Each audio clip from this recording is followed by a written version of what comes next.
When did the extra beautiful fiancée come into the picture? You want me to inherit this failing company? What? $100 billion fortune. Wow, this is so exciting. It feels like my life has already reached its peak. Chapter 1, Rebirth Through Borrowed Flesh. Beep, beep, beep. In a high-class hospital room filled with advanced medical equipment emitting mechanical sounds, a handsome young man in his early 20s lay unconscious on a white hospital bed, his face pale, and his eyes tightly shut. Outside the room, the atmosphere was heavy. Is there really no hope for Xiaoqian? A middle-aged man with sharp, chiseled features frowned deeply, his tone filled with unwillingness. An elderly medical professor in a white coat, his hair completely white, sighed. Mr. Lin, Madam Yan, your son's cranial nerves have suffered extensive necrosis. Even if we manage to save him, he would only remain in a vegetative state. As these words fell, the elegant woman next to the man immediately fainted from shock, her eyes rolling back. Inside the room, Lin Qian slowly opened his eyes, disoriented. He looked around in confusion as unfamiliar memories surged into his mind like a tidal wave. "R!" His soft exclamation startled those outside the room. The middle-aged man was the first to rush in, only to see Lin Qian sitting on the bed, clutching his head, and looking dazed. The elderly professor who followed him stood frozen, mumbling in disbelief, "He is alive. This is impossible." More people crowded into the room, teenage girls, young women in their 20s, middle-aged women, and a few uncles, all exuding an extraordinary aura, clearly not ordinary folk. "Xiaoqian, are you all right?" Lin Zhenguo, a general with a lifelong military career and now a high-ranking official, couldn't he stop his eyes from reddening at the sight of his son, who had been pronounced virtually dead moments ago, sitting up alive and well. The others were equally overwhelmed with emotion, with the women crying their hearts out. A sweet teenage girl rushed to Lin Qian's bedside, collapsed by his legs, and sobbed uncontrollably. "Boo-hoo! Big brother, I thought you were going to be a vegetable." Lin Qian was bewildered. Wasn't he just in the cultivation world, undergoing his ascension tribulation? How had he ended up here? Wait, was this Earth? In his past life, he had been a miserable soul abandoned by his parents due to a terminal illness. Rescued by a wandering master, he was taken to the cultivation world. After 800 years of rigorous training, he never thought he'd return. The flood of memories in his mind felt like an illusion, leaving him questioning if it was all a dream. Shaking his head, he scanned the people in the room. The concerned older man supporting him was his father, Lin Zhenguo. The weeping woman revived by the professor's emergency techniques was his mother, Yang Wanrong, the current head of Dragon Legend Group, the top-ranking corporation among China's elite. The girl sobbing at his bedside, dressed in a princess gown, was his sister, Lin Yu, an 18-year-old who was a self-proclaimed nerd, obsessed with cosplay and everything anime. The other uncles and aunts. Each one of them was a billionaire mogul, yet Lin Qian was the sole male heir of this enormous family. Lin Qian, aged 20, was a sophomore at the prestigious Imperial Noble Academy. 5 days ago, he had been in a car accident. Though his body was intact, his brain tissue had suffered extensive damage, leaving him essentially brain dead, a perfect vessel for his soul, which had failed to ascend and was now reborn. This was absurd. If not for the evidence before his eyes, Lin Qian might have suspected this was an illusion created by the underworld after his death. Surviving a failed ascension tribulation. That was unheard of. "Brother, are you all right?"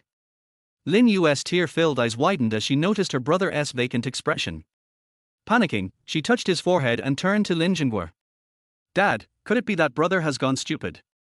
Lin Zhenguo glared at her and signaled the professor to check on Lin Qian. The elderly professor immediately conducted a thorough examination using various advanced instruments. Wiping the sweat off his forehead, he finally announced, "Congratulations, Mr. Lin, Mrs. Yang. Your son is in perfect health." Healthy? Decades of medical practice couldn't prepare the professor for this miracle. If not for the advanced equipment and witnessing it firsthand, he would have doubted his own eyes.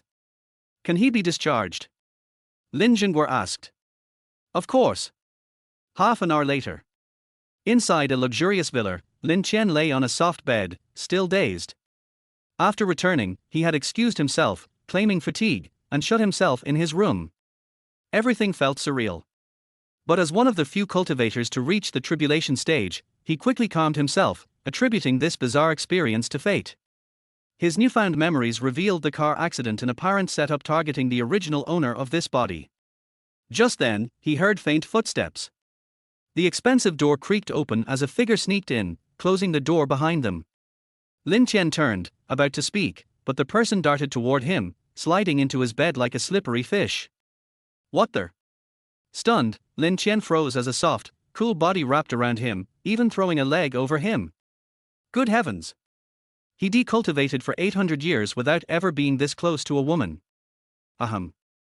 Lin Chen cleared his throat, attempting to break the awkward silence.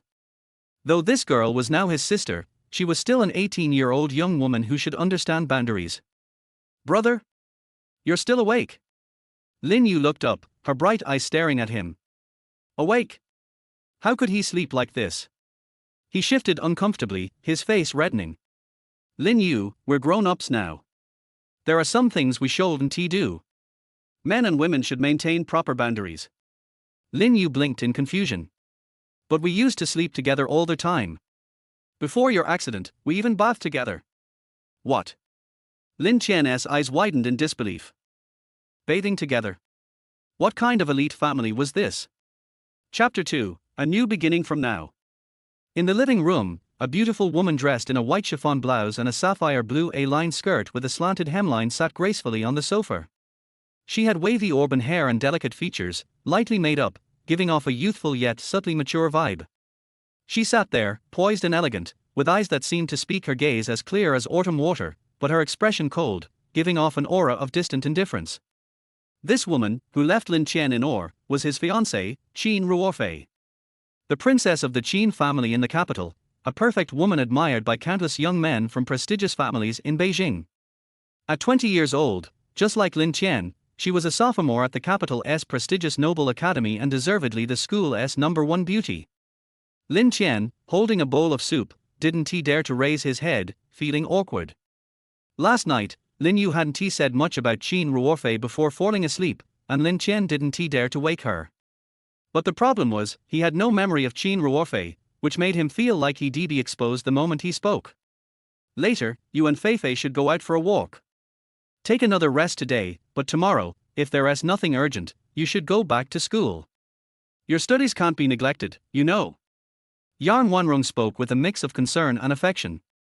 Lin Chen, still thinking of a strategy, was lost in thought when he heard her call out a few times before finally snapping out of it. He raised his head in confusion, and after understanding what Yang Wanrong meant, he forced out a smile that was more awkward than a cry. Alone with Qin Ruofei? Oh no. If she asked him anything, he wouldn't be able to answer even two simple questions. But what could he do?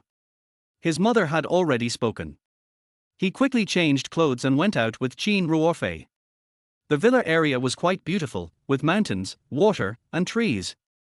Walking along the lakeside, Qin Ruofei didn't speak, and Lin Chen was even less daring to make small talk. Do you have nothing to say to me? Finally, Qin Ruofei spoke first. When they left, her hand had been linked with Lin Chen's arm, but now, she had loosened it, stepping back half a step to put some distance between them. Her tone seemed cold. What should I say? Oh, I'm fine, don't worry about me, Lin Chen replied, slightly dazed, then tried to calm himself down. Since she was his fiancée, it was normal for her to worry, right? He felt there was nothing wrong with this response. However, Qin Ruofei frowned, casting a strange look at him, before sneering, don't pretend, Lin Chen. Everyone knows your tricks. You think I don't see through them? Did this guy change after the accident? She remembered how every time she saw him before, he always had that lecherous look as if he wanted to devour her. Lin Chen also frowned. Don't pretend. What's going on here? Seeing his confusion, Qin Ruofei sneered with even more disgust. If you're going to tell me you lost your memory because of the car accident, don't even try. You had Auntie call me over because you want to take this opportunity to get me, don't you? Get you? Could you clarify? Aren't you my fiancé? Lin Chen was a bit confused. How was this fiancé so different from what he had imagined? Yes, the whole of Beijing knows that I, Qin Ruofei, am your fiancé. You must be so proud, right? After all, you're the young master of the Lin family, the apple of old master Lin Si, the heir of the first family in China. There's no woman in this world you can't have. Do you know what my father said to me before I came here? He told me to serve you well. As long as I'm still your woman, the Chin family won't fall. Har. And you, the great young master of the Lin family, flitting from flower to flower, changing women like changing clothes. What am I in your eyes? Chin Ruorfei seemed to have been struck by Lin Qian's words, her eyes reddening as tears welled up. She looked at the young man in front of her, and she realized that even her father, who loved her dearly, was willing to sacrifice her to bind himself to this powerful force. What was she to him? Just an item. Because of this, she had to break up with the person she had liked for 3 years and even had to let him go without any regret. From the moment her father forced her to break up with the man she loved, Chin Ruorfei was no longer the Chin Ruorfei of the past. She wrapped herself in layers of emotional armor and silently endured all the unfairness the world threw at her, even when Lin Qian barged in on her and Lin Yu taking a bath, trying to force himself on her. She could only bear it with tears in her eyes. If Yarn Wanrong hadn't intervened, she would have already lost her precious first time to the man in front of her. But so what? They were already engaged, and her body would eventually be his. At first, Chin Ruorfei had felt some excitement when Lin Qian had the car accident, but her father told her bluntly that even if Lin Qian died, she would have to remain a widow for him until she died. The pressure she was bearing was overwhelming.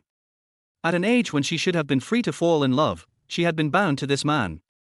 For Chin Ruorfei, the word fiancé was the deepest pain in her heart. Lin Qian was dumbfounded. Wait, sister, I didn't say anything wrong, right? Why are you crying all of a sudden? In the cultivation world, he was a revered cultivator at the tribulation stage, but in matters of the heart, he was a complete novice. Plus, it was his first day after being reborn, and he didn't understand many things. Chin Ruorfei's unexpected emotional outburst caught him completely off guard. Even though I know you don't believe me, I really don't remember many things. Please don't tell my parents about this.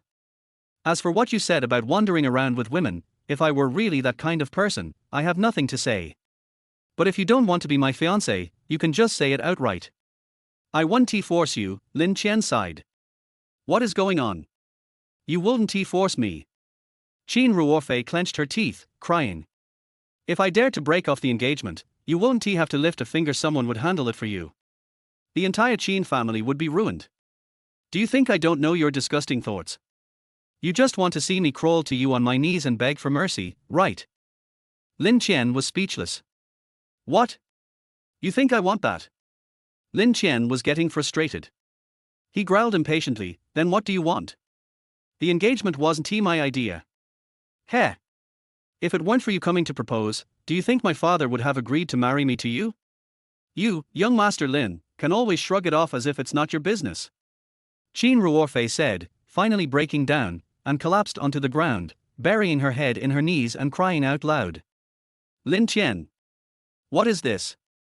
Bothered by Chin Ruorfei's tears, Lin Qian was feeling agitated. He grabbed her and lifted her in his arms, walking back towards the villa. Chin Ruorfei seemed to give up resisting. Her fate had never been in her hands. Once back at the villa, Lin Qian threw her onto the sofa, ignoring Yarn Wanrong and Lin Yu, who were chasing after him, asking what had happened. He simply grabbed Lin Yu and went back to his room. Brother, did you fight with Feifei again? Lin Yu asked with a helpless look.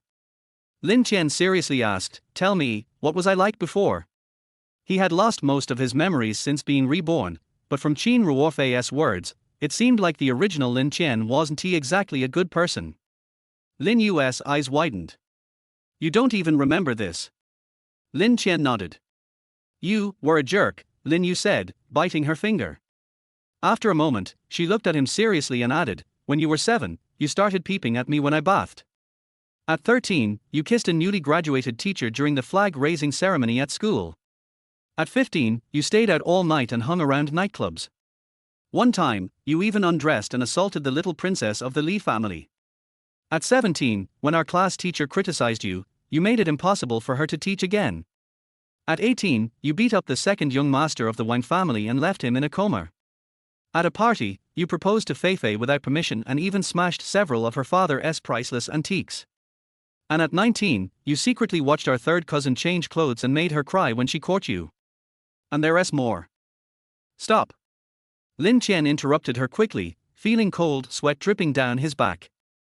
Hearing this, it really seemed like the original Lin Chen was quite there. Chapter 3, Qin Ruorfei's Despair. Lin Yu nearly bit her tongue in shock. Did she hear that right? Turning over a new leaf?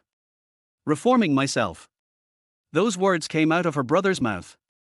After listening to Lin Yu's account, Lin Chen understood that his words indeed lacked credibility. But he wasn't in a rush to prove himself. After all, the original Lin Chen was gone, his current self now occupied this body. Both his personality and behavior would naturally change drastically.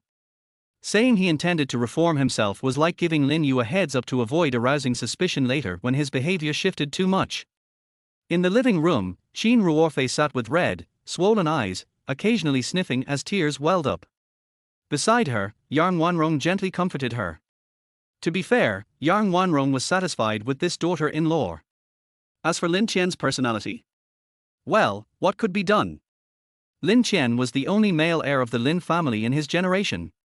Who wouldn't he spoil him? Among their numerous aunts, uncles, and relatives, everyone treated him as a cherished treasure. Even her own sisters, all of whom had daughters, knew very well that their father also regarded Lin Chen as his successor. The Yang family was a prestigious business dynasty in Huaxia, their wealth comparable to nations. Meanwhile, the Lin family excelled in military and political achievements. Old Master Lin was a founding father of the nation and the last living marshal. Although retired, his influence remained unparalleled. Both patriarchs placed their hopes on Lin Chen, the sole male heir of the two families. If Lin Chen weren't spoiled, it would indeed be unusual. With the family's power, no matter how much trouble Lin Chen caused, they could always clean up the mess. This was also why Qin Ruorfei hadn't resisted. She understood that resisting was futile. They even dared to confront the youngest princess of the Li family, so what about her? When Lin Chen entered the room, Yang Wanrong immediately scolded him. Xiao Qian, come over and apologize to Ruorfei. She went out for a peaceful walk and came back crying. Is this how a husband treats his wife? Lin Chen looked embarrassed. This situation wasn't his doing, yet here he was taking the blame. Sure, marrying Qin Ruorfei was one thing, but now he had to deal with all the past mistakes of the original Lin Chen. Qin Ruorfei wiped her tears and softly said, "There's no need. It's my fault." Lin Chen could see the despair in her eyes. Otherwise, why would she speak so self-deprecatingly? I didn't do anything wrong today, Lin Chen said sincerely, but I apologize for my past actions. If I've caused you any trouble, I'm sorry. As for the engagement, even if I wanted to cancel it, it wouldn't benefit you. Everyone knows you're my fiancée. As long as the Lin family stands, no one outside would dare to touch you. But from now on, I won't make things difficult for you. Lin Chen's words were genuinely heartfelt, but Qin Ruorfei merely glanced at him briefly before looking away, evidently not convinced. He didn't expect his apology to erase the original Lin Chen's actions. This would take time and proof through his future behavior. Yang Wanrong glanced meaningfully at Qin Ruorfei and said calmly, Xiao Qian is right. Since you're engaged, there's no question of cancelling it. I don't want to hear such talk again. Qin Ruorfei's body trembled, her face pale as she bit her lip. Lin Chen felt even more baffled. Had he just unintentionally made things worse? Was his mother always this domineering? He hadn't even implied that Qin Ruorfei wanted to end the engagement. No wonder the original Lin Chen had been such a playboy.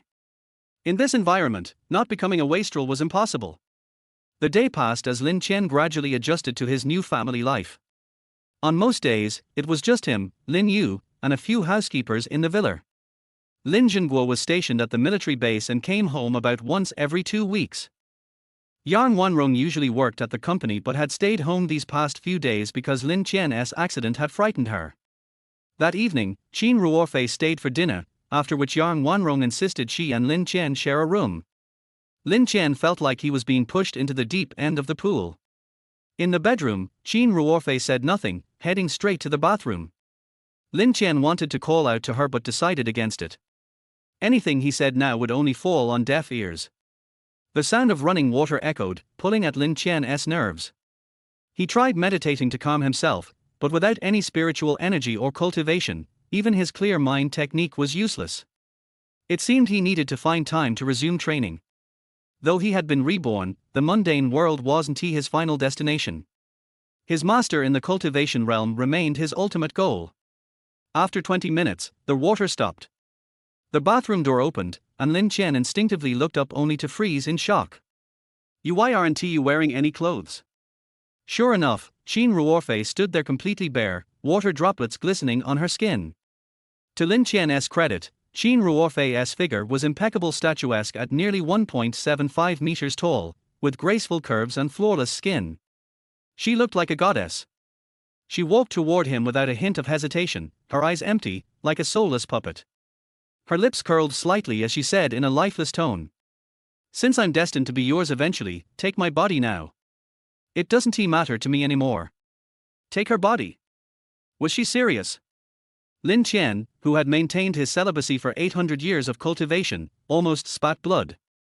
This wasn't his choice. His master was an ethereal being. He hadn't dared make a move without her approval.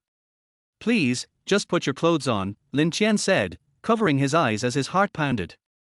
Though he'd seen many stunning immortals in the cultivation world, Qin Ruorfei's allure wasn't enough to make him lose control. Qin Ruorfei scoffed, her voice dripping with contempt. "Pretending to be virtuous now? Isn't this what you've always wanted?" Lin Chen sighed and replied, "I know the old me made you despise me. But I truly wish to change. If you don't love me, I won't force you. Honestly, without mutual affection, I can't bring myself to desire you. Please get dressed. One day, I'll find a way to give you your freedom." With that, Lin Chen left the room, closing the door behind him. Inside, Qin Ruorfei stared blankly at the empty room. After a moment of silence, she threw herself onto the bed, sobbing quietly.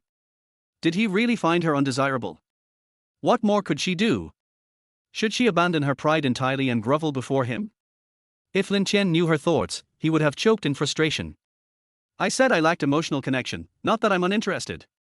Leaving the villa, Lin Chen wandered up Yuhua Mountain. The entire mountain belonged to the Lin family, and its peak held denser spiritual energy than the surroundings. Finding a secluded spot, he sat cross-legged and began practicing his master's cultivation technique, heaven-slaying art. Unbeknownst to him, after he left, Yang Wanrong entered his room. Seeing Qin Ruorfei lying on the bed crying, Yang Wanrong's face darkened as she approached. Startled, Qin Ruorfei hastily pulled the blanket over herself. While she dared vent her frustrations at Lin Chen, she couldn't muster the courage to challenge Yang Wanrong. Yang Wanrong was a commanding presence, a gentle mother to Lin Chen and a dutiful wife to Lin Zhenguo, but in the corporate world, she was the CEO of a multi-billion-dollar empire. Facing Yang Wanrong, Qin Ruorfei knew that one word from her could ruin the Qin family. "Marrying into the Lin family is the greatest blessing of your life," Yang Wanrong said coldly. "And now you dare drive Xiao Chen away?" Her tone wasn't angry, but it sent chills down Qin Ruorfei's spine. Slap. Yang Wanrong struck Qin Ruorfei across the face. Though she usually indulged Lin Chen, seeing him leave in frustration had ignited her fury. Qin Ruorfei dared not make a sound, swallowing her grievances as tears streamed down her face. "This is your last warning. If Xiao Chen doesn't send you away, I will," Yang Wanrong declared before leaving. Alone in the room, Qin Ruorfei wept bitterly. Her fate felt like an unattainable dream, always slipping further from her grasp. Chapter 4, Romantic Debt. Lin Yu sneaked in at some point, and after carefully closing the door, she sat on the bed and sighed, "Sister Feifei, I'm not saying anything bad about you. Although my brother is a bit of a playboy, he really has nothing to say about you. He wanted to force you last time because he knew you were still in contact with that man. He has always been arrogant, how could he tolerate such a thing? He also told me today that he would change his ways. If it was the old him, do you think he would turn a blind eye to your initiative today?" In fact, Lin Yu was also a little surprised, but for her brother, others only thought he was a playboy, but she knew that when it came to his family, Lin Chen always helped his relatives instead of his friends. She clearly remembered that once she was bullied at school, Lin Chen rushed over to help her get revenge without saying a word. At that time, the other party did not know his identity. Lin Chen was beaten black and blue, but he still tried to make her happy. How could Lin Yu not protect a brother like this? Qin Ruorfei cried silently, but she felt extremely ridiculous in her heart. "Nothing to say to me?" If he really wanted to be good to me, why would he forcefully occupy me? Knowing that you already have someone you like, why would you force them to break up? You are his sister, of course you should speak for him. Lin Yu tried to persuade her a few times, but seeing Qin Ruofei's expression, he knew she wouldn't listen, so he simply gave up trying to persuade her anymore, shook his head, and went back to his room. Lin Qian was unaware of all this. He practiced on the top of the mountain until the next morning before coming down the mountain. His clothes were all wet with dew. Lin Qian stretched, exhaled, and his spiritual energy vibrated. All the dew on his body was evaporated, and then he stood up. After practicing for a night, there was finally some spiritual energy in my body. But this body is too weak, and the whole night was spent opening up the meridians. The way of cultivating the truth is divided into Qi training, building the foundation, opening the orifices, golden elixir, nascent soul, spirit separation, fusion, Mahayana, and overcoming tribulation. Now, he has just started to practice Qi and is very weak. When they returned to the villa, Qin Ruofei and Lin Yu were having dinner. Yan Wanrong was not there, probably because she had gone to the company. Brother, have you spent the whole night outside? Go wash up and have breakfast. Lin Yu ran over and took his arm and acted coquettishly. Lin Qian glanced at Qin Ruofei, who also looked over at him, but quickly looked away. After breakfast, the bodyguard drove them to school. Lin Qian closed his eyes and rested all the way, while Qin Ruofei, who was sitting next to him, frowned slightly. In fact, she did not completely ignore what Lin Yu said to her last night, she just didn't quite believe it. The prodigal son returns. Even if such a thing happened, it would never happen to Lin Qian. But in the past he would always find various topics to chat with me, why didn't he say a word today? After getting off the car and walking into the school gate, Lin Qian couldn't help laughing. Considering that he is one of the top masters in the world of cultivation, he didn't expect that he would have to go to school after his rebirth. He really didn't know whether to cry or laugh. The Capital Noble Academy is a private institution, but its faculty is strong enough to rank among the top 10 in China. Moreover, you cannot get in just by having money. If you don't have any power or background, you will be turned away. Just as he was about to step into the school gate, a girl rushed out in a panic, looking back as she ran, and bumped into Lin Qian. Lin Qian didn't move at all, but the girl fell to the ground with a cry of pain. When she saw the person in front of her clearly, her face turned pale. She quickly stood up and apologized. I'm sorry. Master Lin, I didn't mean it. That look was like looking at a devil. Lin Qian felt a little strange. He supported her body as she kept bowing and apologizing, and asked, what's wrong? Is the ghost chasing you? The girl was frightened even more, her whole body was shaking, but she didn't dare to leave without permission, and she stammered and couldn't utter a word. This look made Lin Qian feel helpless and a little funny at the same time. Was the original body so terrifying before? Without waiting for the girl to speak, a blue convertible sports car rushed out of the school and was about to hit Lin Qian before it did a tailspin and stopped steadily in front of Lin Qian. The young man in the sports car took off his sunglasses. When he saw Lin Qian, his face changed and he exclaimed in disbelief, Lin Qian, why are you here? The young man had a fashionable Korean hairstyle and looked quite handsome, but he looked a little funny when he saw the expression of Queen Lin as if she had seen a ghost. Memories of this man flooded into his mind. Wang Yangyun, the third young master of the Wang family in Beijing, was also the younger brother of Wang Gailing, who was beaten into a vegetative state by Lin Qian when he was 18 years old. The Wang family has considerable influence in the capital, and is involved in both business and politics. However, they are not as powerful as the Yang family in business, nor as powerful as the Lin family in politics, so they have always been suppressed. However, they are better than the worst, and the Wang family does not take ordinary aristocratic families seriously. Wang Yangyun is 1 year younger than Lin Qian and is now a freshman. Are you surprised that I'm here? Lin Qian's mouth curled up dangerously. Wang Yangyun saw that his micro-expression just now had betrayed something. For example, only a very few people knew about his car accident due to deliberate blockade of the news, but Wang Yangyun's expression just now showed that he seemed to have known about it for a long time. While asking the question, Lin Qian had already approached the sports car step by step. He put his hands on the door of the supercar, leaned forward slightly and looked at Wang Yangyun, whose eyes flashed with panic, then suddenly turned around and asked the girl, was he chasing you just now? The girl nodded as if her brain was frozen, then she realized something was wrong and quickly shook her head. But Lin Qian had already turned his head back and was staring at Wang Yanyan. Wang Yanyan felt his entire body tremble under Lin Qian's dangerous gaze. He growled in a harsh voice, "This has nothing to do with you, right? Why are you meddling in other people's business?" Obviously, there is not much basis for this statement. He still remembers how his second brother was beaten into a vegetable by Lin Qian and his men. Until now, his second brother is still lying in the hospital receiving daily routine treatment, while the culprit is still at large. Lin Qian suddenly stretched out his hand and pressed on the back of Wang Yanyan's head, and before the latter could react, he pushed forward suddenly. There was a dong sound, and Wang Yanyan's forehead came into close contact with the steering wheel. The painful howls made everyone around turn a blind eye. What a joke! When did young Master Lin ever need a reason to teach someone a lesson? Blood flowed along the gap between his forehead and the steering wheel. Lin Qian leaned over and sneered in Wang Yanyan's ear, "You know what your Wang family has done.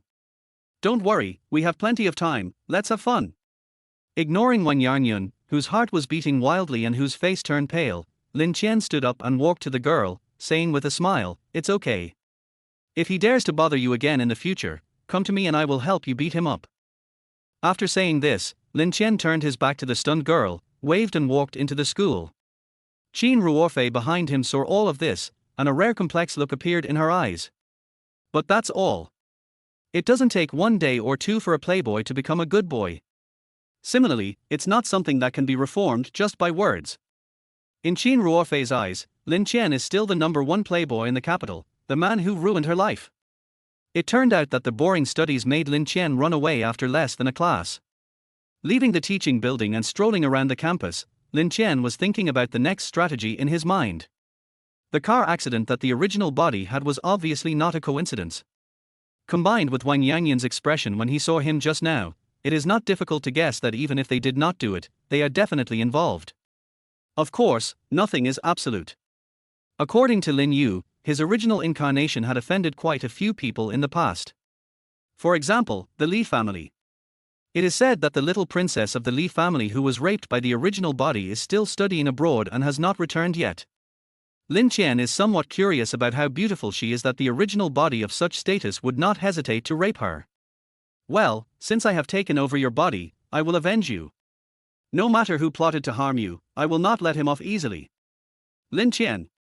Lin Qian was muttering to himself when suddenly a delicate voice came from behind him. The voice was clear and ethereal. He turned around and saw a girl in a cream-colored top and a black leather skirt staring at him angrily. The girl was a little petite, but her legs were extremely slender and straight. She wore a pair of high-heeled sandals, and her crystal-clear feet were painted with bright red nail polish. Her facial features had a bit of Western three-dimensionality, but overall she had an oriental face, and was a mixed-race girl. In terms of appearance, she might be comparable to Qin Ruofei, but her completely different temperament is even better than Qin Ruofei, which makes Lin Qian's eyes light up. "It's just that I don't seem to have seen her before. Who are you?" Lin Qian asked doubtfully. Li Shiqing's eyes widened, and she rushed over in 2 steps, with her hands on her hips, and said coquettishly, "You are so good, Lin Qian. Have you forgotten what you did when you dragged me into the multimedia classroom 5 years ago?" Chapter 5 Inside Story. Heaven and Earth's Conscience. When Lin Qian saw the beautiful girl in front of him with her hands on her hips and a questioning look on her face, he actually felt a creepy feeling. "I was just thinking about the Li family, but I didn't expect that someone from the Li family would appear in front of me." And she was the little princess of the Li family who had become stronger when her original body was 15 years old. Even with Lin Qian's temperament, he was stunned for a long time before reacting, and then asked in a daze, "Aren't you studying abroad?" Li Shiqing raised her eyebrows and responded bluntly, "You can't come back after going abroad, right? Also, I heard that you had a car accident, so I came back to see if you were dead." Lin Qian was a little embarrassed. He was not the original Lin Qian, and some of his memories were missing. He did not remember what it was like when he raped the girl in front of him at the age of 15. But deep down, he is a person who believes that he has to take responsibility once he has done something wrong. Regardless of whether he slept with the girl in front of him, at least his current identity is the eldest son of the Lin family, and he cannot shirk this blame. "Well, about what happened back then. I'm sorry."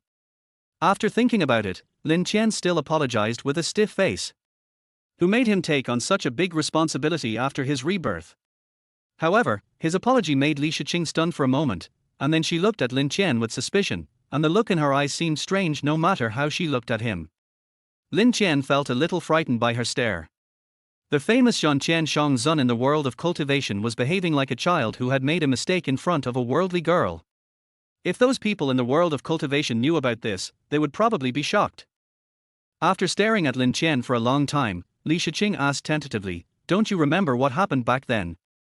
Lin Qian was stunned. Then he nodded and said, "I lost some of my memory due to the aftermath of the car accident." Li Shiqing's eyes rolled, a cunning flashed in them, and then she said domineeringly, "You want to take advantage of me and deny it, right? I'm telling you, no way. I heard that you were engaged to another woman 2 years ago. This time I come back, I will snatch you away. Now everyone in the capital knows that you slept with me, and I can't get married in the future. Tell me, how to deal with it? How to deal with it?" Lin Qian felt a pain in his anus. This has nothing to do with him at all, okay? But who would believe him if he said this? In fact, Li Shiqing had different thoughts in her mind. Except for her and Lin Qian, no one else knew the inside story of what happened back then. The so-called stripping of her clothes was just a rumor. The situation at that time was that she was bullied by a school bully. The bully relied on the protection of gangsters outside the school and did not know Li Shiqing's identity, so he wanted to take advantage of Li Shiqing. Originally, the school bully had bribed Li Shiqing's best friend at the time and tricked her into the multimedia classroom. Just when Li Shiqing was helpless and desperate, Lin Qian showed up halfway. Not only did he beat the school bully away despite both sides suffering heavy losses, he also took off his clothes and gave them to Li Shiqing. It was just that after the two of them came out, they were seen by someone, which led to a misunderstanding, and then the misunderstanding grew bigger and bigger. Lin Qian didn't think about explaining, and Li Shiqing was frightened and didn't think about clarifying it immediately. When she wanted to clarify later, it was too late. What was even more incredible to her was that when the rumors were out of control, Lin Qian actually took the initiative to admit that he had raped her. Although the Li family is not as good as the Lin and Yang families in the capital, they are also a famous and prestigious family. How could they tolerate such humiliation? The incident caused a sensation in the city, and even the old man of the Lin family was alarmed. He rushed back from the army and took Lin Qian to the Li family to kowtow and admit his mistake. Li Shiqing clearly remembered that her grandfather, parents and other relatives were all present at the time. The young man was kneeling in the middle of the hall, and when she wanted to come out to explain, he stopped her with his eyes. Being born in such a family, as long as one is not born with a disability, the emotional intelligence will not be low due to the influence of the family. Li Shiqing immediately understood Lin Qian's intention. If Li Shiqing came out to clarify, she, the eldest daughter of the Li family, was dragged to the multimedia classroom and insulted by a gangster with a little background. If this matter were to spread, Li Shiqing's entire life would undoubtedly be tarnished for the wealthy family where reputation is above all else. Whether the insult was successful or not is not the key point is the disparity in status between the two people. It's like in ancient times, a princess was taken advantage of by a street beggar. Needless to say, that beggar would be killed to the point of being devastated, but the royal family would also surely lose face because of this incident. A princess was taken advantage of by a beggar. How could she face people in the future? But if the princess was taken advantage of by a feudal lord, then things would be different, especially if the feudal lord was more powerful than the royal family. That's not called insult, that's called admiration. The strong prey on the weak. This is an eternal truth. This is true for the lower classes and for the upper classes as well. Lin Qian took all the responsibility on himself. The upper class people all knew that the Li family could not defeat the Lin and Yang families, so the Li family became victims in that incident, victims who were unable to resist. However, Lin Qian was pushed to the forefront because of that incident, and was even severely scolded by the old man of the Lin family after he returned. In the end, he stayed in the hospital for 20 days before being discharged. Li Shiqing's reputation was saved, but the young man who was taking the blame suffered. Who can guarantee that those daughters of wealthy and prestigious families can resist the eldest son of the Lin family? Who dares to resist? After that, Li Shiqing and the Li family not only did not become a laughingstock, but instead became the envy of countless wealthy families, who thought that the Li family could use this opportunity to form an alliance with the Lin and Yang families. This is indeed the case. After that incident, Mr. Lin probably felt guilty. He had been a soldier all his life and was upright. After he brought Lin Qian to the Li family to apologize and was forgiven, he has taken good care of the Li family in the past 5 years. Otherwise, the Li family would not have made such great progress today. Lin Qian couldn't read minds, so of course he didn't know what was in Li Shiqing's mind. After he knew the girl's identity, he felt extremely upset. It's really hard to deal with this lot of romantic debts. Seeing that Lin Qian didn't say anything, Li Shiqing waved her hand as if to announce something, and said in a domineering manner, "Don't worry, I won't force you to make any choice. I will let you know how to choose between me and your fiancé." After saying this, Li Shiqing returned to her smiling face, winked at Lin Qian and said, "Xiaozi has arranged a welcoming banquet for me tonight at the Maple Forest Club. Remember not to be late." Regardless of whether Lin Qian refused or not, Li Shiqing turned around and left, her ponytail swinging with her movements, looking quite youthful. "I've been on the run for 5 years. Now that I'm back, I won't run away again." Li Shiqing turned around, a look of determination appearing on his face. Lin Qian looked at Li Shiqing in confusion as she appeared, and looked at her in confusion as she left. He still hasn't figured out how to deal with his relationship with Li Shiqing. According to what Lin Yu said, since she was originally married to someone else, she should be responsible. But now he has a fiancé, is he two-timing him? He had no idea and simply didn't bother to think about it. The most urgent thing was to focus on improving his strength. The environment of the Beijing Noble Academy is not much worse than that of a 5A level scenic spot, with mountains and water. Now it is the beginning of September, almost entering autumn, and the maple leaves on Chuxia Mountain are everywhere, which is a beautiful sight. Lin Qian strolled in it and was quite surprised when he felt the rich spiritual energy around him, which was no less than that on the top of Yuhua Mountain. He climbed up the stairs and soon arrived at the top of Chuxia Mountain, which was not very high but had a superb view. What surprised him was that there was a small attic on the top of the mountain. This small attic is made entirely of wood and feels like a paradise. At this time, in the open space outside the attic, a girl wearing a white training suit and a red belt was fighting with a young man who was also wearing a training suit. In addition to these two people, there was also a white-haired old man watching the fight. Lin Qian stopped. The girl had a slender figure but not skinny. Her facial features had the gentleness of a classical Jiangnan girl. Her face was delicate and she was sweating slightly because of the fight. The young man had short hair, a handsome face, and narrow, almond-shaped eyes that occasionally revealed a gleam of brilliance. When he saw the three people, except for the two who were fighting, he didn't notice him, but the old man noticed him and nodded in greeting. Lin Qian was stunned and nodded in return. Seeing this, a hint of surprise flashed across the old man's face, but he was not distracted and continued to watch the battle. Lin Qian also watched for a while. The girl was practicing Tai Chi, and the young man's boxing style had some influence of Bajikan. In his previous life, when he was taken away from Earth by his master, Liuli Fairy, he had learned about Earth's martial arts, so he recognized it at a glance. What's more, these two types of boxing are also treasures of China, and anyone who has a little knowledge of martial arts can recognize them. Tai Chi in literature can bring peace to the world, and Barji in martial arts can determine the fate of the universe. After looking for a while, Lin Qian shook his head, decided not to continue looking, and turned to walk down the mountain. Since there were people on the top of the mountain, he had to find another place to practice. However, at this moment, a voice came from behind him, "Young friend, please stay." Lin Qian turned around and saw the old man waving at him. He smiled and said, "Looking at your expression when you were watching the fight just now, you should also understand Chinese martial arts." Lin Qian hesitated for a moment, then walked over, shook his head and denied, "I don't really understand, I just went up the mountain to see the scenery." This time, before the old man could speak, the sweaty girl glared at him and said in dissatisfaction, "Since you don't understand martial arts, why did you shake your head just now? Are you pretending to understand when you don't?" "Manqing," the old man scolded. The girl curled her lips, obviously very dissatisfied with Lin Qian's shaking head just now. The young man also spoke up, "Mr. Chen, I think what Manqing said is right. Since he doesn't know martial arts, he was watching the fight and shaking his head. People who don't know him would think we are unworthy of your attention." The old man frowned and said with a little displeasure, "Shenlong, your master asked you to come here so that you can cultivate your character through Tai Chi, but your temper has not changed at all." The young man's face changed slightly and he stopped talking. He just looked at Lin Qian with unfriendly eyes. Lin Qian didn't expect that he would cause dissatisfaction among the two young men, so he immediately apologized with a smile. If I have offended you, please forgive me. I'm sorry. HMPH. Chen Manqing snorted coldly, obviously not appreciating Lin Qian's perfunctory attitude. She has been practicing Tai Chi with her grandfather since she was a child.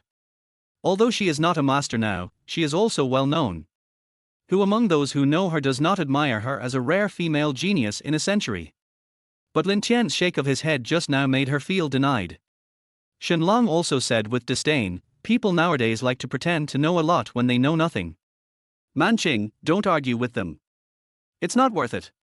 The old man was about to scold him, but Lin Qian, who heard Shenlong's words, frowned first and said, I apologize because my previous behavior was indeed inappropriate, but your aggressive attitude is a bit too much, isn't it?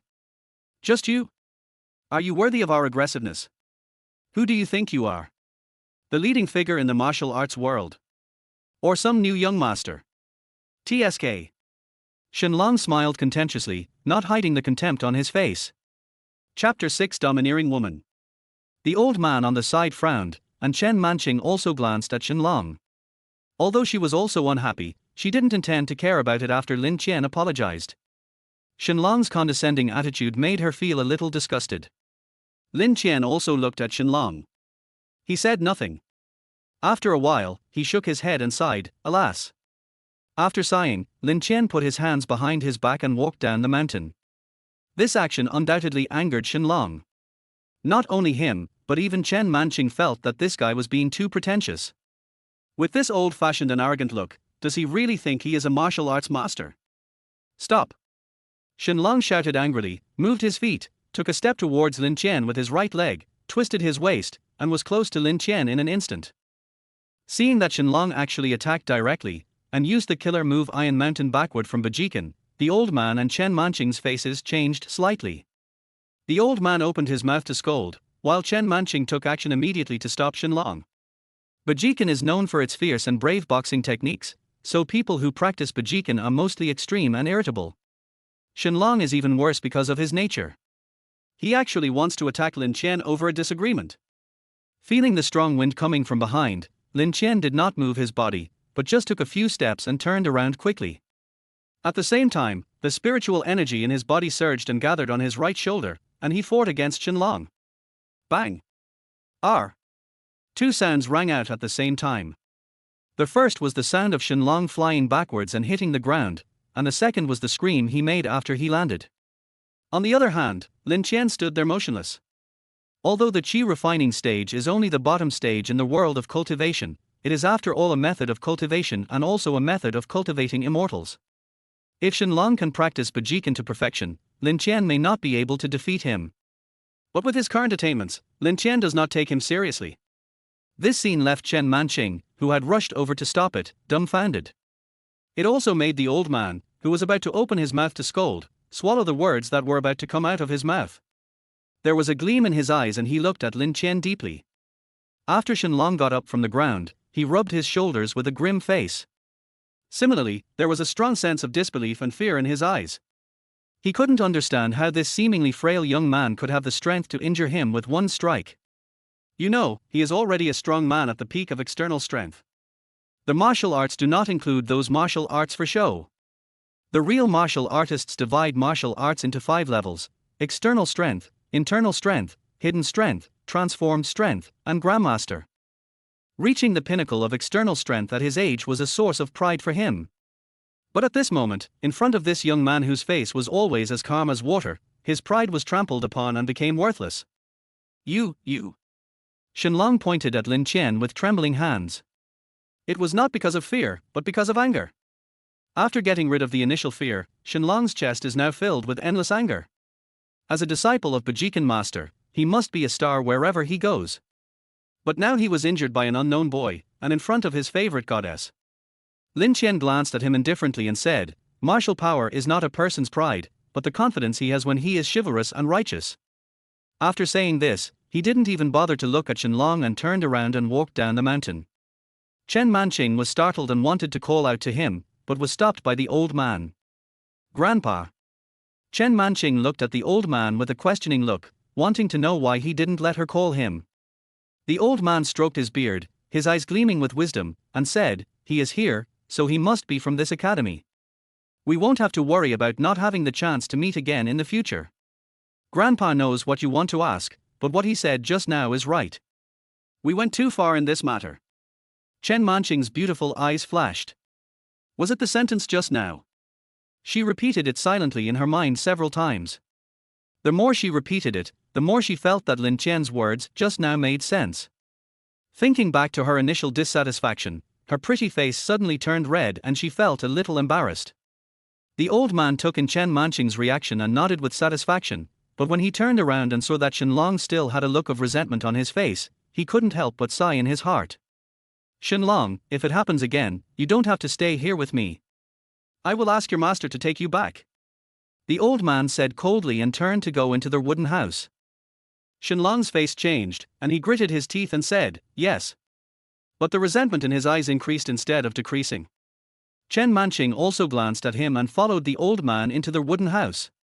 She was a little curious. When did this person appear in the school?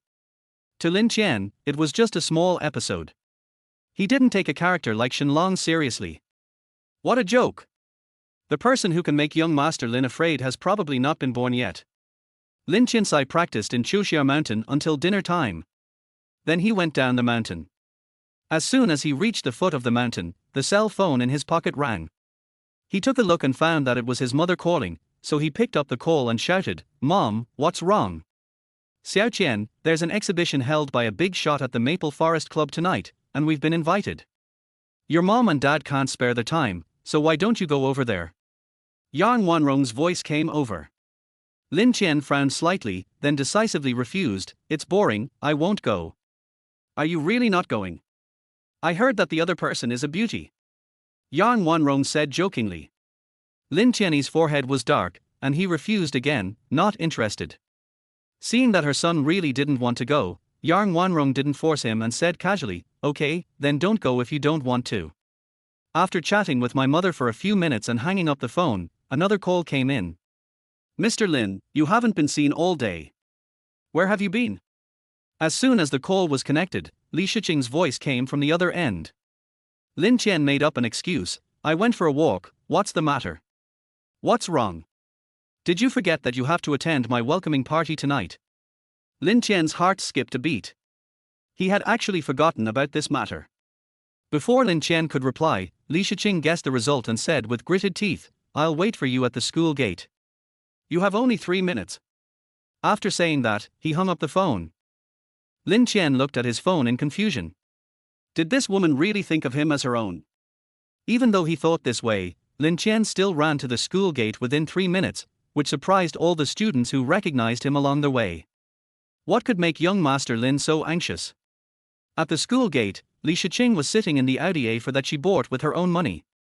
When she saw Lin Qian running out, she couldn't help but raise her sexy red lips slightly. "Is this your car?" Lin Qian walked up to it, a little surprised. Li Shiqing glared at him and said, "I know what you are thinking. Can't I drive this kind of car? I bought this with my scholarship abroad. Also, during the 5 years I was abroad, except for the first year when I spent money from my family, the other 4 years were all earned by myself." Li Shiqing looked proud, like a little girl showing off her toys. Lin Qian also cooperated by giving a thumbs up. Knowing Li Shiqing's identity, he really admired this independent and strong girl from the bottom of his heart. "Get in the car." Li Shiqing shook his head casually, motioning Lin Qian to sit in the passenger seat. Lin Qian looked embarrassed. He was still the fiancé. If Qin Ruofei just left in Li Shiqing's car, it would be bad for the reputation of Qin Ruofei and Li Shiqing if the news got out. "Why are you hesitating? I am not qualified to invite you, Mr. Lin, to ride in my car, right?"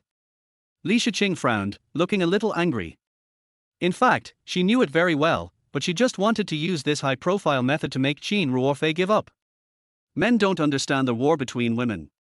Seeing that Li Shiqing was angry, and feeling guilty towards her, Lin Qian thought about it and got into the car, but took out his cell phone and called Qin Ruofei. "Tell the driver to take you to the Maple Grove Club later. I'll go there first in my friend's car." On the other side, Qin Ruofei, who answered the phone, was standing not far from the school gate. She saw Lin Qian get into Li Shiqing's car with her own eyes, but when she heard it, she just said okay silently. Can she control what Lin Qian wants to do? The answer is of course no. This made Qin Ruorfei laugh at herself even more. Li Shiqing's return caused quite a stir in their circle, and the person who was pushed to the forefront was not Li Shiqing, nor was it young Master Lin who had caused a stir in the city because of that incident in the past. Instead, it was she, Lin Qian's legal fiancée. The reason is known to everyone. A woman came to compete with her for the man, and she acted so overbearingly and tyrannically. Even if she didn't like Lin Qian, she would definitely feel uncomfortable. Fenglin Club is a well-known club in Beijing. In addition to being a gathering place for young masters in Beijing, it is also often used to receive some distinguished guests. When Lin Qian followed Li Shiqing to the number 2 box, there were already 4 or 5 people in the box, both men and women. Maple Forest Club has 4 types of private rooms: Di, He, Xian and Huang. Even if Lin Qian wants to come, he will only have Di level privileges. If his parents come, they will definitely have Qian level privileges. Woman, you've been gone for 5 years, leaving me all alone in the capital. You are so cruel. In the box, a girl wearing a light red hip skirt and flesh-colored stockings came over and gave Li Shiqing a hug after seeing her. However, her face looked pitiful as she spoke. When she hugged Li Shiqing, she whispered in Li Shiqing's ear, "Woman, why did you come here with young Master Lin?" It can be said that his expression changes faster than turning the pages of a book. Hearing her best friend's gossiping intentions, Li Shiqing glanced at Lin Qian, who was surrounded by those young masters in Beijing, and then kept it a secret, saying playfully, "Guess." HMPH. I can guess it even if you don't tell me. Young Master Lin couldn't control himself against you back then. Now that you're back, Qin Ruorfei is probably doomed. Shu Ziki snorted, looking like the young lady who had already seen through the truth and said, "You can't fool me." Li Shiqing blinked, "You guess half right." Even so, Shu Ziki's eyes widened, and she looked at her best friend whom she hadn't seen for 5 years in disbelief, and asked, "Are you really going to snatch young Master Lin from Qin Ruorfei?" Chapter 7, Chang'e Under the Moon. Li Shiqing sniffed, shrugged without comment, then walked over to greet the young masters one by one. In the past, in this circle, except for Lin Qian and that young man, she was the most dazzling one. There was a saying circulating in the upper class of Beijing: the battle between kings and princes is not as good as a beautiful woman's smile. When Wang Hu spread this rumor, he was referring to Lin Qian and another top young master, and as for the beautiful smile, it was referring to Li Shiqing. As to which one is the king and which one is the duke, there is still no result. Shiqing, the old man of the Li family, gave Li Shiqing this name, and Li Shiqing did not disgrace the word Shiqing. When she was very young, Li Shiqing showed amazing talent and an enchanting mind. It can be said that she is proficient in everything from music, chess, calligraphy and painting. In addition to her sometimes gentle and sometimes quirky personality, as well as her peerless beauty that could captivate a whole city at a glance, she was deeply loved by the older generation, and almost every household wanted Li Shiqing to marry into their family. And it is precisely because of this that all the young masters of Lin Qian's generation in Beijing, who have a little background, are trying their best to win a smile from Li Shiqing. However, there are not many people who are qualified to stand in front of Li Shiqing. Among them, Lin Qian and the young master who is as famous as him are the most prominent. However, that incident put an end to this rumor in the upper-class society of Beijing. As time passed, the guests for the banquet gradually arrived. Qin Ruorfei didn't call the driver, she took a taxi alone. "Sister Feifei, I haven't seen you for 5 years. You are getting more and more beautiful." "Humph. That guy Lin Qian is so lucky." Seeing Qin Ruorfei, Li Shiqing immediately walked over and greeted her very intimately. This attitude made Qin Ruorfei slightly stunned, and then she smiled and said, "Sister Shiqing, please stop making fun of me. When it comes to beauty, who in the capital doesn't know that you are the most beautiful woman?" "Oh. Those are all rumors spread by those playboys. Besides, no matter how beautiful you are, you can never become the daughter-in-law of the Lin family. Alas. Sister Feifei, you are the person we envy the most now, you must cherish you." Li Shiqing sighed, her little face full of sadness. As soon as these words were spoken, the atmosphere in the box changed immediately. Qin Ruorfei's expression also looked a little unnatural. It was no secret that she was dating another boy before she got engaged to Lin Qian. Even if she acted affectionate with Lin Qian in front of outsiders, she couldn't hide it from the people in the box. Because these people have various channels to know the more real situation. Li Shiqing saying this in public has no meaning other than embarrassing her. Lin Qian on the sofa was also confused. What was Li Shiqing doing? Do you have to make such a big fuss as soon as you come back? Don't worry, Sister Shiqing, I will.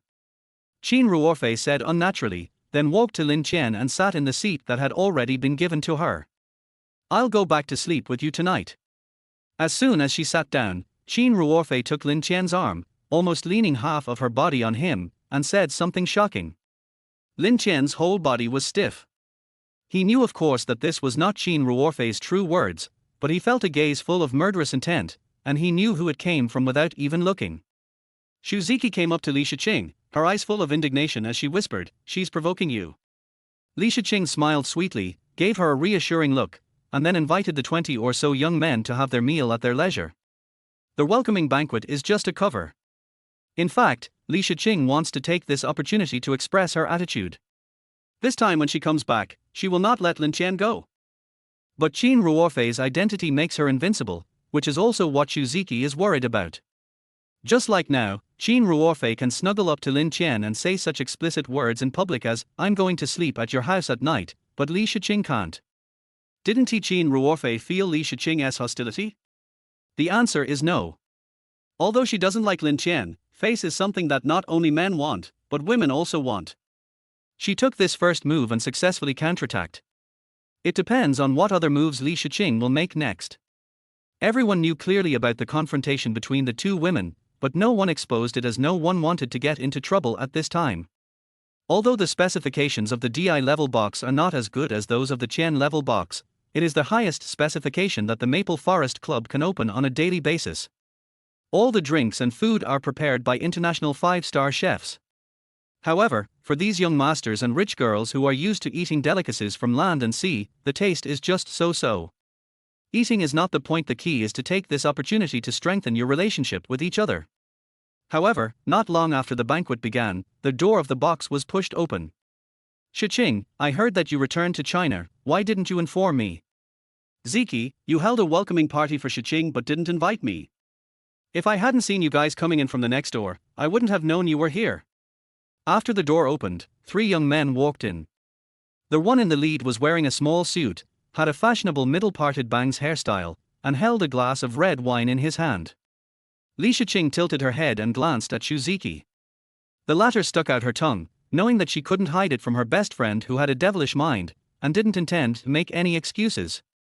Because Li Shiqing refused to hold the welcoming banquet at first, but later she reluctantly agreed after being persuaded by Xu Ziki. However, she clearly instructed that the young man in charge at the door should not be invited. Not for any other reason, just because this young man is one of the kings and princes. Zhao family, Zhao ups and downs. At the feet of the emperor, at the center of power, there is always a shortage of red children with powerful backgrounds. And the Zhao family is the best among them. Because if you compare the Lin family or the Yang family alone with the Zhao family, they are actually similar in terms of background and other aspects. But if the Lin and Yang families come together, the Zhao family can only temporarily avoid the limelight. Of course, that kind of thing rarely actually happens. Otherwise, no one would compare Zhao Fuqian and Lin Qian, because the premise of comparing them is that only the Lin family is counted, not the Yang family. The appearance of Zhao Fuqian caused the atmosphere in the box to change subtly again. Even Qin Ruorfei, who was holding Lin Qian's arm, tensed up a little. Even though these people are giving her a lot of face now, no matter they are older or younger than her, they either call her sister Feifei or sister-in-law. But in fact, Qin Ruorfei herself knows very well that if she were not Lin Qian's fiancée, she might not be able to enter the door of this box today. There were only 2 people in the audience who remained calm. One was Li Shiqing, who quickly calmed down. One is Lin Qian, who always sits on the sofa with a calm look. The former has thought of a solution, while the latter doesn't care at all. The original body's memory of Zhao Fuqian was not lost, and he even clearly remembered all the disputes between the 2 of them in the past. Whether it was for Li Shiqing or for something else. "I didn't want to hold this welcoming banquet originally. I just came up with it on impulse. I was afraid you were too busy, so I didn't inform you. Li Shiqing said in an attitude that was not cold but not enthusiastic either. Zhao Fuchen has a good figure. He is 1.8 meters tall, but he doesn't look bulky at all. Instead, he is very stylish. He walked in with a glass of red wine in his hand, and after asking the two people behind him to close the door of the private room, he walked to the table and poured another half glass of red wine, then handed it to Li Shiqing and said, "You are too perfunctory. After all, we are childhood sweethearts who have grown up together.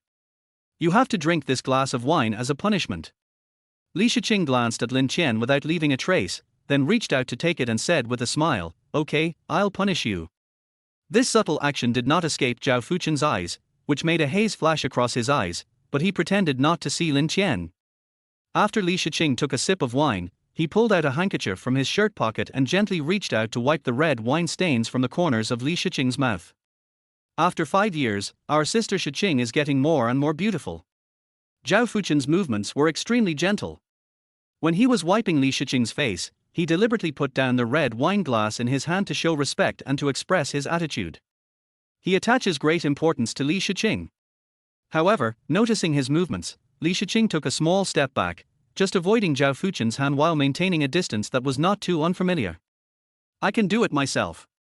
Since a busy man like you shows up at Fonglin Club, you must have something to do, right? I won't disturb you anymore. You should go and do your business first." Li Shiqing resolved Zhao Fuchen's embarrassment just right. Even so, Zhao Fuchen's hands still stiffened for a moment, then recovered as usual, and smiled, "It's nothing serious. Master Chen's disciple Chen Manqing is demonstrating painting at the Maple Forest Club today, and I'm lucky enough to be invited to come and show my support." Although he said it nonchalantly, the arrogant expression on his face betrayed his inner thoughts. After hearing his words, the room suddenly went into an uproar. Xu Ziki exclaimed, "Chen Manqing. Is she the girl who is praised as a genius in both martial arts and painting, and is known as the Chang'e under the moon?" Li Shiqing also raised her eyebrows in surprise. She had heard of this Chang'e under the moon a long time ago, and she was very famous. Li Shiqing's attainments in painting are also quite high. Many people have compared her with Chen Manqing. However, in addition to her extremely high attainments in painting, Chen Manqing's achievements in martial arts are also quite high. She is also the granddaughter of Chen Guanchao, honorary president of the Chinese Martial Arts Association. With such an identity, his status is no lower than that of the young masters present here. In addition, Chen Manqing herself is a remarkable woman of the time, and even many of the young masters present have only heard of her name but have never seen her in person. Now Zhao Fuchen said that Chen Manqing was demonstrating painting at the Maple Forest Club and had invited him. How could they not be shocked? But they knew that Chen Guanchao was well known for his integrity and disliked the intricacies of officialdom, and Chen Manqing had perfectly inherited this character from her grandfather. Not to mention an active invitation, even if their father asked Chen Manqing to demonstrate her painting skills, he would be ruthlessly rejected. In this way, Zhao Fuchen was invited actively, which was a very important thing. At least, the other person who was hailed as a prince was not invited. Therefore, even Zhao Fuchen used the word fortunate. The difference is obvious. In this world, the red background is very important, but martial arts is another world that is above them. Good. It means to be superior. In China today, martial arts are not prevalent, but they are much more prosperous than before. All this happened because of a border battle that year. When it was not appropriate for China to deploy official forces, Chinese martial arts successfully stopped other countries' insults to China. Some people secretly glanced at Lin Qian, who had been silent since Zhao Fuchen came in, wondering how this young man, who had been superior to Zhao Fuchen most of the time, would react after hearing the news. However, Lin Qian's reaction surprised them a little. Because Lin Qian looked confused.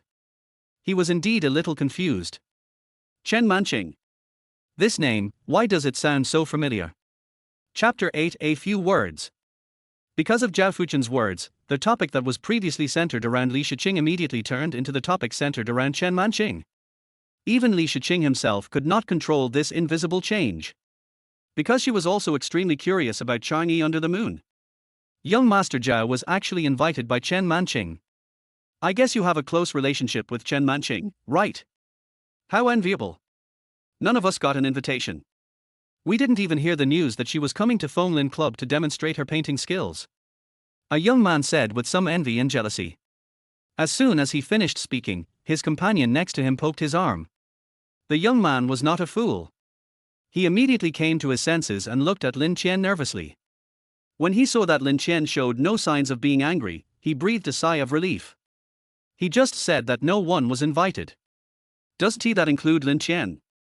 This is equivalent to slapping young Master Lin in the face. Zhao Fuchen said modestly, it can't be said that we are close friends. I just had a few meals together with her. He speaks modestly, but his face is full of arrogance. Even if he was having dinner with Chen Manqing, it was because his grandfather had dinner with Chen Guanchao, but there's nothing wrong with saying it, right? Capital of pride. At their level, ordinary things are no longer considered capital. And the things they can show off must be extraordinary. Zhao Fuchen also noticed Lin Qian's reaction, but he sneered in his heart. This time, with the right time, right place and right people, he was bound to trample Lin Qian, who was considered by most people to be the king among kings, under his feet. Back then, he liked Li Shiqing very much. After learning that Li Shiqing was raped by Lin Qian, he begged his grandfather for help like crazy, but was sternly rejected and told not to cause trouble for Lin Qian because of this matter. He didn't understand why his grandfather, who had always loved him and always let him get closer to Li Shiqing, would treat him like this. But no one in the Zhao family can shake Grandpa's authority. Therefore, he has always kept this matter deep in his heart, but has never forgotten it. He regarded that incident as the greatest shame of his life. Because in his heart, Li Shiqing had already been his designated woman, but then the woman was raped by another man and he couldn't even stand up for himself. Just ask yourself, if this happened to any man, who could bear it? And the rumor in the capital also came from this. If before that incident, Zhao Fuchen and Lin Qian were just children fighting each other, then after that incident, Zhao Fuchen hated Lin Qian to the core. He would not let go of any chance to step on Lin Qian. Today's play was also a temporary decision made by him, mainly because the timing was too good. To put it bluntly, it was God's help. Lin Qian watched the development of the situation in the box quietly the whole time, and had no intention of interrupting. In his eyes, having experienced hundreds of years of fighting in the world of cultivation, these fights were nothing more than childish tricks. Shiqing, I heard that you have always been keen on painting, but I think that even Chang'e under the moon should not be much better than you. Are you interested in going with me to take a look? Zhao Fuchen asked gently. He asked out loud, and he was already very sure that Li Shiqing would agree. This is indeed the case, Li Shiqing was indeed moved. Not only her, but I'm afraid no one in the box would not be moved. The first is that the name of Chang'e under the moon is too famous. The second reason why Chen Manqing is hailed as the Chang'e under the moon is not only because of her talent and attainments in painting, but also because of her stunning appearance. Beautiful women, especially goddesses who stand on a pedestal, are what young masters like them like to pursue the most. No doubt about it. However, Zhao Fuchen did not invite them, so they could only look at Li Shiqing with fiery eyes. Xu Ziki on the side urged, Shiqing, what are you still hesitating about? Agree quickly. Zhao Fuchen was calm and composed, as if he had made a plan with all his plans in mind. In fact, from the moment he walked into this box, the entire rhythm was under his control. This is his ability and also his method. Lin Qian? What is that? Li Shiqing secretly glanced at Lin Qian, and when she saw that the latter did not show any reaction, she suddenly became angry. Is this guy a blockhead? Under the envious gazes of the crowd, Li Shiqing was not overwhelmed by jealousy after all.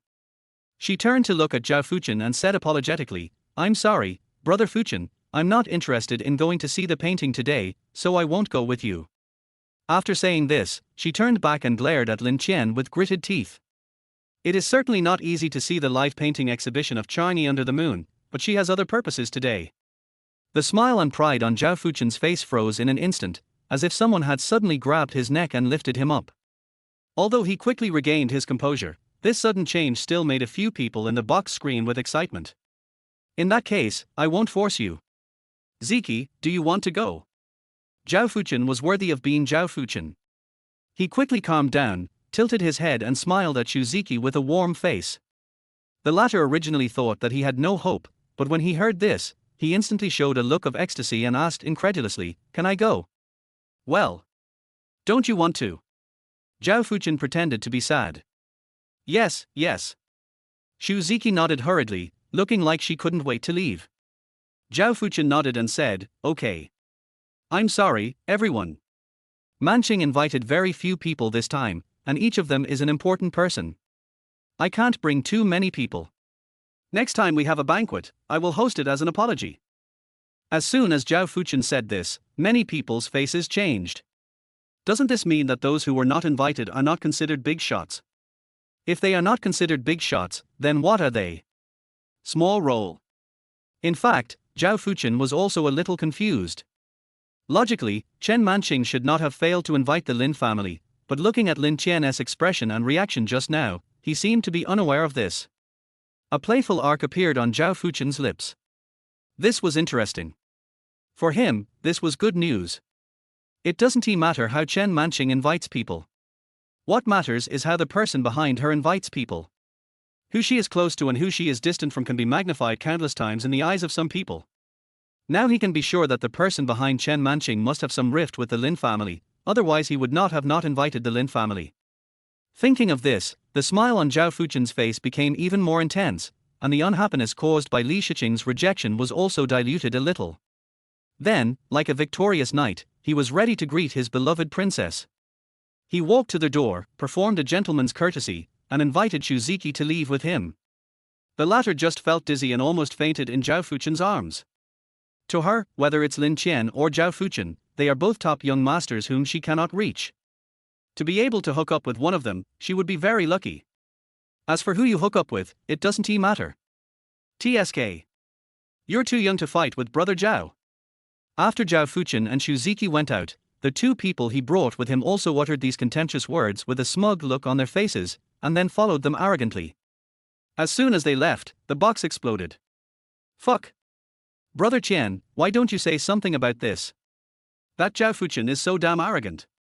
A young man dressed like a social person, wearing a cartoon t-shirt, skinny pants, and a pair of flat-toed leather shoes, immediately shouted with an unhappy look on his face. His name is Xiaxin. His father was transferred to Beijing last year and became a ministerial-level official. He is also one of the most loyal people to Lin Qian. Li Shiqing also looked at Lin Qian with a frown, then slightly pouted her rosy lips. She looked as if Lin Qian had just raped her several times, with a face full of aggrieved feeling, which made the men in the box swallow their saliva subconsciously. Lin Qian was also shocked by Li Shiqing's sudden behavior. Through this brief contact, he already knew that Li Shiqing was definitely not an easy person to deal with. Brother Lin Qian. Li Shiqing cried out tenderly. Lin Qian shivered slightly and asked awkwardly, "What's wrong? You didn't even say a word to help me just now. You are young Master Lin. The king among kings, are you going to let Zhao Fuchen step on you like this?" Li Shiqing directly brought up the topic, which further escalated the atmosphere in the box. Brother Qian, I think what sister-in-law, Sister Shiqing said is right. Why didn't you put a damper on his arrogance just now? His arrogant look made me so angry. Another young man took over and expressed his dissatisfaction. Yeah, Brother Qian. Among us, you are the only one who can beat him. Brother Qian, tell me, how should we do this? Or should we force our way into the place of the moonlit Chang'e? You're an idiot. Do you think you can destroy Chen Manqing's place? Maybe the people she invited this time include people from our previous generation. So are we just going to let it go like this? Didn't you see how arrogant Guan Yuan and Deng Minglai were just behind Zhao Fuchen? Those two lackeys, they did nothing but follow Zhao Fuchen around and act like a bully. Hearing all these chattering voices, Lin Qian suddenly rubbed his temples and asked helplessly, "Do you really want to go to see Chen Manqing's exhibition?" Although he was asking everyone, he was actually asking Li Shiqing and Xiaxin. As for the others, most of them were not in the same boat with Zhao Fuchen, so they had to be tied to his side. What is wine and meat? What is a confidant? Lin Qian could still tell the difference. Of course. Do you have any idea? If I had known about this earlier, I could have just called my mother and asked her to get in. But now everyone has started, and my mother must have forgotten to tell me about this. Li Shiqing said gloomily. She was confident that with the Li family's current status, they would definitely receive an invitation, but her family did not tell her about this. Either they forgot, or they thought she was not interested and simply did not mention it. Lin Qian pondered for a moment, then stood up. He stood up, and Qin Ruorfei, who was holding his arm, naturally had to stand up as well. Her expression was the same as the people in the box, a little suspicious, not knowing what Lin Qian was going to do. Lin Qian walked outside, saying casually, since he likes to pretend so much, let's go over and take a look. Chapter 9, Ruining the Show. As soon as Lin Qian said this, everyone, including Li Shiqing and Qin Ruorfei, changed their expressions. Xiaoshen shouted anxiously from behind, Brother Qian, don't be impulsive. If we smash Chen Manqing's place, the consequences will be serious. Lin Qian smiled and didn't explain, just went on his way. Qin Ruorfei bit her lip and said, you are too impulsive and reckless.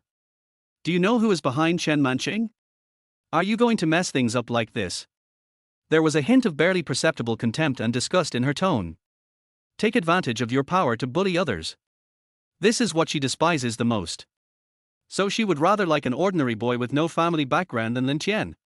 Lin Qian paused and said calmly, in your eyes, I am also a playboy anyway, so you don't need to act like this. I told you that if you want to leave, you can leave at any time. After saying that, Lin Qian ignored Qin Ruorfei who was standing there in a daze.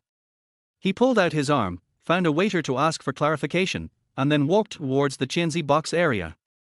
In the box, only Li Shiqing, Xiaoshen and 2 other young men chased out. They just happened to see Lin Qian having a quarrel with Qin Ruorfei. But now is not the time to think about this. Sister Shiqing, what should we do? Xiaoshen looked anxious. He knew how serious the consequences would be if he destroyed Chen Manqing's place. Apart from anything else, if his father knew about this, he would be skinned alive if not dead. The other 2 boys also looked at Li Shiqing, waiting for her to make a decision. Li Shiqing glanced at Qin Ruorfei who was standing in the corridor in shock, then said with a firm face, some people don't believe him, but I do. Let's go. At the command, the 4 of them quickly followed Lin Qian. As for the other people in the box, they looked at each other, not knowing what to do. After a while, a young man said in a deep voice, let's go over there too. We won't destroy the place, but just listen outside the door. If things get out of hand, we can get out of here. Everyone nodded, thinking that this idea was safer. As for Qin Ruorfei, after seeing Li Shiqing chasing after her without hesitation, her pretty face showed an extremely complicated expression. The words Lin Qian just said kept echoing in her ears. After standing there for a long while, Qin Ruorfei finally shook her head and laughed, muttering to herself stubbornly, if you want to prove that you are not a playboy and want to turn over a new leaf, you won't make such a stupid decision. Forget it, my fate has long been tied to yours. Since you want to seek your own death, I will see with my own eyes how you, the eldest son of the Lin family, fall. After saying that, Qin Ruorfei also followed him resolutely. Her determination is naturally different from Li Shiqing's. She was sure that her judgment was correct, and as long as Lin Qian ruined Chen Manqing's show tonight, the person behind Chen Manqing would definitely be furious. Even the Lin family could not completely ignore the anger of a martial arts master. Perhaps, she can take this opportunity to leave the abyss of the Lin family. The Qianzihao box not only symbolizes status and wealth, but also carries a certain belief. Fenglin Club is not the most luxurious club in Beijing, but it is definitely one of the clubs with the highest standards. At this time, outside the Qianzihao box, there were 2 young men standing, probably around 30 years old, wearing ordinary dark clothes. They were probably loyal bodyguards, guarding both sides of the door. After a day of scanning, Lin Qian judged the strength of the 2 men. The 2 men also noticed Lin Qian and others. When they saw Lin Qian and his men coming aggressively, they both frowned, looking somewhat unhappy and alert. Please go in and tell them that Lin Qian is here to visit. Lin Qian walked up to the 2 of them and said politely. No matter what, the other party had no grudge against him, so he had to show due courtesy. The exhibition has already started. No one is allowed to enter. Please go. The man on the left coldly rejected Lin Qian's request. In his eyes, the so-called young master of Beijing was just that. Of course, this is mainly due to the people behind them. Chen Manqing's grandfather is the leading figure in the martial arts world today. Lin Qian was not angry when his request was rejected. He just said calmly, I suggest you better go and inform them. Huh? Are you threatening us? The man on the right also looked gloomy. They were working for Chen Manqing, so even if Zhao Fuqian had come in before, they had to treat them with courtesy. However, Lin Qian's attitude made them a little angry. It's not a threat, but a piece of advice. Lin Qian stood with his hands behind his back. But this look of his was extremely disgusting in the eyes of Qin Ruorfei behind him. Qin Ruofei sneered in her heart, do you really think that everyone will buy into your identity as the eldest son of the Lin family? In terms of status, Chen Manqing is not much lower than you. In terms of strength, no matter how powerful your Lin family is, her grandfather is not afraid of you at all. After all, China's martial arts are no longer what they used to be, and as the president of the Martial Arts Association, he can, in a sense, talk directly with those big guys. No matter how powerful your Lin family is, what can you use to defeat the granddaughter of the president of the Martial Arts Association?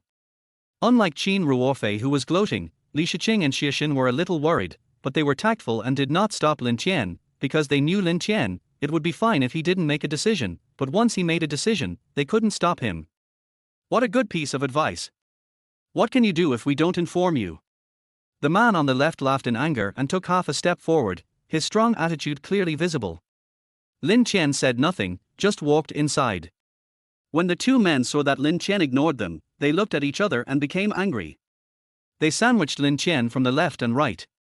The man on the left swung his wrist and moved quietly towards Lin Qian, while the man on the right was ready to attack at any time. But Lin Qian still didn't care until the man's palm on the left was a few centimeters in front of Lin Qian. Then Lin Qian slowly reached out and grabbed the man's wrist, saying in a calm tone, "Don't humiliate yourself." His movements were calm and composed, but they made the man with mid-stage external strength unable to move. He even had to watch Lin Qian push open the high-end door of the box without any time to do anything to stop him. As the saying goes, an expert can tell whether someone is strong or not with just one move.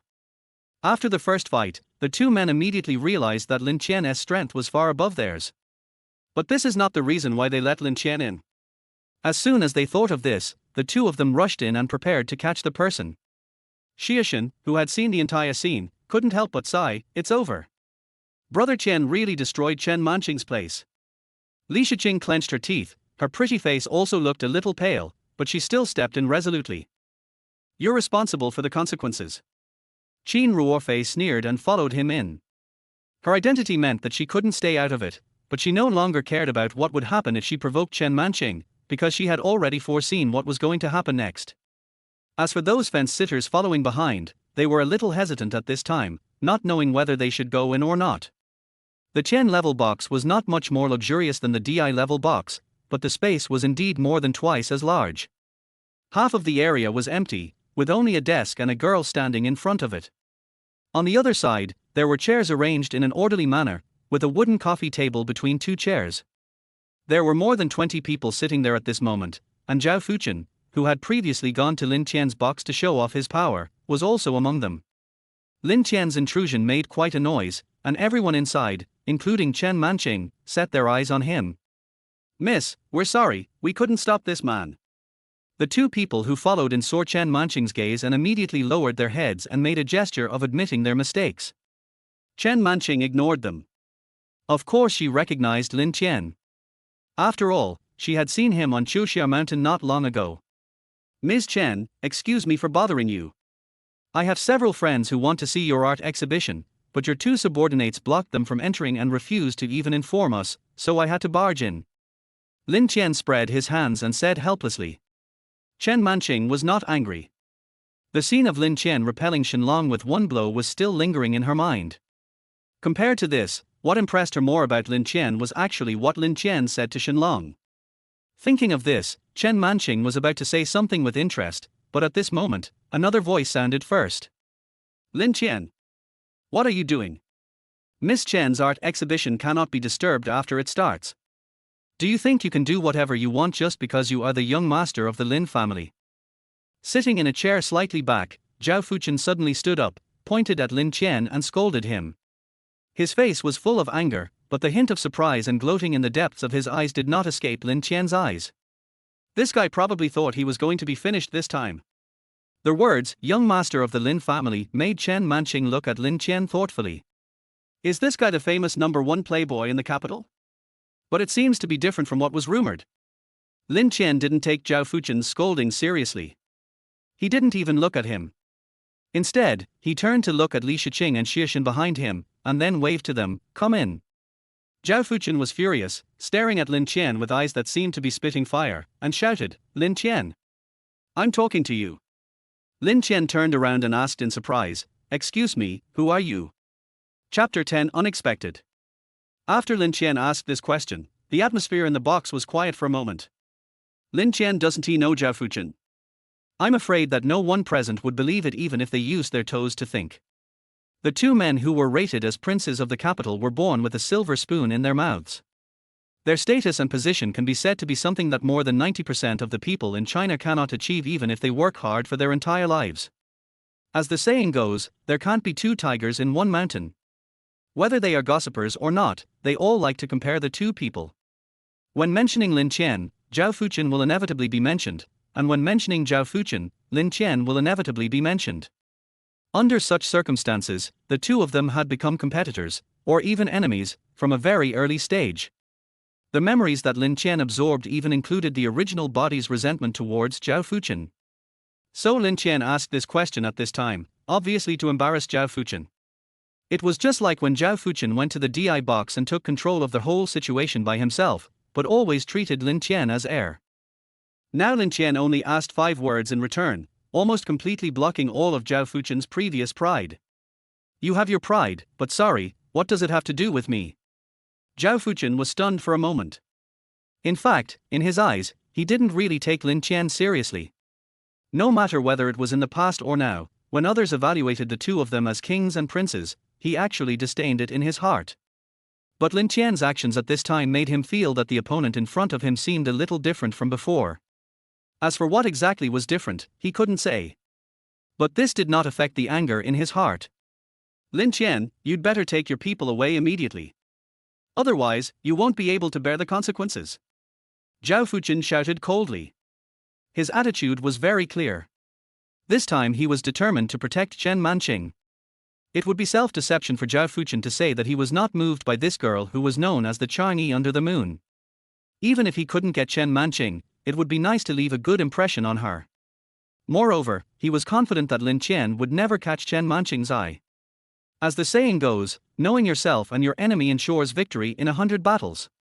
He made a point of getting to know Chen Manqing, the granddaughter of the president of the Martial Arts Association. Although she did not hate evil, she would definitely not look favorably upon those young masters of aristocratic families who bully others by taking advantage of their power. As far as he knew, when Chen Manqing followed her grandfather to the southwest, she was noticed by the eldest son of a local wealthy family, who wanted her to sleep with him for a night and promised her huge benefits. Needless to say, Chen Manqing naturally refused. This kind of thing was not uncommon, but the young master was courting death and even used his family to bully Chen Manqing, trying to make Chen Manqing submit.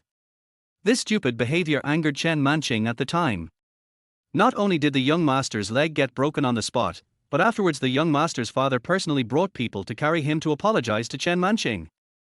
Therefore, Zhao Fuchen had directly pointed out Lin Qian's identity before. With Chen Manqing's status and position, it was impossible for her not to know the usual dissolute lifestyle of the young master of the Lin family. Since she knew it, she must have no good feelings towards Lin Qian. Coming out to target Lin Qian at this time could be said to kill 2 birds with 1 stone.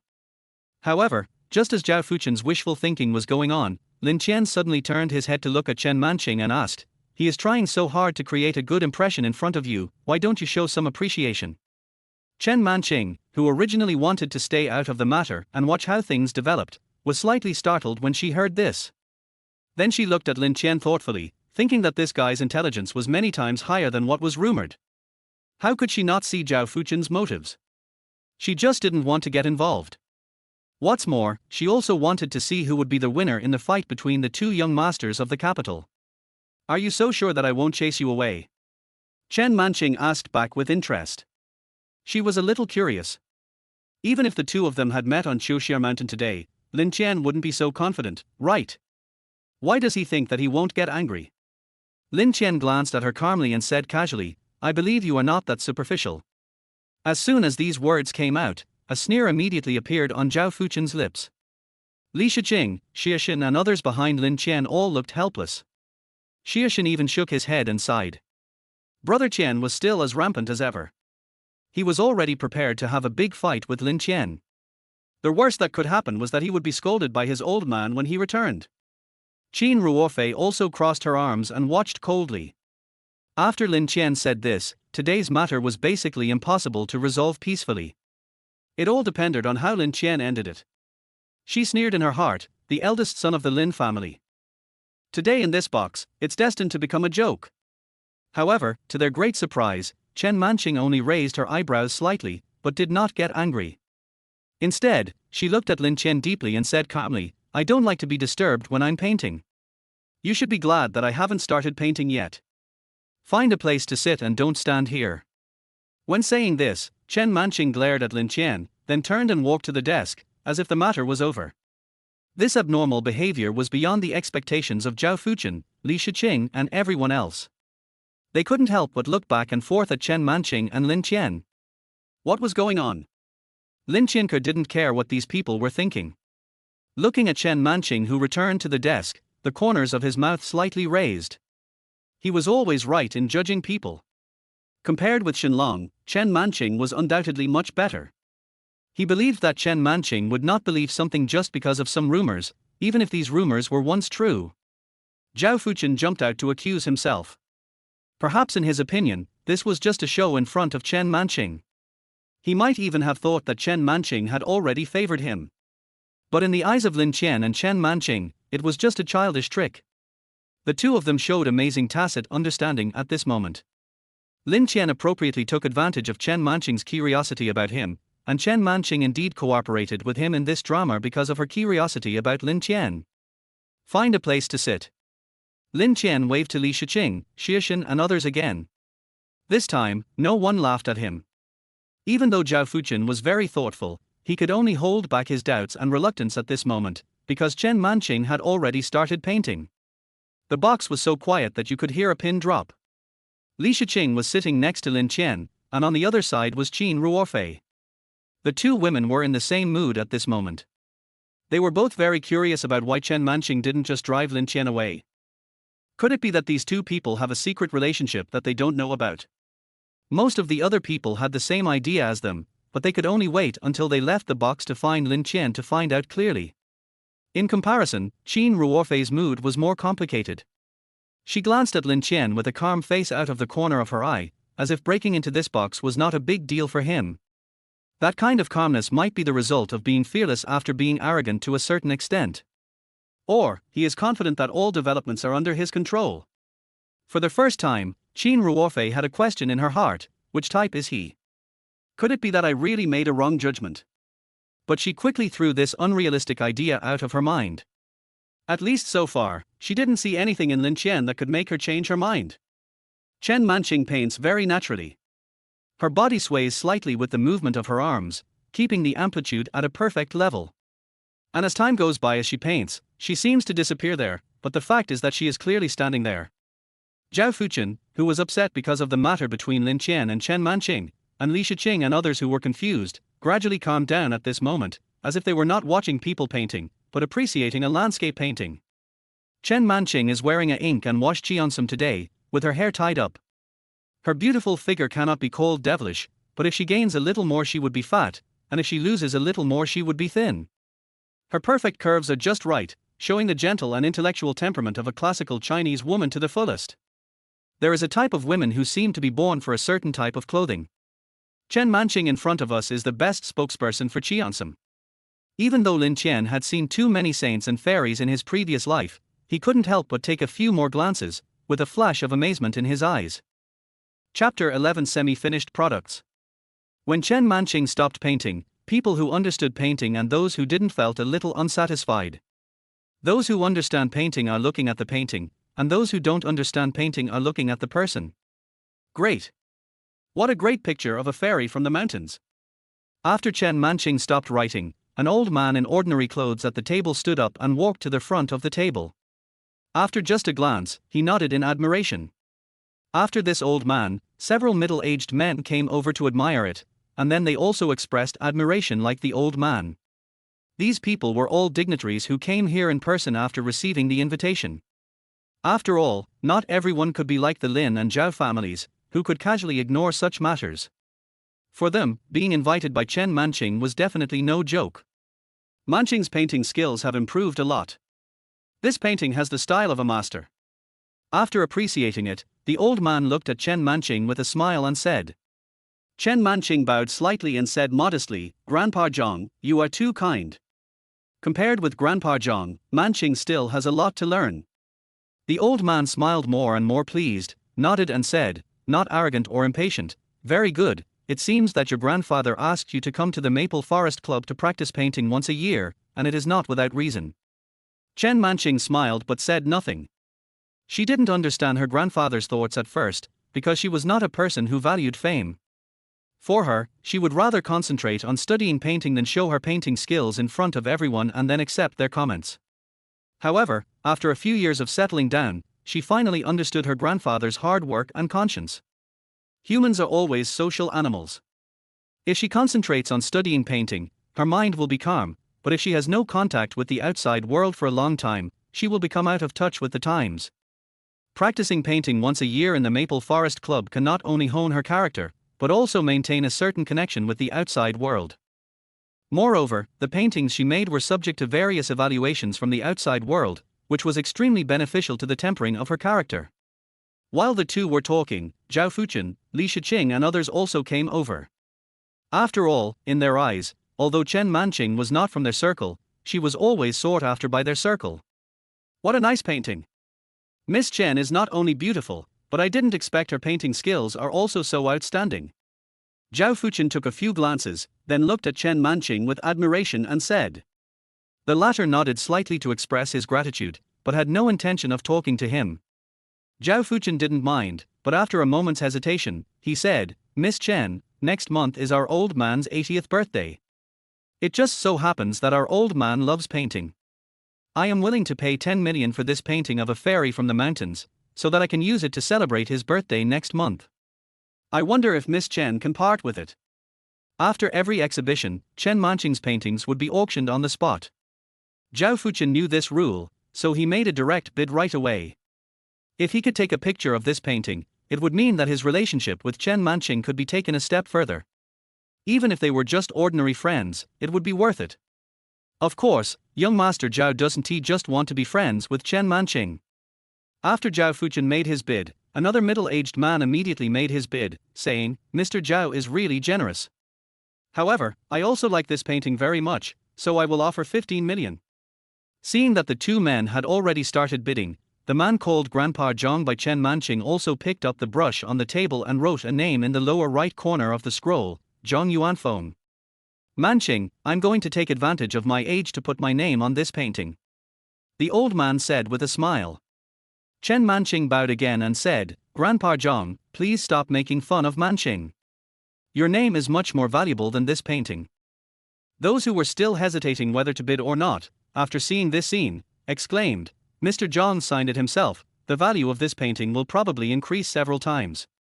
That's true. 15 million is too unfair to this painting. How about this, Mr. Zhao, I'll give you a flat price of 50 million. If you can offer a higher price, it only means that I have no chance of getting this painting.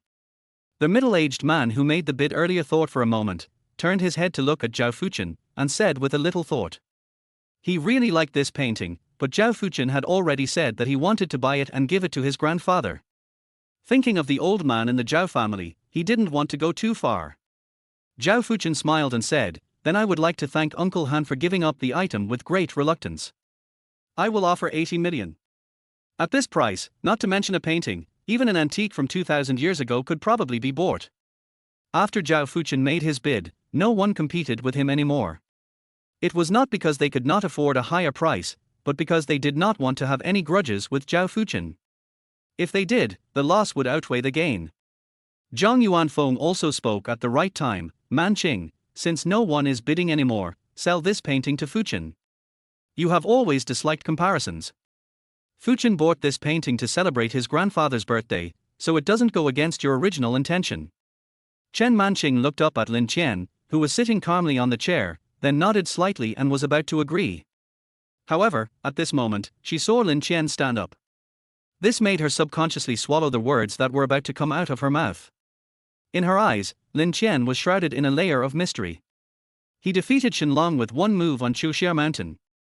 After knowing Lin Qian's identity before, she found that he was very different from the rumored dandy character.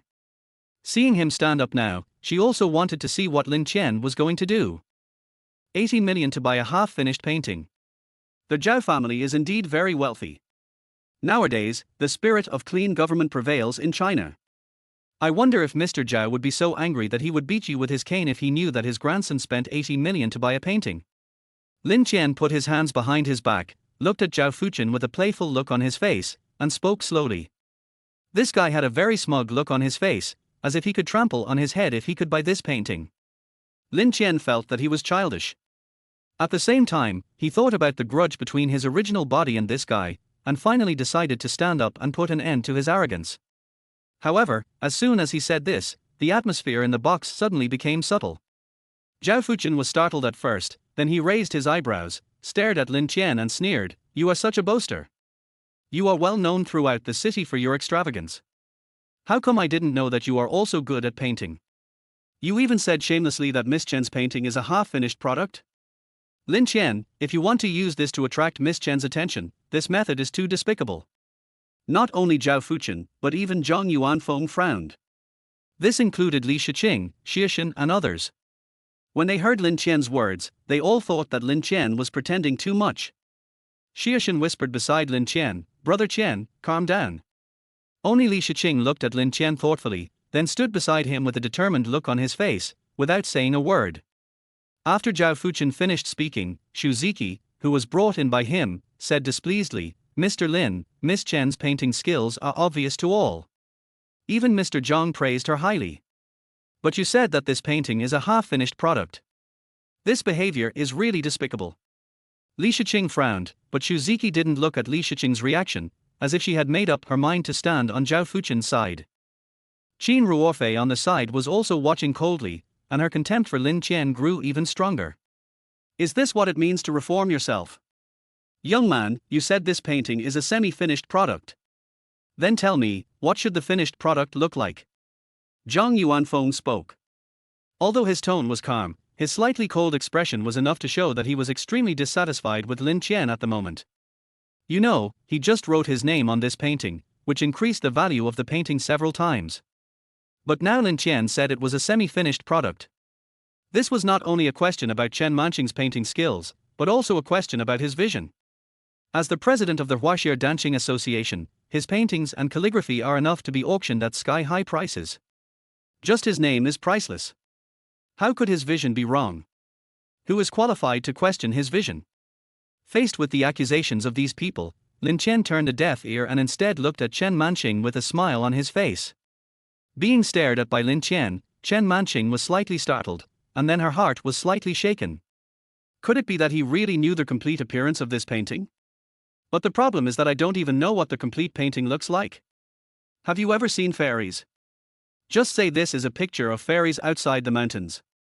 Lin Qian shook his head, seeming to be a little self-deprecating and also a little nostalgic.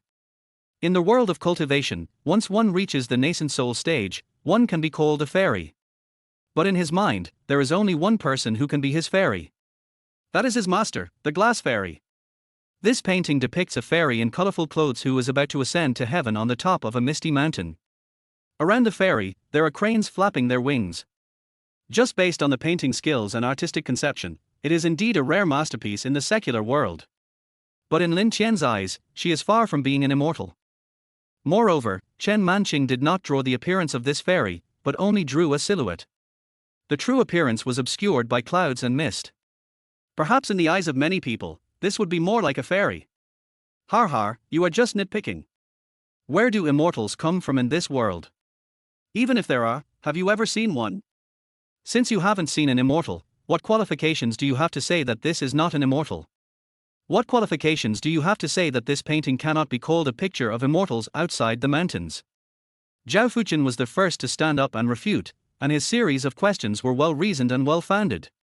This time, even Chen Manqing frowned, because Zhao Fuchen was not wrong in asking, where do immortals come from in this world? Since no one has ever seen a fairy, if I say this is a fairy, why do you say it isn't he? However, she was always curious about Lin Qian, so she did not question him immediately. Zhao Fuchen's questioning just happened to help her do this. Chapter 12 What is immortality? Zhang Yuanfeng snorted coldly, "Young man, you first forced your way in. Manqing was kind-hearted and didn't bother with you, but you didn't know how to be grateful. Instead, you pushed your way further and started to question me. If you don't give me an explanation today, even if you are Lin Changwa's grandson, I will teach you a lesson on behalf of your grandfather. As soon as these words were spoken, the smug look on Zhao Fuchen's face became even stronger. Zhang Yuanfeng is not just the president of the Dancing Association, he is also a martial arts master. Moreover, he has a good relationship with Chen Manqing's grandfather Chen Taiji in private. With such an identity and background, he is definitely qualified to teach Lin Qian a lesson on behalf of his grandfather. Zhao Fuchen had a look of gloating on his face, and Qin Ruorfei behind Lin Qian sneered disdainfully. To her, everything Lin Qian did was just digging his own grave, and he didn't even know it. If you want to bully others by taking advantage of your power, you also need to have the power to bully others. However, Lin Qian didn't know that among the people present, there were some who didn't need to fear his identity as the eldest son of the Lin family. Zhao Fuchen is one, Zhang Yuanfeng is even more. This time, Qin Ruorfei wanted to see how Lin Qian would justify himself. Mr. Zhang, Lin Qian was just speaking casually. Please don't take it seriously. Li Shiqing gritted her teeth and stood up to defend Lin Qian. Zhang Yuanfeng snorted angrily, there is no essential difference between saying the wrong thing and doing the wrong thing. Otherwise, the ancients would not have said that disaster comes from the mouth. This kid has questioned me again and again. If he doesn't explain the reason, how can I let him off easily? Li Shiqing looked anxious and wanted to say something else, but was pulled back by a hand. She turned around and saw Lin Qian holding her arm. He shook his head at her calmly, and without waiting for her to say anything, Lin Qian walked to the table. Without even looking at Chen Manqing's painting, he moved the painting aside and took another piece of drawing paper from the side to spread it out. Seeing his actions, everyone in the box frowned at the same time. Zhao Fuchen sneered with a hint of doubt and said, Lin Qian, do you really want to paint on the spot? You are really not afraid of showing off your skills in front of an expert and making a fool of yourself? As the two are rivals, Zhao Fuchen dare not say that he understands Lin Qian 100%, but he definitely knows a lot. Does Lin Qian understand dancing? I guess no one in the box dares to nod at this moment. Even Xishan, Li Shiqing and others are the same. After seeing Lin Qian spread out the drawing paper, Qin Ruorfei shook her head in disappointment. She had been silent all this time, but now she couldn't help but say, I originally thought that you would really change your ways, and I also thought about accepting you sincerely, but your words and your behavior once again made me feel ridiculous. If you didn't have a good background, Lin Qian, do you think you can be so popular here? Qin Ruorfei seemed to have made a decision. With a determined look on her face, she gritted her teeth and said, after today, I will ask the Lin family to cancel the engagement. I will bear all the consequences. I just hope you don't take your anger out on my family. Qin Ruorfei found it absurd and ridiculous. If Lin Qian was not the eldest son of the Lin family, he would not only have no right to make decisions here, but he would not even have the capital to enter this door. He relies on the family background that many ordinary people cannot get even after working hard all their lives, but he only does despicable things. How can such a person impress Qin Ruorfei? Turn over a new leaf? Qin Ruorfei really wanted to ask Lin Qian about this, does he believe it himself? Qin Ruorfei's words made the atmosphere in the box become subtle again, and the smile on Zhao Fuchen's face became even more intense. The discord between Qin Ruorfei and Lin Qian was no secret in this circle. Although Qin Ruorfei usually gave face to Lin Qian in public, the real situation could be hidden from others but not from the core people in this circle. Now that Qin Ruorfei said this, it undoubtedly further confirmed Lin Qian's style of doing things. Zhao Fuchen could even pat his chest and be sure that Chen Manqing must be extremely disgusted with Lin Qian, and he would be the biggest winner tonight. Not only can you purchase paintings by Chen Manqing, but you can also gain Chen Manqing's friendship. Moreover, Zhang Yuanfeng had a good personal relationship with his grandfather. The fact that his grandfather liked dancing was not something he made up.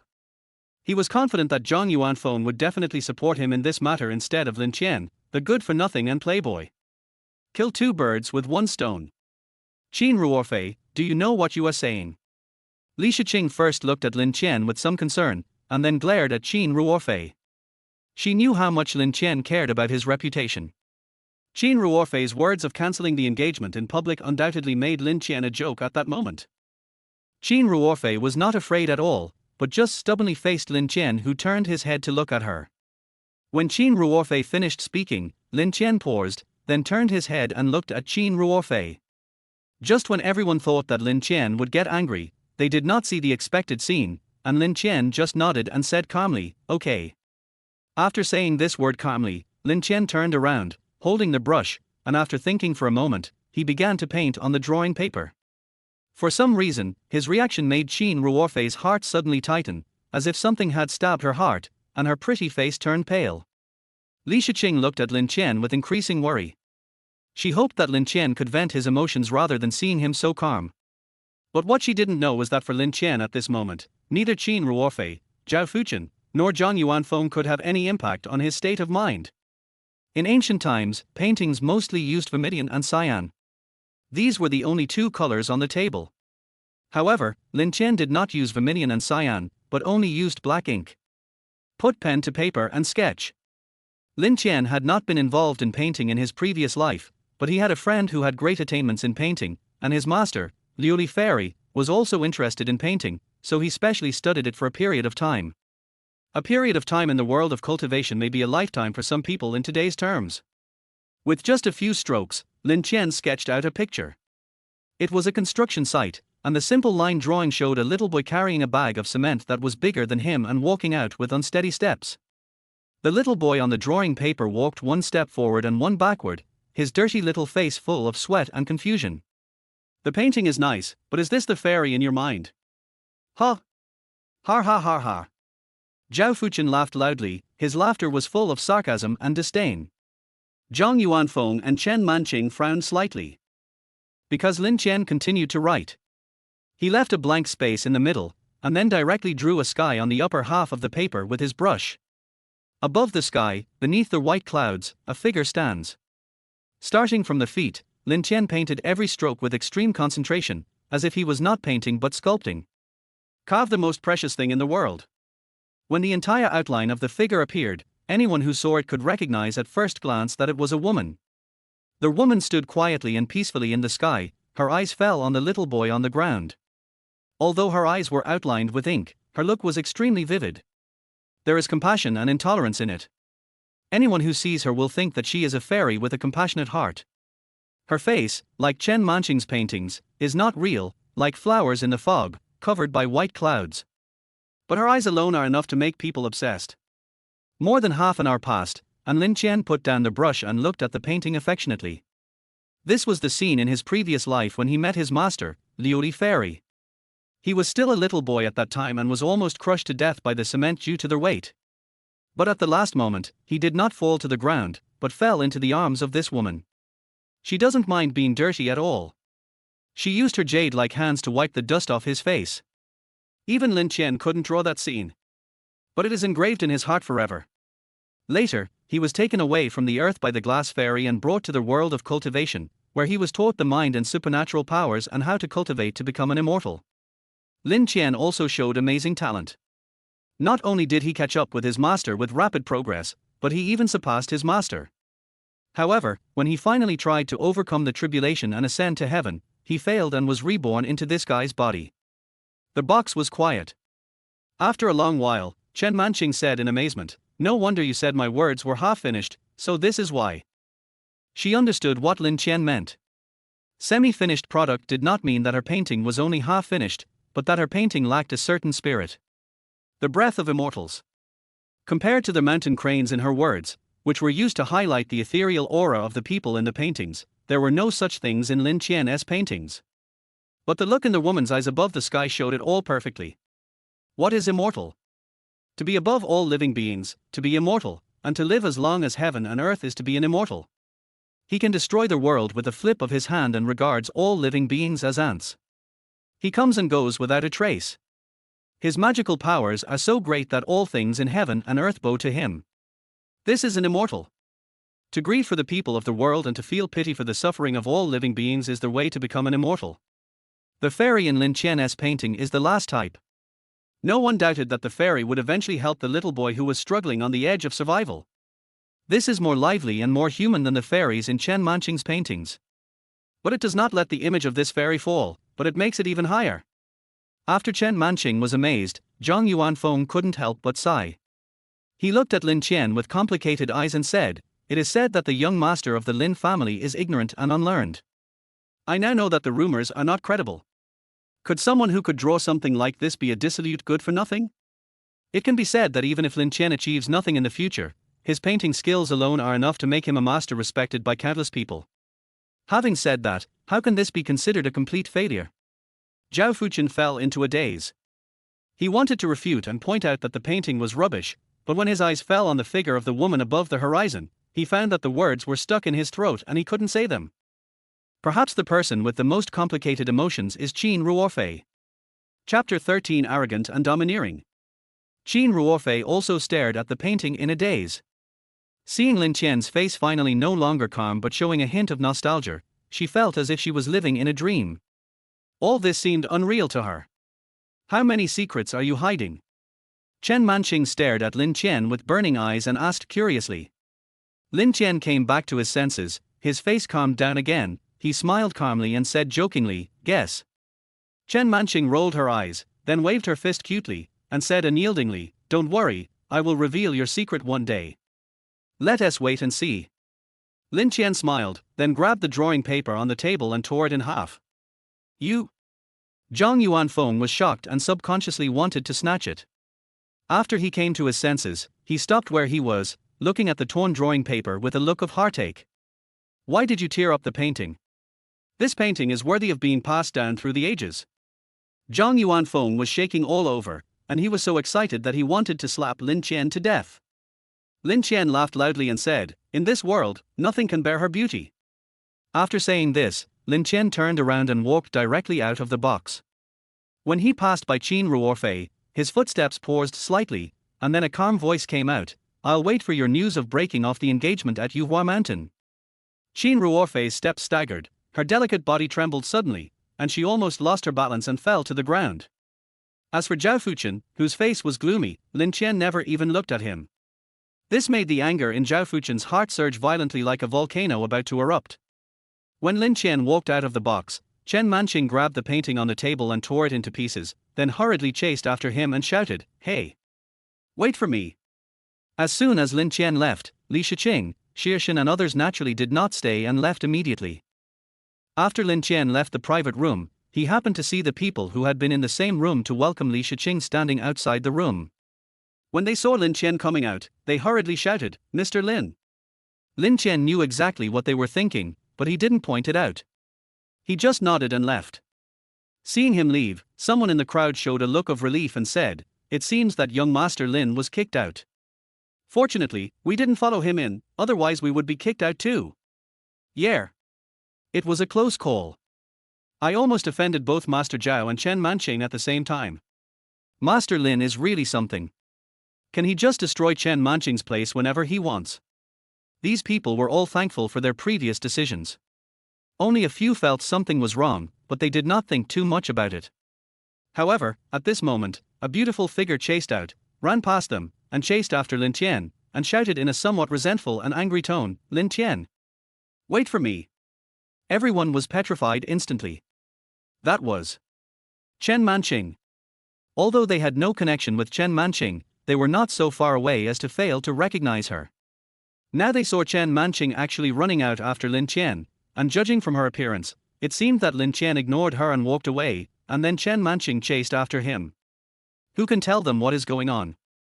Just when they were puzzled, Li Shiqing, Xiaxin and others also chased out.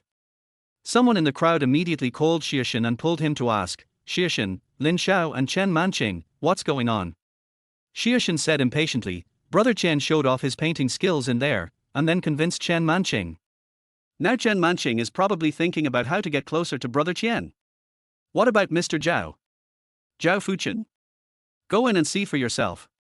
After saying this, Xiaxin broke free from the man and ran away. No one was a fool. It was right for these people to take sides, but they had been skeptical of Lin Qian before.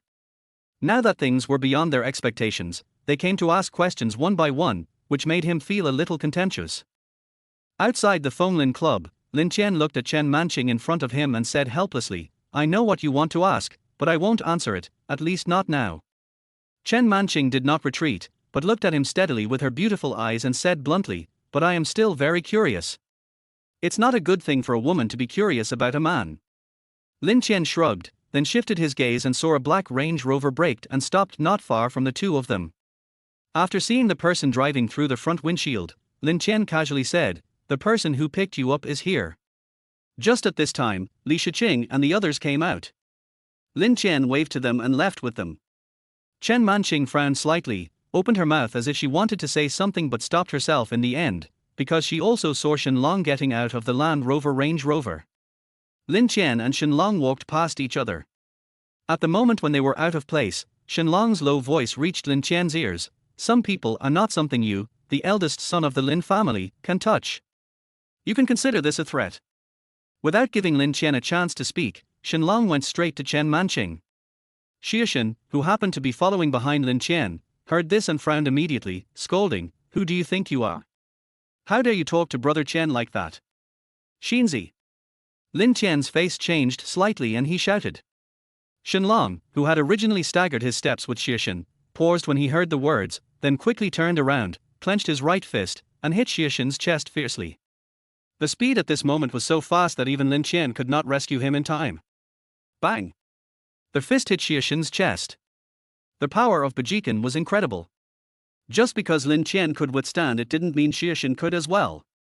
With this punch, Xie flew backwards. Lin Qian's eyes focused, and he quickly put his hand on Xie's back to catch him. At the same time, his face became extremely terrifying as he stared at Shenlong. "You poof!" Xie just opened his mouth to yell, but suddenly he felt an excruciating pain in his chest, a sweet taste in his throat, and a mouthful of blood spurted out immediately, his face as pale as paper. He is just an ordinary person. Not to mention being hit by a punch from a top external force master like Shenlong, even an ordinary martial artist is not something he can deal with. Lin Qian bent his right hand slightly and tapped Xie's back and chest with his knuckles a few times. A trace of spiritual power flowed into Xie's body, helping him relieve his injuries. "Shenlong! What are you doing?" Chen Manqing also saw all of this. Seeing this, she hurried over, stared at Shenlong and scolded him. Shenlong sneered and said, "A young man from an aristocratic family with no ability dared to scold me. I was very restrained in only punching him." "Shenlong." Chen Manqing's pretty face was frosty, and her tone was cold. "This is the capital. Not your northwest. I think it is necessary for my grandfather to tell your master that you are not suitable to stay in the capital." Hearing Chen Manqing's words, Shenlong's face changed immediately.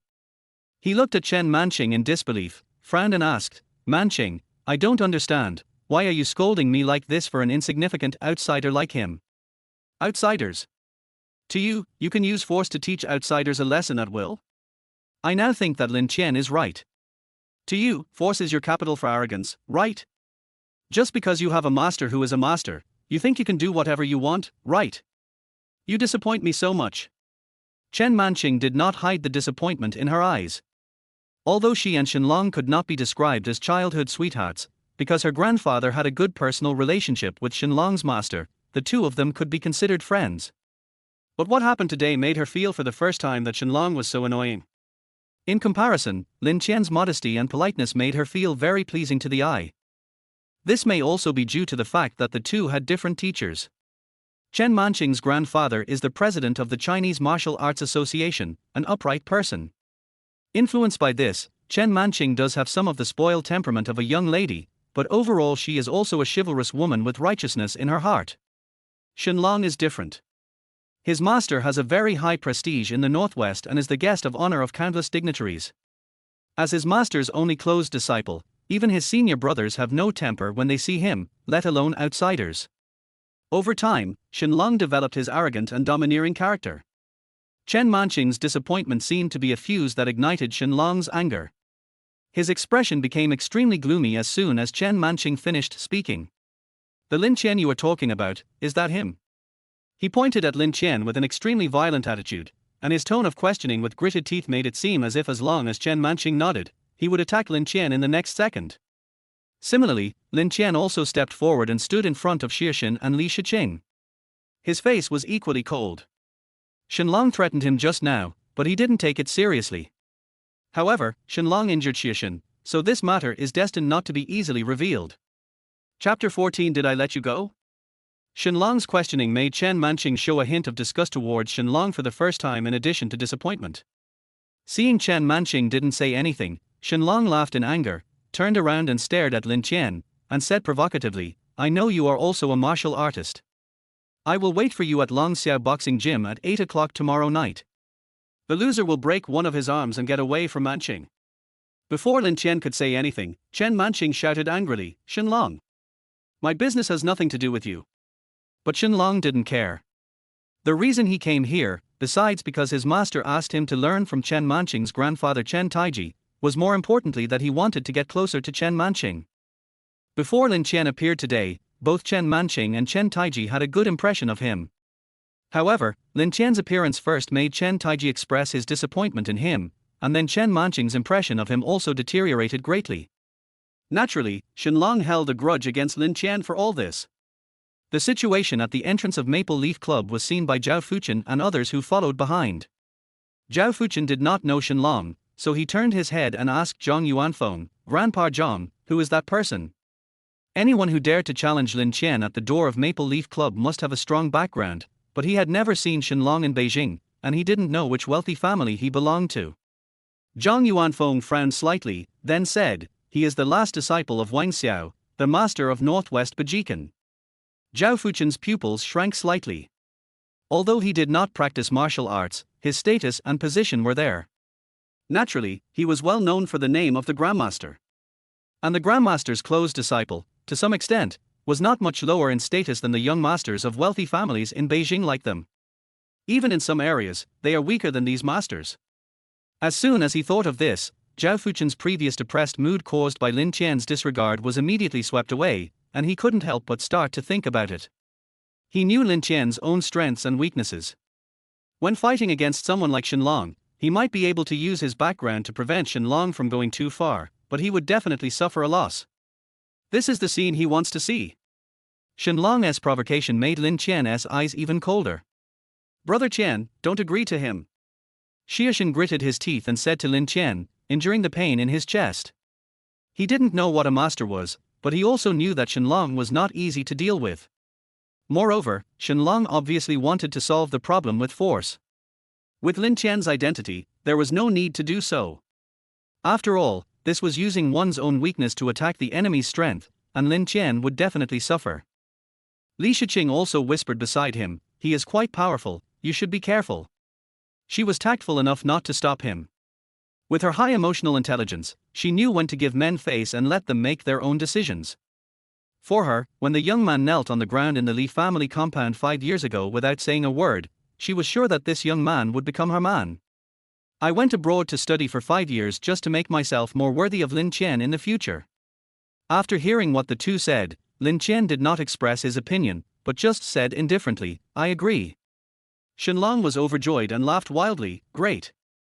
Whoever doesn't come will be a grandson."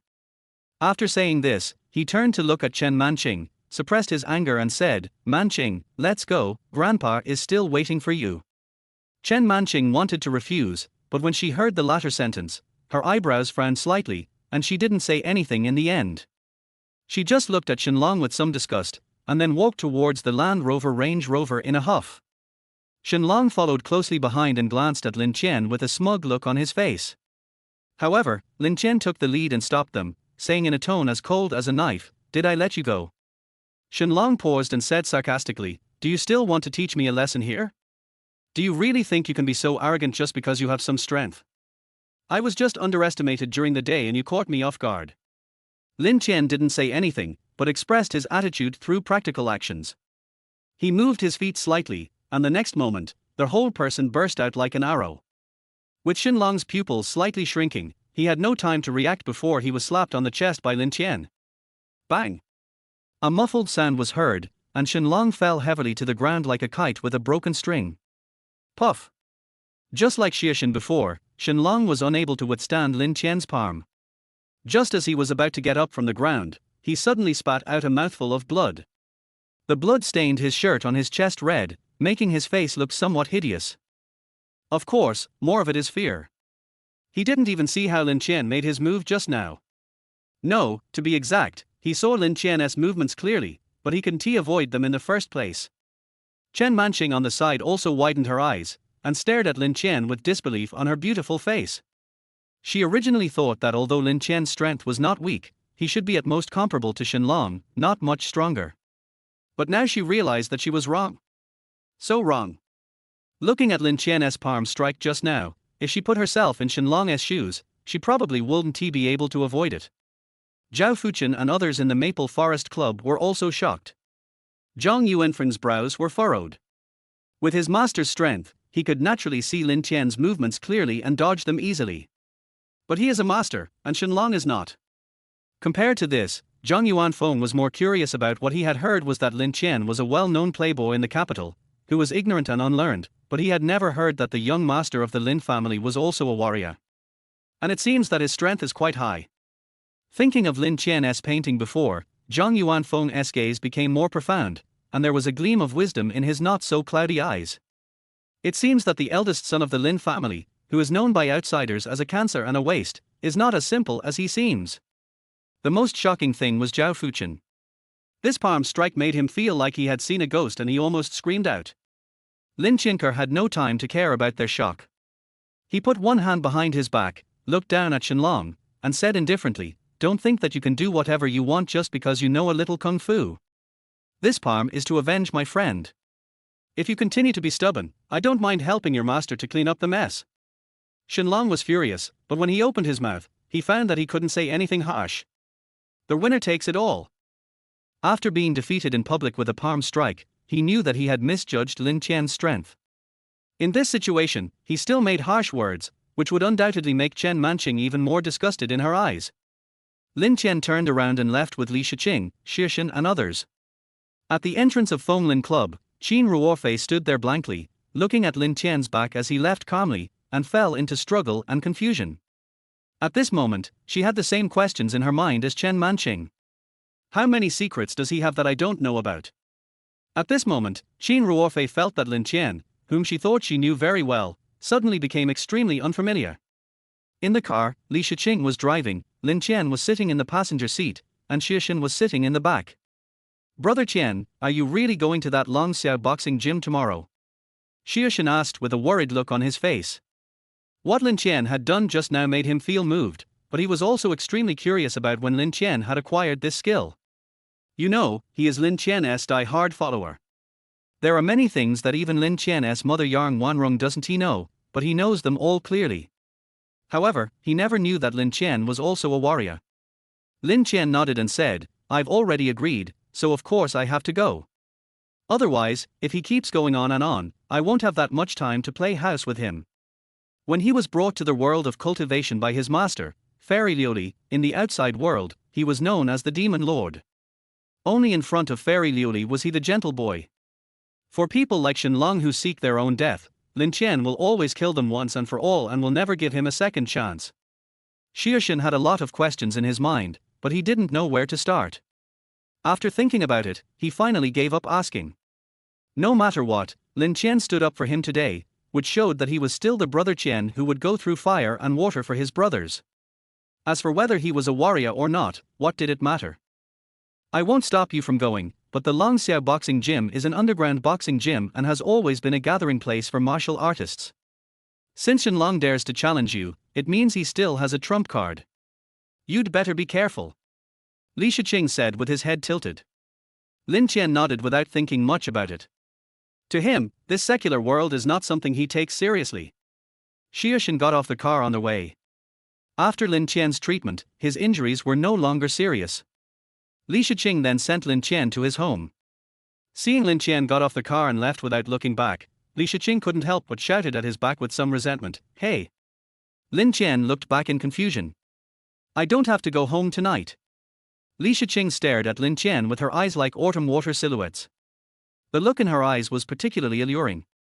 Lin Qian showed a trace of embarrassment for the first time in his life, and pretended to be confused and said, "Then you should be careful when living alone outside." After saying this, without waiting for Li Shiqing to finish the rest of the sentence, he quickly turned around and went into the villa. He doesn't want to talk about romance now.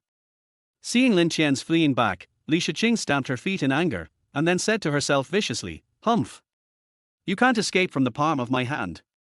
Yang Wanrong did not come back, but Lin Yu, who was curled up on the sofa in the living room watching TV, stood up immediately after seeing her brother come back, rushed over with her bare little feet, and hung directly on Lin Qian. You smell like alcohol. Where did you go to have fun last night? Be careful or I'll tell Mom. Lin Yu lay on Lin Qian like a puppy and sniffed him, then frowned and stared at Lin Qian with scrutinizing eyes. Lin Qian didn't know whether to laugh or cry. He held Lin Yu, who looked like a koala, and walked to the sofa and put her down. He made up an excuse. I went to a friend's welcoming party. Is it Sister Shiqing? Lin Yu asked immediately. Brother, I think Sister Shiqing is much better than Sister Feifei. Why don't you divorce Sister Feifei and marry Sister Shiqing? Lin Yu suddenly came up with a bad idea. Lin Qian was startled, then glared at her unhappily and said, no need to divorce, she should cancel the engagement herself. What? Break off the engagement? Lin Yu jumped up from the sofa like a cat whose tail was stepped on, and exclaimed in shock. Chapter 15 Cooperation. Lin Qianfeng nodded calmly, said, you should go to bed early, then got up and went back to his room. The most urgent task is to focus on cultivation. At the same time, in another wealthy villa complex in Beijing, Qin Ruorfei was standing in her father Qin Dahai's study, with her head down and biting her lips, listening to her father's scolding. Feifei, if you have the guts, say it again. Qin Dahai was so furious that he slapped the desk, his face turning blue with anger. Qin Ruorfei said stubbornly, Dad, you know I don't like him, why do you have to force me to marry someone I don't like? Force you?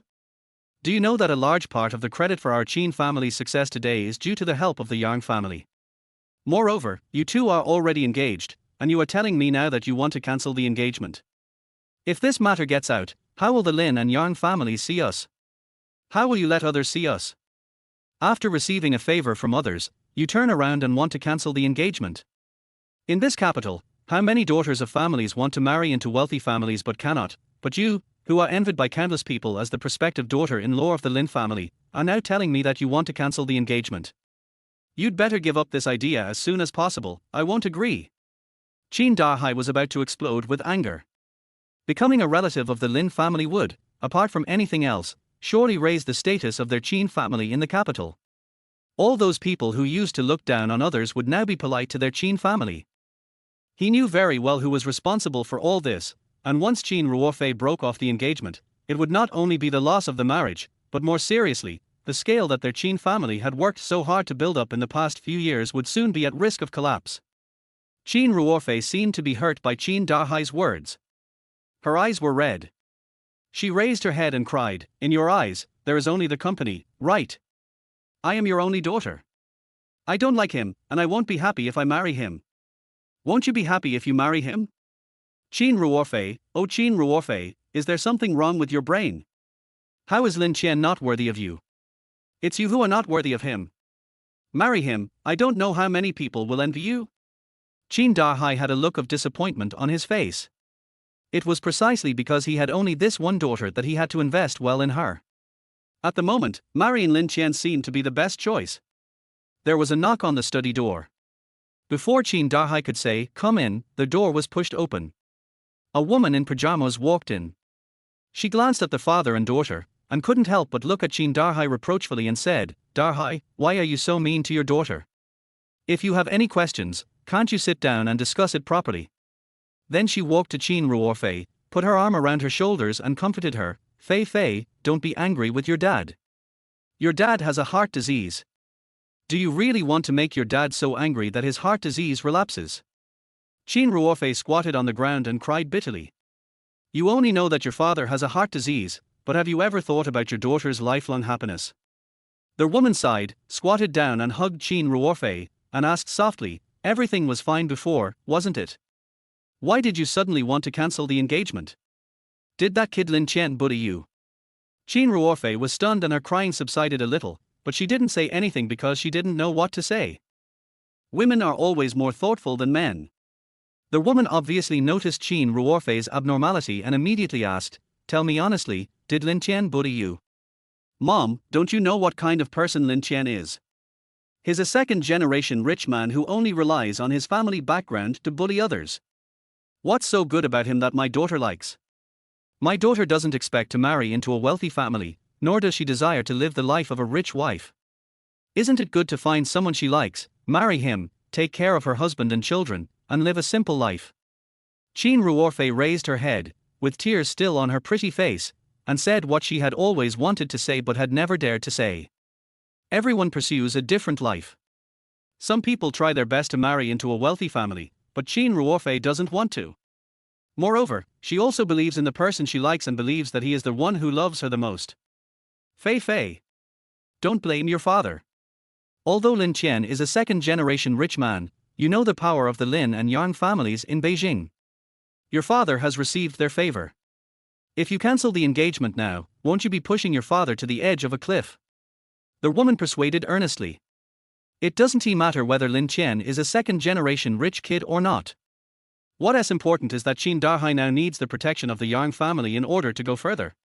Qin Ruorfei's eyes showed despair. She knew that her mother was also on her father's side. She suddenly raised her hand to wipe away her tears. A rare hint of indifference flashed in her eyes. She said in an unusually calm tone, I know. After saying this, Qin Ruorfei strode out of the study without waiting for her parents to say anything. Since you all don't agree, I'll find a way myself. Fei. The woman shouted after her, but Qin Ruorfei pretended not to hear her. Stop shouting. Isn't her temper shaped by you? It's no use saying these things now. Keep a close eye on her in the next 2 days and don't let her do anything stupid. It will be too late to make up for it then. Qin Dahai scolded impatiently. Lin Qian naturally didn't know what happened here, and he didn't want to know. Whether the engagement was cancelled or not was really insignificant to him. In the room, he sat cross-legged on the bed. In order to prevent Lin Yu from sneaking in again, he locked the door. At this time, in another private club not far from the Maple Forest Club, 2 people were having a secret conversation. The authentic sandalwood on the agarwood table was burning, emitting a refreshing fragrance. Zhao Fuchen was sitting in the guest seat, and opposite him sat Shenlong. The beautiful woman in Cheongsam next to them poured tea for the 2 of them gracefully. After Zhao Fuchen waved, she tactfully left the room and closed the door respectfully.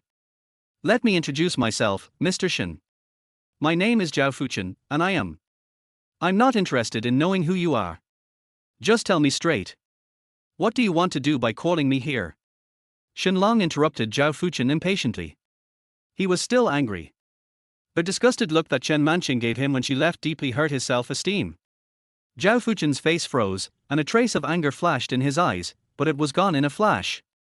Then he continued to put on a smile and said, Mr. Shen is really a straightforward person. I know that Mr. Shen and Lin Qian have a grudge. Coincidentally, I also have a grudge against him. As the saying goes, the enemy of my enemy is my friend. Maybe we can cooperate. Cooperation? Shenlong said disdainfully, I don't need cooperation. What's more, are you qualified to cooperate with me? Zhao Fuchen's face darkened, and his tone became much colder. He said, Mr. Shen has an appointment with Lin Qian to fight at Longxiao Boxing Gym tomorrow. I wonder what the chances are of winning. HMPH. Are you laughing at me? Shenlong snorted angrily, and the aura in his body surged, invisibly bringing a sense of oppression to Zhao Fuchen. Zhao Fuchen was shocked, and then he realized that the person sitting opposite him was a disciple of the Grandmaster. He could only reluctantly put away his airs and said carefully, Mr. Shen has misunderstood. From what Mr. Shen said, it seems that you are not a match for Lin Qian. In this case, we might as well use some other means. Oh. Shenlong raised his eyebrows.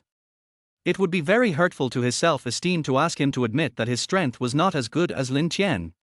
He did not want to admit it, but he had to admit it.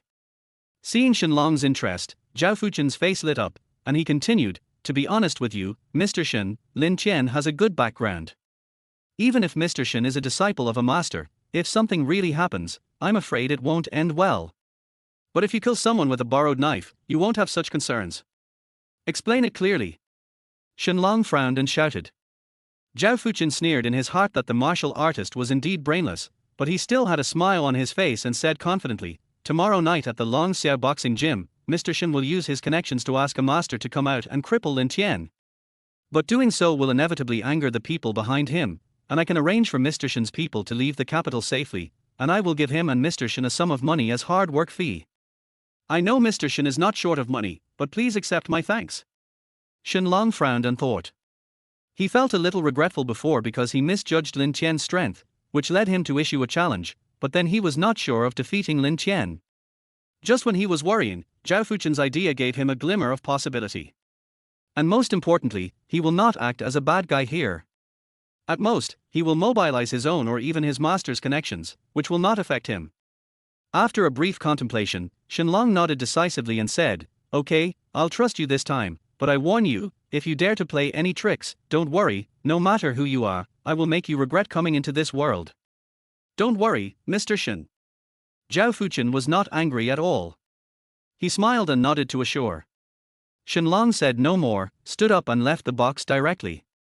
After he left, the door of the box was pushed open again, and a young man walked in stealthily. This man was none other than Wang Yarnyun, whose head was broken by Lin Qian at the school gate. His head is still bandaged, which is why he did not follow Zhao Fuchen to Feng Lin Club. "Mr. Zhao, isn't that guy a bit too arrogant?" Wang Yarnyun frowned and said indignantly. He overheard the conversation between the two people just now from outside the door. Zhao Fuchen changed his gentle attitude towards Shen Long just now and sneered, "You are just a brainless person. Do you really think that you can do whatever you want just because you have a master? Then you still. Are you asking me why I'm still working with him?" Zhao Fuchen said, "Lin Qian is a warrior. I was kept in the dark about this matter before today. No wonder he was able to survive our must-kill game last time. And since this is the case, the methods used to deal with ordinary people naturally cannot be used on him. Shen Long is a chess piece. If used well, it is enough to get rid of Lin Qian. What if he finds out that we are using him?" Wang Yarnyun was still a little worried. Zhao Fuchen smiled proudly and said, "Don't worry, he wants Lin Qian to die more than we do. Now, let's wait for the good show tomorrow night." Wang Yarnyun opened his mouth as if to say something, but in the end he said nothing. He always felt that Lin Qian was different from before.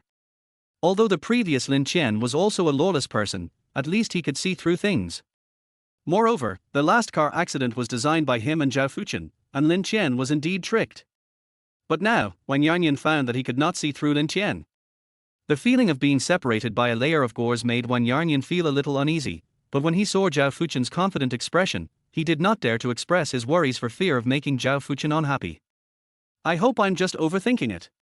Chapter 16. Is this the love you insist on? The next day, Lin Qian went to school as usual. After all, this was his main job in his current identity. As for cultivation, this thing could not be rushed. As he had reached the tribulation crossing stage in his previous life, he knew how to cultivate to achieve twice the result with half the effort. The Beijing Noble Academy is still filled with luxury cars. Lin Qian arrived at the school gate in a car driven by his bodyguard, got out of the car and walked into the campus. People who saw him either kept their distance or took the initiative to say hello, and their attitude was extremely humble. After taking 2 steps, Lin Qian saw 2 people walking straight towards him. He stood there, looking at the newcomer with interest. When these 2 people appeared, not only Lin Qian stopped, but many other students at the school gate also noticed this place. After all, Lin Qian has a star aura and is the focus wherever he goes. However, when they saw Qin Ruofei holding a boy's hand, they all looked surprised. Qin Ruofei was wearing a lavender long dress and high-heeled sandals. Her exposed toes were as crystal clear as jade and were painted with exquisite red nail polish. She came directly to Lin Qian and stood still, looking calmly and said, "Lin Qian, let's get a divorce." Qin Ruofei did not lower her voice deliberately. The word divorce instantly shocked everyone who heard it. At their age, the most they would do is break up, but the fact that Qin Ruofei and Lin Qian are engaged is no secret, and many people in the Noble Academy know about it. How could they not be shocked when they heard Qin Ruofei actually proposed a divorce? Lin Qian's face was calm. He just glanced at Qin Ruofei, and then his eyes fell on the boy whose arm she was holding, or to be exact, the boy whose arm she was pulling. The boy's face flushed and his eyes were evasive, not daring to look Lin Qian in the eye. Seeing that Lin Qian didn't say anything, Qin Ruofei frowned and asked back, "Didn't you say that if I want to leave, I can leave at any time? Are you going to regret it?" Lin Qian jokingly answered the question irrelevantly, "He is your boyfriend." "Yes, he is my boyfriend, Wang Yu." Chin Ruorfei gritted her teeth. She made this decision after having a quarrel with Chin Darhai last night. Now she is determined to go all out. She wants to fight for her own destiny. Lin Chen looked at Wen Yu again and said calmly, "Do you know that she is my fiancée?" His tone was not overbearing, but the calm indifference made Wen Yu shudder all over, and he even subconsciously wanted to retreat. Under Chin Ruorfei's gaze, Wen Yu opened his mouth several times, wanting to say something more assertive, but every time the words came to his lips, he couldn't say them. After a long while, under Lin Chen's scrutiny, Wen Yu was like a deflated ball, and said in panic, "Mr. Lin, she forced me to come here, I didn't want to come here." His forehead was already covered with sweat. To be fair, although he came from a wealthy family and was even a top student at Tsinghua University, he met Chin Ruorfei at a youth economic forum again. He then used his knowledge to bring the two closer together and successfully turned them from ordinary friends into lovers. But since Chin Ruorfei and Lin Chen got engaged, Wen Yu backed off. To him, Chin Ruorfei is indeed attractive, but if he were to confront Lin Chen over this, he would not dare to do so even if he had the courage. Chin Ruorfei was not afraid because she was a woman. No matter what Lin Chen was like or what the Lin family was like, they would not make things difficult for a woman. But he is different. He was even worried that Lin Chen would find out when Chin Ruorfei approached him privately. It was obvious that Lin Chen was the third party in this relationship, but he felt like he was the third party. All this is just because Lin Chen's name is so famous. He doesn't think he hasn't lived long enough. At this moment, under the pressure of Lin Chen's gaze, he could no longer hold on, fearing that he would be hated by Lin Chen, thus leading himself into an irretrievable situation. As soon as he said this, Chin Ruorfei's face changed immediately. "Wen Yu? You, how can you say that?" Chin Ruorfei seemed to be stimulated by something.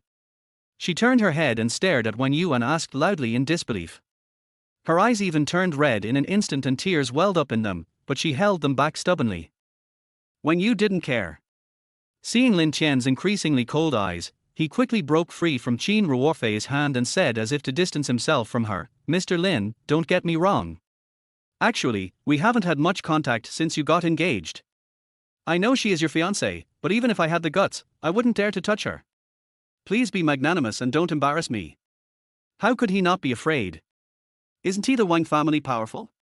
The family has connections in both the political and business circles, but what about the eldest son of the Wang family? Was it because Lin Chen and his men beat him into a vegetable?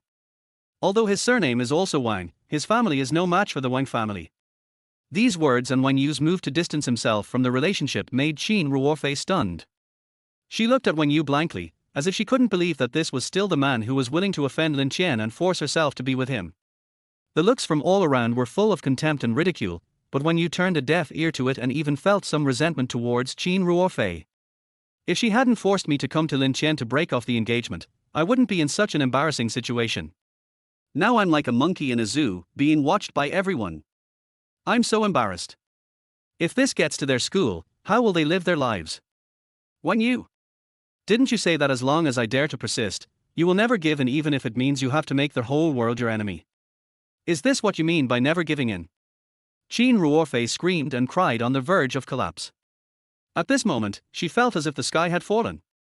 Once upon a time, the two made a promise to each other, and Wen Yu told her in person that as long as she dared to insist, he would not give in even if the other party was from the Lin family.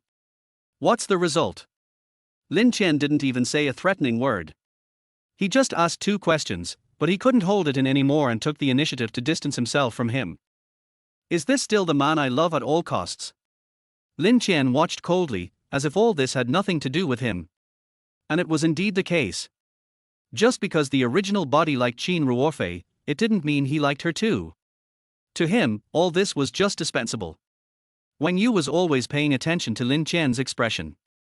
Seeing that he still had a cold face, the fear in his heart rose sharply, and his resentment towards Chin Ruorfei also grew. Tell me now, do you dare to say you love me in front of him? Are all the words you said to me before bullshit? Chin Ruorfei was almost losing her mind. She rushed to Wen Yu, grabbed his clothes, and questioned him loudly. Her red eyes and clenched teeth showed her inner collapse at the moment.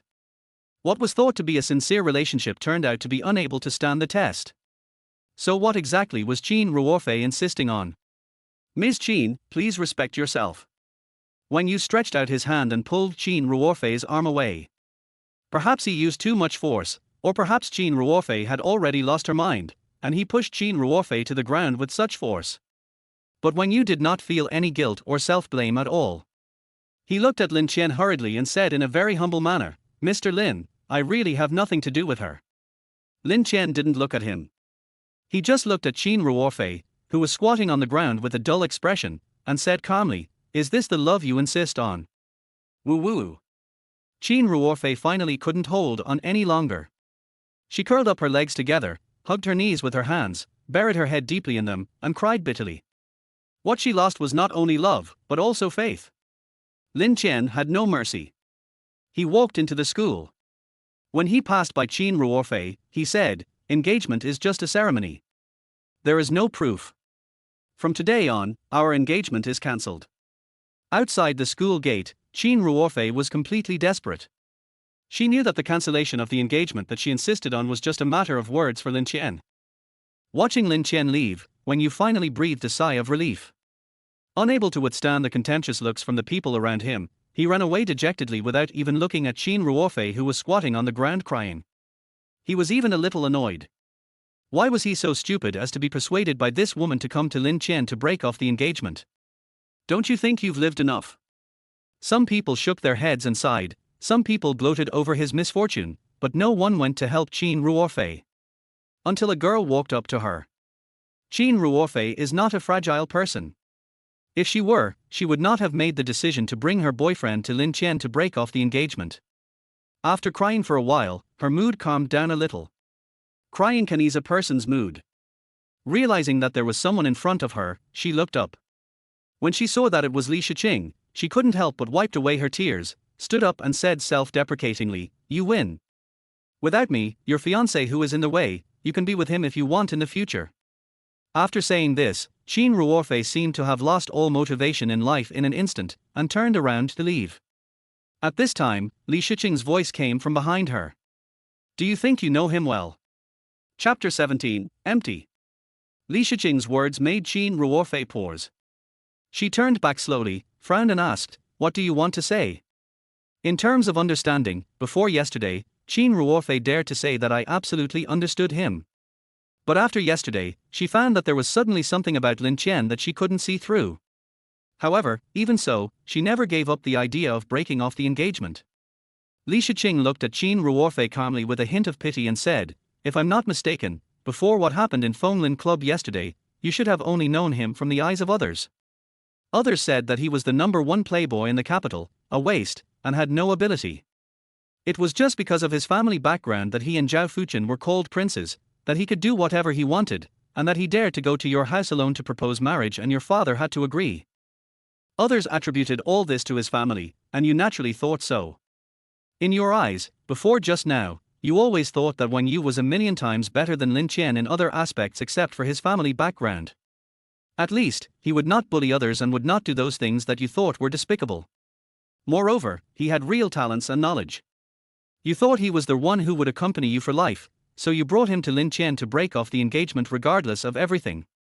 Because Lin Qian had said so in advance, you thought this matter was a sure thing. But you didn't expect that Lin Qian did nothing and just asked 2 questions. The person you thought you could entrust your life to backed off, right? Li Shiqing's speech speed was neither fast nor slow, so every word could be heard clearly, and each word was like a bullet, whistling and hitting Qin Ruorfei's heart.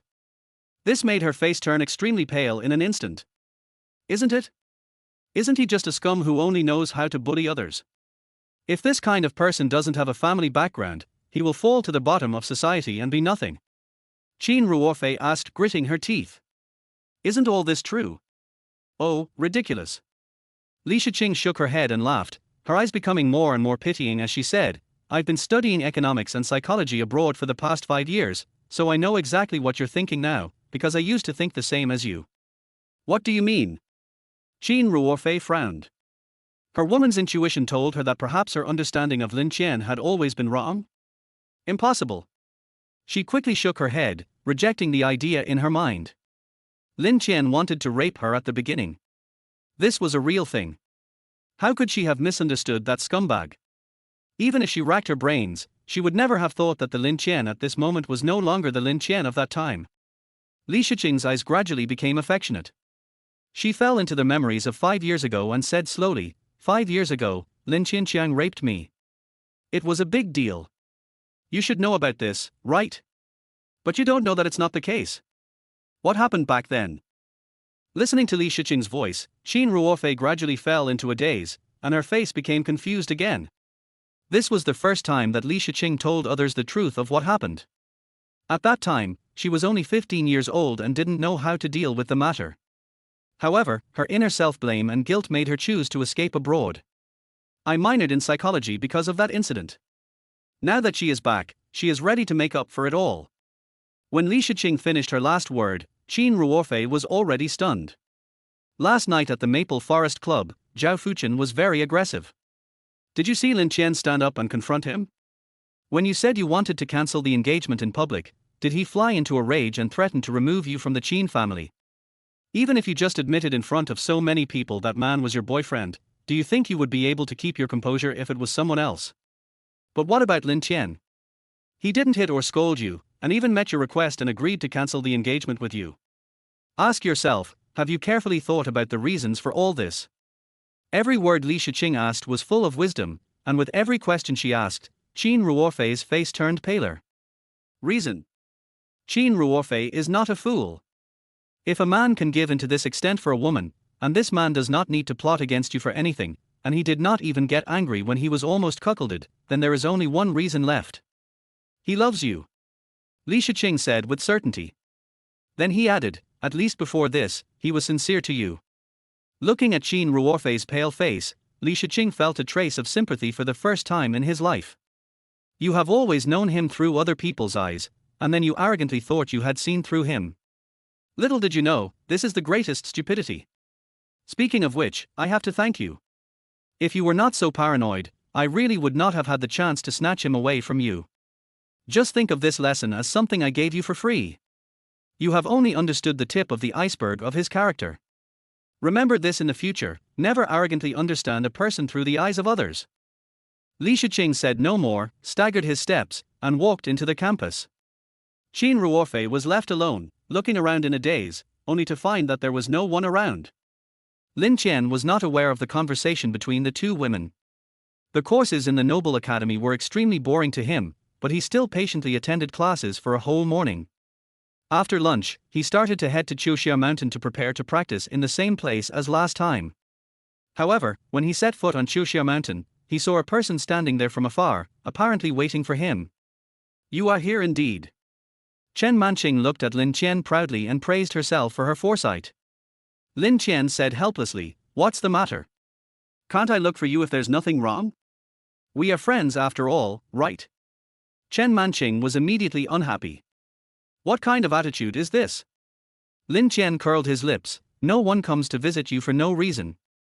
Tell me, what's the matter? Chen Manqing wanted to say something to him out of spite, but after thinking about it, she gave up the idea and said with a pout, my grandpa wants to see you. Lin Qian raised his eyebrows slightly. He didn't know the identity of Chen Manqing's grandfather, but he thought his status should be not low. Why did he suddenly want to see him? The old man he met yesterday on Qiuxia Mountain came to his mind. He didn't have a bad impression of him. Thinking of this, he immediately nodded and said, let's go. As they walked up the mountain, Chen Manqing took the initiative to ask, are you really going to the Dragon Roar boxing gym tonight? There's no reason to avoid something I've promised. Lin Qian asked back. Chen Manqing frowned and said, Shenlong is the last disciple of Wang Xiao, the master of Northwest Bajikan. Wang Xiao is confident of his status and should not embarrass you, but Shenlong has several senior brothers above him, and they are all very strong. If you win tonight, there is no guarantee that he will not ask his senior brothers to come out to deal with you. Can you handle it? Thank you for letting me know. Lin Qian phone is calm and the sky is clear. Chen Manqing was very angry and stamped her feet, saying, I'm telling you this not to collect intelligence for you, but to make you give up when you see the difficulty. Don't worry, there may be someone in this world who can make me back down, but sorry, it's not him. You are just being stubborn. If they really come to your door, even with your family background, you won't be able to stop them from playing dirty tricks. They may even do something unconventional tonight, so just don't come to ask me for help, hum. Chen Manqing looked angry that her kindness was treated as a donkey's liver and lungs. Lin Qian laughed dumbly and said jokingly, I hope the lady will lend a hand when the time comes. He naturally knew that Chen Manqing was concerned about him. If someone respects me an inch, I will repay him a yard. Lin Qian thought that he had a clear distinction between gratitude and resentment. Hearing this, Chen Manqing knew that Lin Qian would most likely not ask for his help. He was too angry to bother with Lin Qian anymore. He quickened his pace up the mountain and soon arrived outside the wooden house at the top of the mountain. My grandfather is waiting for you inside, Chen Manqing said without turning his head, and then went into the wooden house by himself. Lin Qian followed him in and saw the old man he had seen yesterday sitting on a chair. On the wooden table next to him were 2 cups of hot tea. The time to brew tea is just right. My name is Lin Qian, nice to meet you, senior. Lin Qian clasped his fists slightly, which is the etiquette of a warrior. Chen Taiji laughed and said, Master Lin's name is well known to me. I am Manqing's grandfather, Chen Taiji, I don't deserve to be called a senior. I wonder what matter is that you want me to come for? Lin Qian asked straight to the point without sitting down to drink tea. Firstly, Chen Taiji didn't invite him, and secondly, he didn't have any intention of making friends with him. Although Chen Taiji's strength is stronger than his current self, he still has the memories of his past life, and his mentality is a world away from his original self. Seeing Lin Qian's attitude, Chen Manqing on the side widened her eyes. Just as she was about to say something, she was stopped by Chen Taiji's glare. What a decent and neither humble nor overbearing person.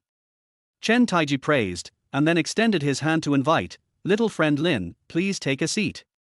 You are very different from the rumors. Lin Qian took a seat as he was told and said with a smile, Senior is a wise man. I thought rumors would stop with a wise man. Chen Taiji was startled, then laughed and said, interesting. Chen Manqing on the side frowned, extremely dissatisfied with Lin Qian's disrespectful attitude, but then she reacted and couldn't help but raise her eyebrows and look at Lin Qian. This sentence seems to be a teasing, but in fact it is a subtle flattery. Snort. It's not that noble. I took the liberty of inviting you here today because I wanted to learn some martial arts from you. I have no other intention. Chen Taiji also stated his intention, but these words made Chen Manqing look shocked. She knew exactly who her grandfather was. He was one of the most powerful martial arts masters in China today and the president of the Chinese Martial Arts Association. He was a leading figure in the martial arts world. Even when facing those leaders behind the red walls, he did not lose his dignity at all. Now he actually said he wanted to ask Lin Qian for advice on martial arts. Lin Qian was also stunned for a moment, and smiled bitterly, Senior, please stop joking. I only have a few tricks. How can I discuss martial arts with you? If the person who easily defeated Shenlong only had a few mediocre skills, wouldn't Wang Xiao be furious? Don't be so modest, my friend. Your master must be someone famous to have taught you such a talented student, right? Lin Qian immediately understood that Chen Taiji was targeting the master behind him. But where can I find a master on this earth? However, he did not point it out, but just went with the flow and said, Senior is right, my master is indeed an unknown person, and I only became his disciple by chance. However, my master has long told me not to reveal his identity to the outside world, so please forgive me. Chen Taiji's eyes fixed, and he became noticeably more cautious. In that case, I won't take advantage of my seniority to question you. I heard from Manqing that you had a conflict with Shenlong last night, and you also agreed to have a fight at Long Xiao Boxing Gym tonight. Chen Taiji changed the subject and asked. Lin Qian nodded. There was nothing to hide. Although Shenlong has a somewhat impatient temper, he is after all the disciple of my old friend, and you and Manqing are also friends. To be honest, I don't want to see a conflict between you two. Chen Taiji took a sip of tea and expressed his opinion. Given his status, this is no longer a simple opinion, but an attitude, or even an order. Chapter 18 Jealousy. Hearing Chen Taiji's words, Lin Qian's expression did not change at all. He just pondered for a moment and said, May I ask, Senior, if someone hurts your granddaughter, what will you do? First, investigate the whole story. If the other party is at fault, I will naturally stand up for my granddaughter. Chen Taiji did not beat around the bush and spoke frankly. Lin Qian asked again, then what do you think, Senior? My friend threatened Shenlong for me, and then was injured. Who is right and who is wrong in this matter? Chen Taiji frowned. He was an experienced man, so how could he not know the deep meaning of Lin Qian's words? The meaning was very clear. Even if he was the one to negotiate, Lin Qian would not give in even a single step. Alas! Chen Taiji sighed and said helplessly, in this case, you young people should handle your own affairs, but you must not cause any deaths. If he knows what's good for him, he won't be worried about his life. Lin Qian's tone was calm, yet revealed a sense of firmness. After chatting with Chen Taiji for more than 10 minutes, Lin Qianzai said goodbye and left the wooden house. As soon as he left, Chen Manqing angrily said, Grandpa, that guy really doesn't know how to appreciate kindness. Chen Taiji laughed and said, Grandpa has tried to persuade him for you, but he won't listen, and there's nothing Grandpa can do. HMPH. Does Shenlong really think that he is so easy to deal with? Once he suffers a loss tonight, he will regret it. Even if he comes to us for help, Grandpa, you can't help him. See if he can still be arrogant. Chen Manqing was still brooding over Lin Qian's attitude just now. In fact, it was she who lobbied Chen Taiji to meet Lin Qian, hoping that Chen Taiji would come forward and make Lin Qian give up. It would be best if the two of them did not fight, so that she would not have to be caught in the middle. Are you at a disadvantage? Chen Taiji's gaze was deep. In his cloudy eyes, there was a gleam of wisdom that Chen Manqing could not understand. Grandpa, do you think he can still win? Even if he can win, don't you know who Shenlong is? As long as he goes to the Longxiao boxing gym tonight, it will be difficult for him to get out.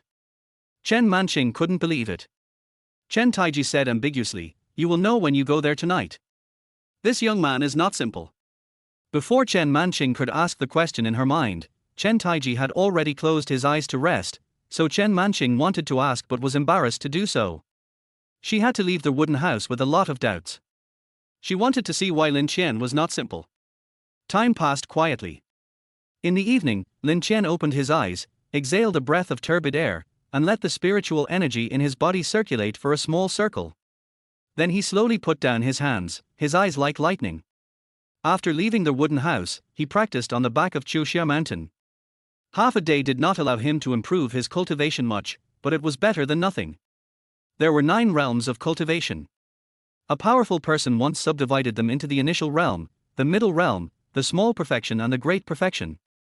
However, the Liuli fairy told Lin Qian that the so-called for small realms were not completely accurate. At least the first 3 realms of cultivation are not applicable to these for minor realms, and Lin Qian's current cultivation is just barely inferior to the qi refining stage. However, because he has the memories of his past life, at the same level, no one in the qi refining stage will be his opponent. If compared with other warriors in this world, his strength should be around the early to middle stage of internal strength. Of course, if his magic skills are taken into account, it would be far more than that. Walking down Chuxia Mountain, I saw a car parked at the foot of the mountain from a distance. The driver's window was rolled down, revealing Chen Manqing's pretty face that was a disaster to the country and the people. Different from the stunning and graceful look brought by the Cheongsam last night, Chen Manqing was only wearing simple jeans and a t-shirt today. However, her beauty was there, so even the most ordinary clothes had a different kind of beauty on her. Get in the car. Chen Manqing shook her head casually and shouted at Lin Qian. Lin Qian shook his head helplessly, but still sat in the passenger seat. The fight between you and Shenlong has caused a stir in this circle. Even many people in the school know about it. I plan to go to Longxiao boxing gym tonight to see if you, the eldest son of the Lin family, are really a martial artist. Chen Manqing said while driving. Lin Qian nodded but didn't express any opinion. This kind of thing was within his expectations. Seeing that Lin Qian didn't say anything, Chen Manqing inexplicably thought of what Chen Taiji said about Lin Qian being no simple matter, and couldn't help but tilt her head and asked, aren't you worried at all? Judging from your fight last night, Shenlong should not be your opponent, but he still dared to publicize this matter so loudly, so he must have a way to deal with you. Yeah. Lin Qian nodded. Chen Manqing was furious. It was the first time she met such a stubborn person, especially when facing her. I really don't know whether to say that Lin Qian is calm, or to say that he is used to being lawless and is really not afraid of anything. HMPH. It will be too late for you to regret when we get to Longxiao boxing gym. I'll be watching you fall flat on my face. You're really pissed me off. Chen Manqing slammed the steering wheel angrily. In front of Lin Qian's calm and composed face, her usual habit of not showing her emotions seemed to be of no use. On their way to Longxiao Boxing Gym, Li Shiqing called Lin Qian. When he learned that he was sitting in Chen Manqing's car, Li Shiqing snorted with a heavy nasal tone on the other end of the line, and then the call was hung up. Almost an hour later, Chen Manqing parked the car in front of the Longxiao Boxing Gym. From the outside, this place was far away from the city center of Beijing, and its prosperity was far less than that within the Third Ring Road. Moreover, the surroundings were extremely quiet. This Longxiao Boxing Gym was similar to those Taekwondo training halls. The difference is that the sign outside only has the words Longxiao Boxing Gym and no other advertisements. At the door, there were also two sturdy men acting as bodyguards, with cold eyes and serious expressions. Not long after the two arrived here, Li Shiqing also came, with Xiaoshan following in her car. "Brother Qian!" Xiaoshan shouted at Lin Qian as soon as she got out of the car. However, Li Shiqing seemed to still be angry with Lin Qian. She pouted her rosy lips and turned her head away from Lin Qian. "Sister Shiqing is jealous, you can do whatever you want." Xiaoshan came over and poked Lin Qian's arm. Lin Qian said helplessly, "Let her eat first, let's go in." "To coax a girl?" "Sorry, Lin Qianzhen doesn't he know how." He did not deliberately lower his voice when he said this. When Li Shiqing heard it, she turned around quickly and glared at Lin Qian angrily. She walked over in her high heels and punched Lin Qian. She said angrily, "Say what you just said again." Lin Qian looked at Xiaoshan, who immediately turned his head away, pretending not to see it. Chen Manqing, however, crossed his arms and said, "He and Shenlong had a fight because of me. I happened to meet him at school, so I brought him here. Who is it that our young master Lin doesn't like to drive himself?" This explanation made Li Shiqing's face look a little better. Then she took Lin Qian's hand and said to Chen Manqing, "Thank you." Chen Manqing raised the corners of her lips slightly, and asked with interest, "I helped him, but you came to thank me. Your relationship should not have reached this level, right? Both of them are women, and excellent women at that." As soon as they opened their mouths, Lin Qian and Xiaoshan smelled gunpowder. Lin Qian had a headache. Last night, Li Shiqing was clamoring to see Chen Manqing's art exhibition. Why did they act like enemies when they met today? What is our relationship? It seems to have nothing to do with Miss Chen, right? Li Shiqing responded sharply without showing any weakness. "Oh? He will come here, but for me." Chen Manqing was not someone who would suffer a loss. While saying this, she walked to Lin Qian's left side and held his left hand. "Don't be so conceited. He is obviously doing this for Xiaoshan," Li Shiqing said viciously. Xiaoshan, who was standing by, was innocently implicated and shrank her neck. While she admired Lin Qian in her heart, she did not dare to interfere in the jealousy between the two women. Lin Qian was confused. He also realized that Li Shiqing might be really jealous, but Chen Manqing was definitely not. It seemed that she wanted to argue with Li Shiqing out of mischief. Women's minds are so complicated. The two people who were friendly last night became enemies in the blink of an eye. Seeing that the two women were still arguing, Lin Qian had no choice but to scold them with a sullen face. "Stop it. Are you guys going to fight or am I going to fight?" Snort. Laugh.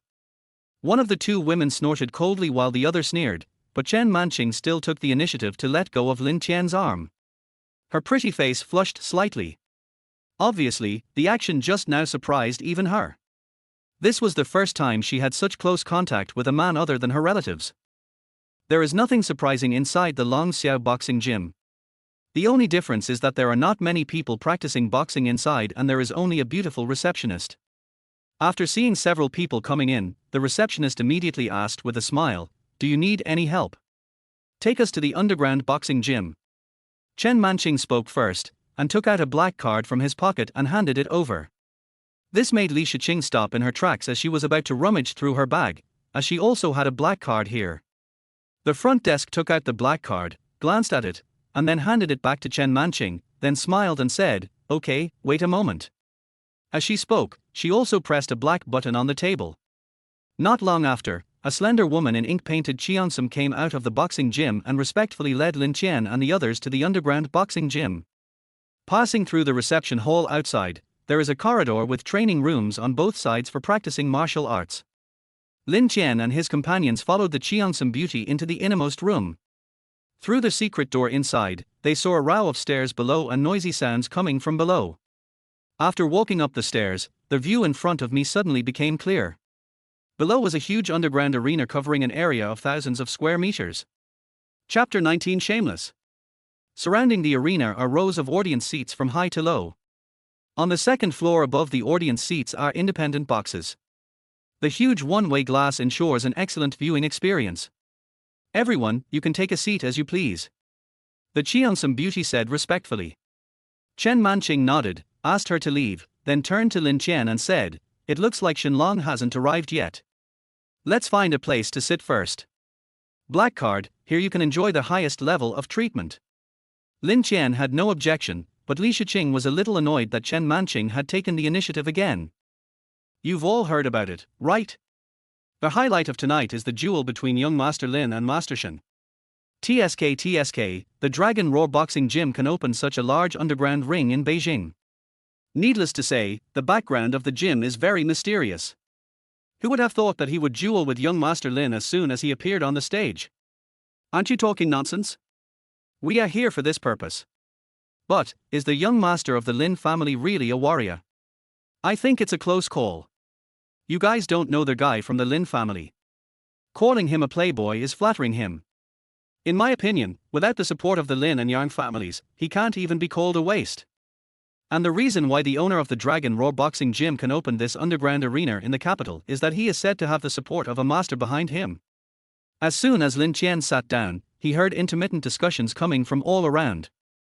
Several middle-aged men in suits and with shiny hair were gathered together to discuss something. Li Shiqing and Xiaxin also heard these discussions. Both of them frowned. Xiaxin stood up the next second and wanted to scold them, but Lin Qian glanced at him and said, "Sit down. You want to stop others from discussing a few words. Even if you stop them now, can you stop them from talking about it in private next time?" Xiaxin said indignantly, "These people deserve to be punished. They are obviously jealous of your background, but they have to speak so nobly." Lin Qian smiled and said, "Most people have a hatred of the rich and jealous of the powerful." Xiaxin was still somewhat unwilling, but since Lin Qian wouldn't let him go, he could only sit down sullenly. As time went on, the seats in the auditorium were gradually filled up. Not everyone had a black card, and most people paid for their tickets. An ordinary ticket would often cost no less than 100,000. Just when Li Shiqing was about to get impatient, a woman wearing a black printed bubble dress finally walked up to the stage.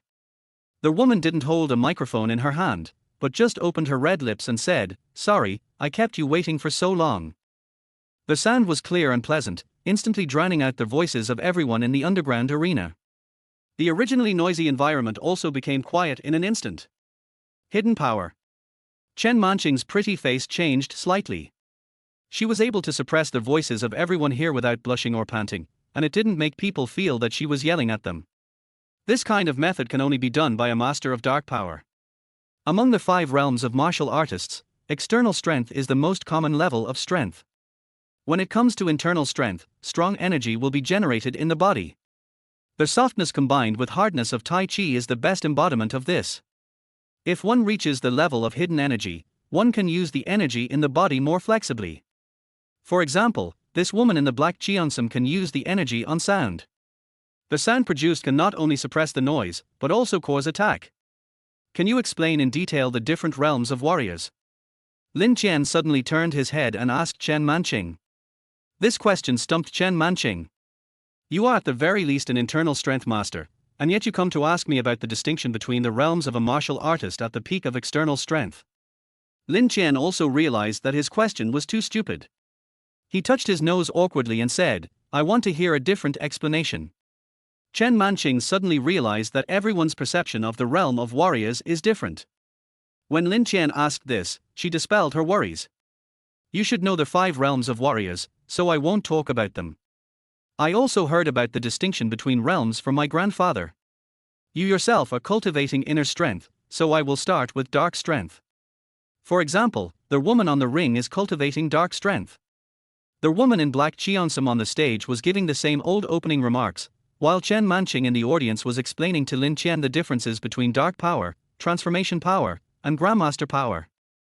More than a minute later, there was a sudden burst of warm cheers from the audience. Lin Qian, Chen Manqing, Li Shiqing and others looked up and saw Shenlong already standing on the ring. He looked directly at Lin Qian and hooked his finger at him provocatively. Lin Qian. A real man should solve problems with his fists. Come down and fight. Shenlong gathered his energy in his throat and roared loudly. At this moment, everyone in the audience turned their eyes to Lin Qian, because Lin Qian just stood up. The middle-aged men near him who had been discussing the matter with great interest suddenly felt their scalps tighten and stared at Lin Qian in astonishment. Just now, they were actually discussing the right and wrong of the young master of the Lin family in front of him, and even slandering him to their heart's content. Although they said they were disdainful of Lin Qian, the power of the Lin and Yang families was there. If they really came into conflict, they would be just like Wang Yu, much weaker in momentum. What relieved them was that Lin Qian didn't look at them, but walked towards the ring with a calm expression. It's really surprising that you actually dare to come. Shenlong sneered and stared at Lin Qian, who was standing opposite him, his eyes flashing with resentment. In fact, the two of them had no grudges against each other, but he was a man with a very strong self-esteem. In his eyes, Chen Manqing had long been his designated woman, and the appearance of Lin Qian had somewhat disrupted his plans, so getting rid of Lin Qian was something he had to do. To me, you're just a clown. Lin Qian's tone was calm, neither overbearing nor condescending, but this kind of calm temperament, which was always as calm as water, carried a sense of arrogance that looked down on everyone in the world. Shenlong laughed in anger. A clown? You will soon find out who is the clown. Do you still want to fight? Lin Qian frowned slightly. This guy talked too much nonsense. Heh. Are you in such a hurry to die? Don't worry, the prize tonight is more than just this. Lin Qian, if you were a man, let's play something bigger. Shenlong sneered. He didn't deliberately lower his voice, but instead deliberately let everyone in the audience hear it. Suddenly, many people shouted, "Let's do something big! Let's do something big!" At first, some people who knew Lin Qian's identity did not dare to shout, but after seeing so many people shouting, they all ignored him. This is the reason why the law does not hold everyone responsible. What does Shenlong want to do? Li Shiqing frowned, feeling inexplicably worried. Xiaxun on the side also cursed, I'm sure it's nothing good. Even Chen Manqing frowned, but she said nothing. Tell me, how do you want to die? Lin Qian let his hands hang naturally on both sides of his body, unmoved. Simple. We play 3 games, and the winner is decided by 2 rounds and 3 wins. Of course, the players in the 3 games can change or not, and their strength cannot exceed that of the dark force. This way it will be more interesting. I see that you have brought people here too. What do you think? Do you dare to agree? Shenlong said loudly. Shameless. As soon as he finished speaking, Li Shiqing cursed angrily. With her upbringing, she could still curse, which showed how corrupted Shenlong's character was. Chen Manqing did not hide the disgust on her face. Her eyes fell on Lin Qian. She bit her red lips slightly with her pearly teeth and thought to herself, if you agree, then you really have no brains. Shenlong's purpose was clear to everyone. After the fight at the entrance of Fenglin Club last night, he already knew that he was no match for Lin Qian, so he proposed a best-of-3 strategy. In this way, even if he lost, he still had 2 games scheduled for later. As long as he wins the next 2 games, Lin Qian will still lose. It was obvious that he wanted to fight Lin Qian in a round-robin battle. In the private room on the 2nd floor, Zhao Fuchen sat on the sofa with his arms and legs spread out, drinking tea leisurely, his eyes falling on Lin Qian through the huge one-way glass. From his angle, he could just see Lin Qian's front, but unfortunately, he didn't see any change on Lin Qian's face. Wang Yangyun on the side said worriedly, Mr. Zhao, will he agree? Such an obvious move, he should know it's a trap. Zhao Fuchen said confidently, with his pride, he won't refuse. The biggest difference between conspiracy and open conspiracy is that the former is hard to guard against, but with the latter, even if you know about it, you can only jump into it. And this is his conspiracy. Because Zhao Fuchen still had a backup plan in his hand, and this was also due to the fact that when Shenlong issued a challenge to Lin Qianxia yesterday, he did not say that it was a one-on-one duel. This gives them a big loophole to exploit. Moreover, this is not the only backup plan he has. Zhao Fuchen's gaze shifted slightly and fell on Li Shiqing in the audience. The possessiveness in his eyes was extremely strong. If you want to blame someone, you can only blame him for being too arrogant. He was so stupid as to bring Li Shiqing and Xie Shin here. Doesn't he know that this Longxiao boxing gym was originally opened by Shenlong? What do you think, Miss Qin Ruofei? Zhao Fuchen had a playful look on his face. He tilted his head slightly and looked at the beautiful woman sitting next to him. Chapter 20, I give up this game. Qin Ruofei was wearing a skirt and a beige top, revealing her calves as white as jade. Judging from her looks alone, Zhao Fuchen had to admit that she was a very attractive woman. Although he really wanted to get Li Shiqing, he only wanted to defeat Lin Qian on this level and prove that he was stronger than Lin Qian. So, he didn't mind using other women to spice things up during this period. Life needs spice, doesn't it? Thinking of this, Zhao Fuchen's hand also reached out to Qin Ruofei's shoulders. However, Qin Ruofei slightly avoided Zhao Fuchen's action and frowned. Mr. Zhao, don't forget our agreement. You can only touch me after you overthrow him and make him get out of the capital.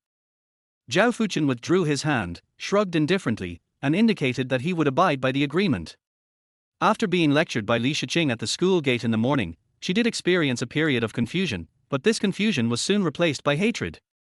A woman's hatred always comes inexplicably. Perhaps it is her fragile love, or perhaps it is Lin Qian's calm and steady attitude that stimulated her. In short, she didn't believe that Lin Qian loved her. Or rather, she didn't want to believe it. A useless young master who she had always believed was only able to bully others by relying on his background, suddenly one day his image changed completely, from that disgusting person to a gentleman who was affectionate and silently devoted.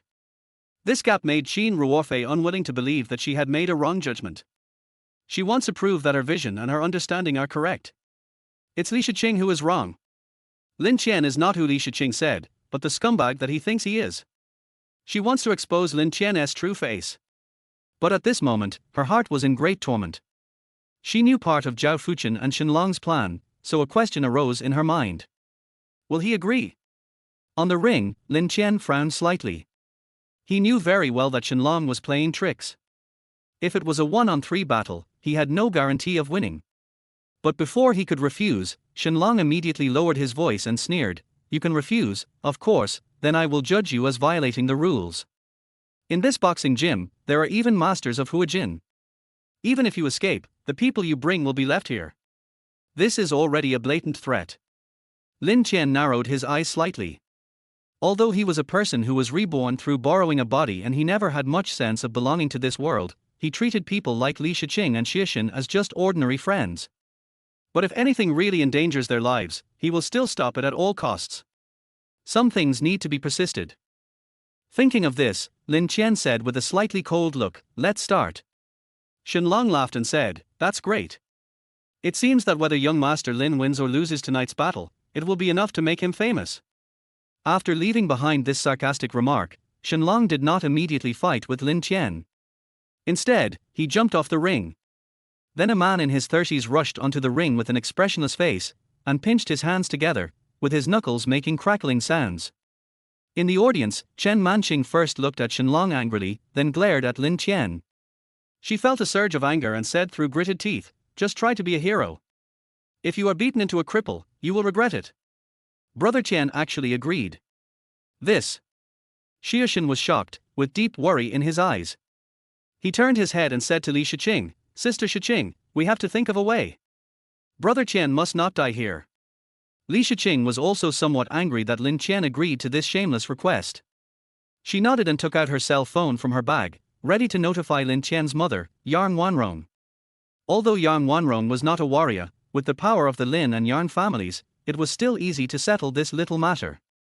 However, just as she took out her cell phone, a man in black appeared behind her without anyone noticing, reached out and snatched the phone from her hand at an extremely fast speed.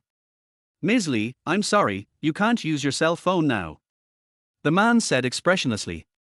Li Shiqing was startled. After she reacted, she stood up and stared at the man and shouted, "Give me back my phone." However, the man in black threw the phone directly to the ground and stepped on it heavily. This expensive custom-made phone was instantly smashed to pieces. "You!" Li Shiqing was furious, and her pretty face turned pale. The man's strong behavior also made her understand something. "Oh. Sit down. I didn't expect Shenlong to be so shameless." Lin Qian clearly hesitated for a moment just now, but later agreed. It should be that Shenlong used you to threaten him, so he had to agree. Chen Manqing's tone was a little complicated, and even she herself didn't quite understand her mood at the moment. I was a little envious of Li Shiqing, but I also felt that Lin Qian was being too arrogant. This wasn't the way for a hero to save a damsel in distress. Shenlong came prepared. How would he respond? Li Shiqing sat down blankly, biting her lips tightly with her pearly teeth, looking at the figure on the ring, feeling extremely distressed and self-blaming. He is always like this, arrogant and unruly on the surface, not taking anything seriously, but in his heart, he always gives without asking for anything in return. This kind of protection cannot even be expressed in words. Lin Qian on the ring did not pay attention to all this. If he wanted to leave, he could leave at any time, as Shenlong said. However, Li Shiqing and Xie Shen might not be able to leave. Die! An angry shout was heard, and the man opposite Lin Qian took the lead in attacking. He was like a cheater, and in the blink of an eye, he approached Lin Qian. Lin Qian's eyes narrowed slightly. This man's strength was slightly stronger than his, but not much stronger. He easily avoided this punch. The man didn't seem to expect that Lin Qian could dodge so easily, and his movements paused slightly, but his reaction was very fast. He quickly changed his moves and continued to chase Lin Qian. His pair of iron fists were packed with powerful force, and no one doubted that an ordinary person would be killed on the spot if hit by this punch. Outside the ring, Shenlong watched the battle on the stage with a sneer. The man he invited was at the middle stage of internal strength. Although not very strong, he was confident that he was definitely enough to deal with Lin Qian. Right now on the ring, Lin Qian was indeed in a position where he was being beaten. He kept dodging back and forth and had not fought a single move head-on with the man. Hide. Let's see how long you can hide. Shenlong sneered repeatedly. He almost foresaw the end of Lin Qian being defeated by a punch. However, just when many people thought so, the situation on the ring suddenly changed. The man's attacks were ferocious and powerful, which was indeed his advantage, but if it was a protracted battle, it would become his disadvantage. After chasing Lin Qian for so long, the man's physical strength and energy had obviously declined, but Lin Qian never fought him head-on. Finally, he seized an opportunity, put his right hand together like a sword, and suddenly pointed it at the man's neck. With a burst of spiritual energy, the man who was so vigorous just now fell straight to the ground in an instant. The turn of the situation was beyond everyone's expectations. How could a person who was being chased and had to keep dodging suddenly win? There was silence in the underground arena. Good job, Brother Qian. It was not until Xie Shen shouted excitedly that the people in the audience reacted and burst into astonishing roars. In underground boxing matches like this, the organizers not only collect ticket fees, but also set up gambling games, set odds for the two competing teams, and then the audience places the bets. As for whether there is any fraud involved, probably only the organizer knows. For example, in the duel between Lin Qian and this man, most people thought that Lin Qian would lose. Shenlong, who was standing below the ring, was also stunned for a moment. His smug expression immediately turned gloomy. In the box on the second floor, Zhao Fuchen was also stunned for a moment, with an embarrassed expression. Qin Ruorfei's pretty face was a little pale, and she bit her lips tightly with her pearly teeth. She seemed a little bit unbelievable that the person she hated so much was not only a warrior, but also so powerful. Only Lin Qian's face remained calm. Just think about how many desperate situations he had faced in his past life. What does the current situation matter? Who will play next? Lin Qian looked directly at Shenlong and spoke calmly. Shenlong frowned slightly, a little angry. At this time, a young man in casual clothes walked behind him and asked, "Junior brother, leave this person to me." "Senior brother, wait." Shenlong called him. Liu Fei paused and looked at him in confusion. He dared not neglect this junior brother. Although they were both disciples of Wang Xiao, he was almost 30 years old and his strength was still at the peak of internal strength and he had been unable to step into dark strength. Shenlong is different. He is only 20 years old, but he has already entered the initial stage of internal strength yesterday. Moreover, he is unmatched in terms of talent and comprehension ability. He may become Wang Xiao's successor in the future. If there is a chance, just kill him. Shenlong said with a murderous look on his face. Liu Fei frowned slightly, but nodded. Seeing that Shenlong had nothing to order, Liu Fei stepped onto the stage, stared at Lin Qian and said, "I don't care who you are, if you mess with my junior brother, you are doomed to have a bad ending." While he was speaking, the person who had been defeated by Lin Qian before was also carried away. He was not dead, just unconscious. Lin Qian said nothing, his expression becoming slightly solemn. "Remember my name, Liu Fei." Liu Fei sneered, implying, "Remember who killed you." The murderous intent in his eyes naturally did not escape Lin Qian's eyes, but after Liu Fei finished speaking, Lin Qian suddenly said, "I admit defeat in this match." Chapter 21 Step on it. His voice was not loud, but it was loud enough for many people to hear clearly. Liu Fei, who was just about to show off his skills, was also stunned and looked at Lin Qian with strange eyes. However, Chen Manqing in the audience breathed a sigh of relief. It seemed that this guy had not completely lost his mind. According to the rules that Shenlong had said before, if it was a best-of-3 game, Lin Qian had already won one game, so if he admitted defeat in this game, as long as he won the last game, he would still win. Lin Qian is proud, but not arrogant. In the last match, Shenlong will definitely be the one to play.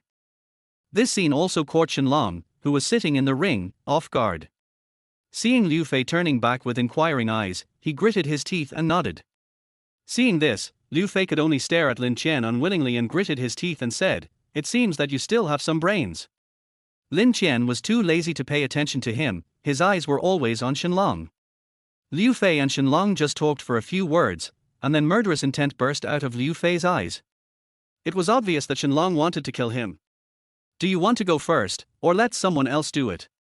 Lin Qian asked. Shenlong's face changed. To be honest, he was not 100% sure of defeating Lin Qian. He was a suspicious person by nature and generally would not do anything without absolute certainty. However, when he was silent, Lin Qian said again, "Is this the extent of your so-called challenge? You don't even dare to step onto the stage." This time, Lin Qian's voice was so powerful that everyone in the audience could hear it clearly. For a moment, the atmosphere in the venue became a little subtle. Many people's eyes fell on Shenlong. Although they didn't say anything, that look made Shenlong feel humiliated as if he was stripped naked and thrown on the street. "Since you want to die so much, I will grant your wish." Shenlong shouted angrily and jumped onto the stage. After successfully luring Shenlong onto the stage, Lin Qian raised the corners of his mouth slightly. This was the first time he smiled since he came on stage, so much so that when Shenlong saw it, his heart skipped a beat and he actually had the illusion that he had fallen into a trap. It must be my own hallucination. Shenlong quickly drove this thought out of his mind, stared at Lin Qian and said, "Don't worry, I will let you know the gap between you and me. Only I can be worthy of Manqing." Lin Qian said noncommittally, "Let's wait and see." Shenlong stopped talking nonsense, got ready and took the initiative to attack. Bajikan emphasizes fierceness, bravery and fearlessness. Shenlong is Wang Xiao's last disciple, so he is definitely not an ordinary person. He suffered losses at the hands of Lin Qian twice. The first time was because he underestimated his enemy, and the second time was because he was not as strong as Lin Qian. But yesterday he had successfully broken through to the inner strength level and was confident that he could fight with Lin Qian. The fist wind carries with it a powerful force, and there is even a slight whistling sound after the fist is thrown, which shows how strong the explosive power is at that moment after the punch is thrown. It is no exaggeration to say that if this punch hits the wall, it is enough to make a crack in the wall. This time, Lin Qian did not dodge around like he did in the first game. After Shenlong threw a punch, he actually changed his steps and took the initiative to meet him. He did not clench his fist, but raised his right palm like a knife, facing Shenlong's fist and chopping them together. Bang! A slight sonic boom was heard, and the two men retreated at the same time. The difference was that Lin Qian only retreated one step, while Shenlong retreated as many as 5 steps. The difference is obvious. "This is impossible!" Shenlong exclaimed with gritted teeth. He raised his hand and looked at the back of his hand. There was actually a purple mark on the fingers that had just clenched his fist. "It feels like being cut by a knife." Lin Qian's eyes were deep. The heaven-slaying technique was taught to him by the Liuli fairy in his previous life. Moreover, the Liuli fairy had never practiced this technique and only said that she got it by accident. In the world of cultivation, heaven is real, there is heaven above, and therefore there are disasters. This martial art is named Heaven Slaying, which shows how powerful and majestic it is. Even though Lin Qian is not very strong at this moment, he is still not something that the martial arts of this world can resist. Ignoring Shenlong's shouting, Lin Qian took the initiative to counterattack this time. He rushed forward with his right hand like a long sword, and every move he made was against Shenlong. With every move, Shenlong's momentum weakened. On the contrary, Lin Qian's momentum became stronger and stronger. This is also the incredible aspect of the Zhan Qianju. If you can remain undefeated in the battle for a long time, you will definitely be invincible. As one side gained strength while the other lost strength, Shenlong was now in the same situation as Lin Qian in the first game. He was being suppressed by Lin Qian and was losing ground step by step. You forced me to do this.